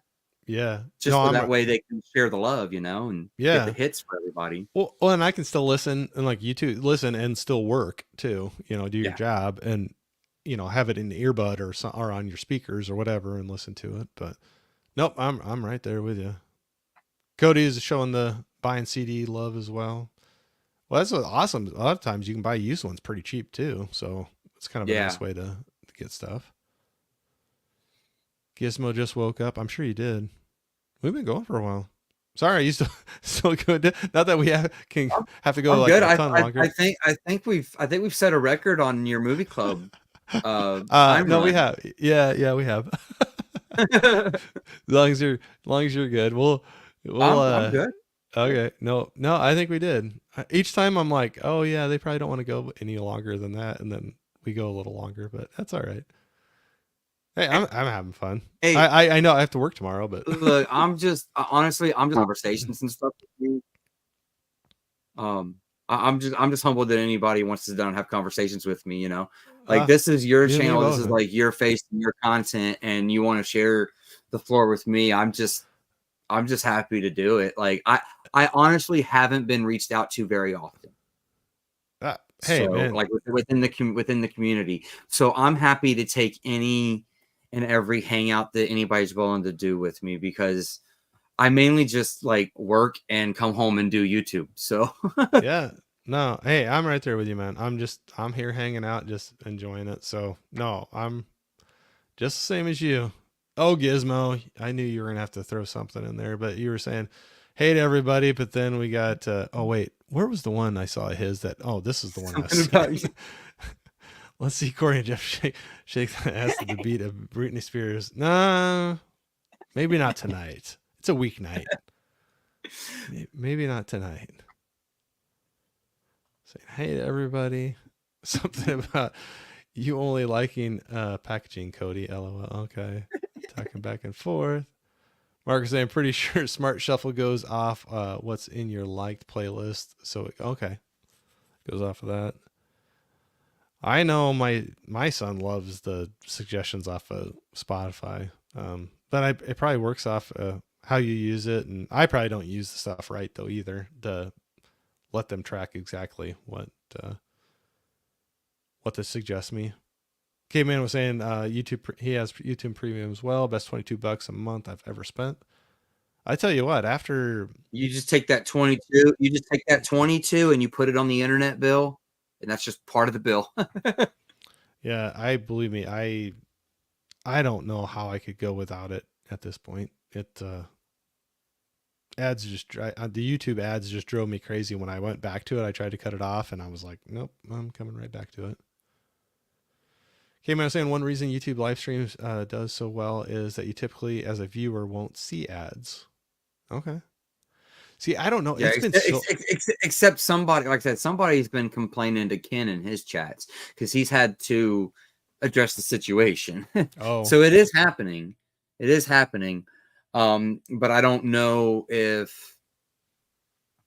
I mean, I know he's monetized. So I'm assuming it's like a monetary thing. Like they're not going to pay you on a live stream if you're not bringing ad revenue, right? Like, so it makes sense. It makes sense. And with me having premium, he's technically getting pennies of my premium. Yeah, somebody told me supposedly that pays out better than the ads. I don't know if that's the fact or not, but depending on how many people that person might watch, it may pay out better. Like if my $22 gets divvied out between like 6 subscribers, if I'm only watching 6 subscribers that much, and that's how they kind of divvy it out, then they might get. I don't know how that all works. All I know, it's been so $3 of 10 cents or. No, it's been so long ago since I've not had premium. I don't even know how the commercial or the ads work anymore. I've had it for a long time. My daughter's under 13 and I don't want to lose like my YouTube and stuff. So I didn't attach her to it because they said they have to be 13 or older. So I'm like, well, I'll wait till she's a little bit older before I give her the premium. Mm-hmm. But every once in a while, I'll walk in her room and I can stand in there for 5 minutes and she'll get hit with 2 different ad slots, and each Mm-hmm. slot has 15-second or longer unskippable ads. So she's going anywhere from 30 seconds to a minute every 5 minutes or so. She's getting 30 seconds to a minute of ads. I can't And do that sometimes anymore. it can be skippable, but as like a 10-year-old, she's playing and doing her own thing. Right. They're getting the ad revenue from her. Because I Yeah. told my Yeah. wife, I was like, I kind of want to put her on there, but they'll find out that she's underage and they'll just suspend the whole account, and I can't have that happening. So Yeah. No, I can't go without that anymore. Mom was green with caveman. Came in saying I usually hit yard sales and get dollar CDs. Yeah, you can find cheap used CDs, lots of which thrift is stores will awesome. have stacks and stacks, and Yep. good ones too, Yeah. and usually well taken care of. Yeah. CDs weren't too trashed. Yeah. And they sound great too. So, hey. Gizmo saying I'll be away from YouTube for 3 to 4 months now. Oh, man. I'll try to do some streams, but I don't know if there will be time. See you on the other side. Dude, I understand. It's a work thing probably and I stuff, heard he was but taking some kind of break. okay. Ah, well, that bums me out, dude. But I understand. I mean, you got stuff to do, but hopefully I'll hear from you once in a while between that time, but good luck with everything that's going on. But that's a bummer. Like hanging out with you, dude. Chris was saying, take care, Gizmo. See you in the shadow realm. Yep. That's what we can call YouTube. Sorry to hear that, Gizmo. Always here for you, whatever you want to do in the future. Yeah.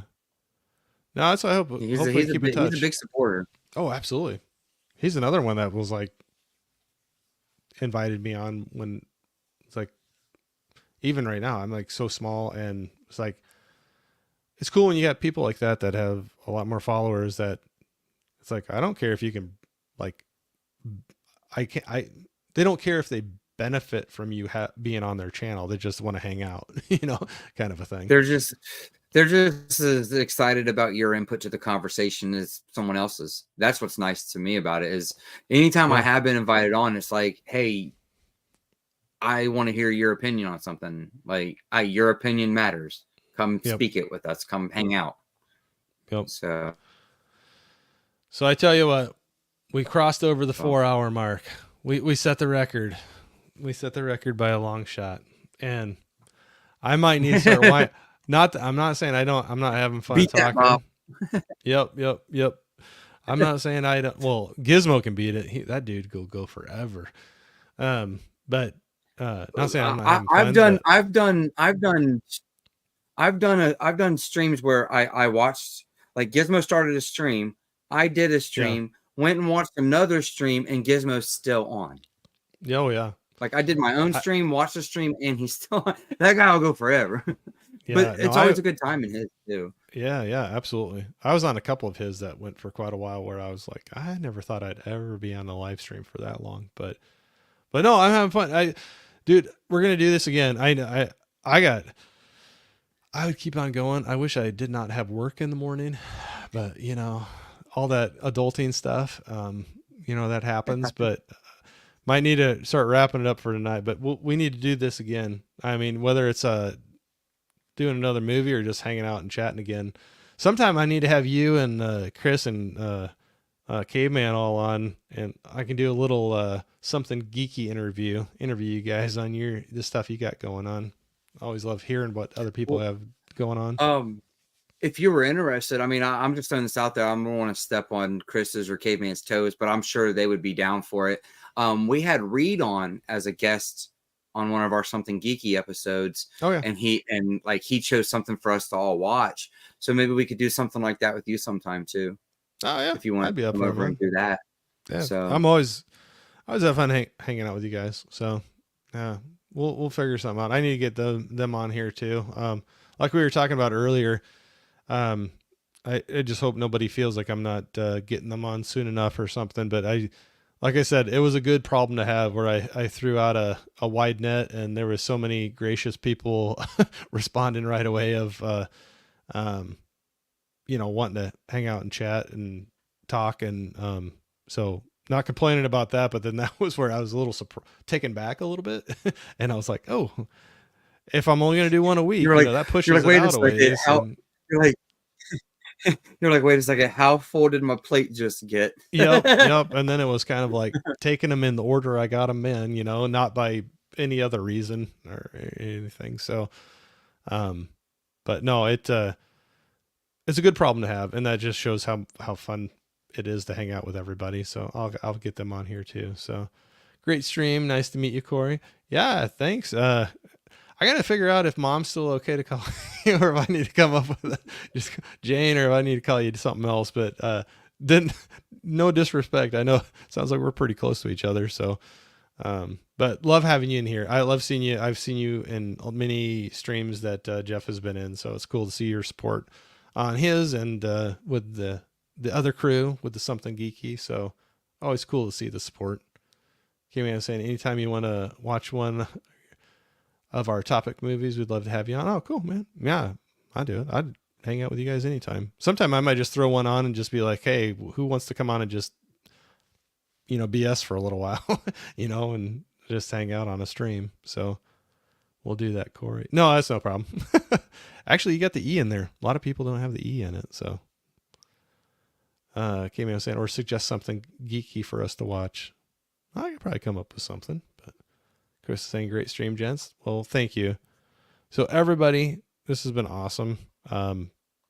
It's amazing going over 4 hours. It doesn't feel like that at all. It's kind of cool when you're just hanging out with no, it doesn't. It just flies. It just flies. No. You're just hanging out with a buddy and chatting, and it goes by pretty quick. So I appreciate it. So again, my only worry is that vacation is going to be similar to like a live stream for me this year, and I think it's just going to go too quick. Yeah, go too quick, and you're not going to get much sleep. It's going to be like multiple things. Yeah, you're gonna. No, I don't think so. I'm sleeping beforehand. Yeah. I'm sleeping beforehand. So no, I appreciate everybody being in here. Mark, it was great night hanging out with everybody. Yep. See you in the next one. Mark, we're gonna get you on a live stream too. Thanks, Mark. Yeah.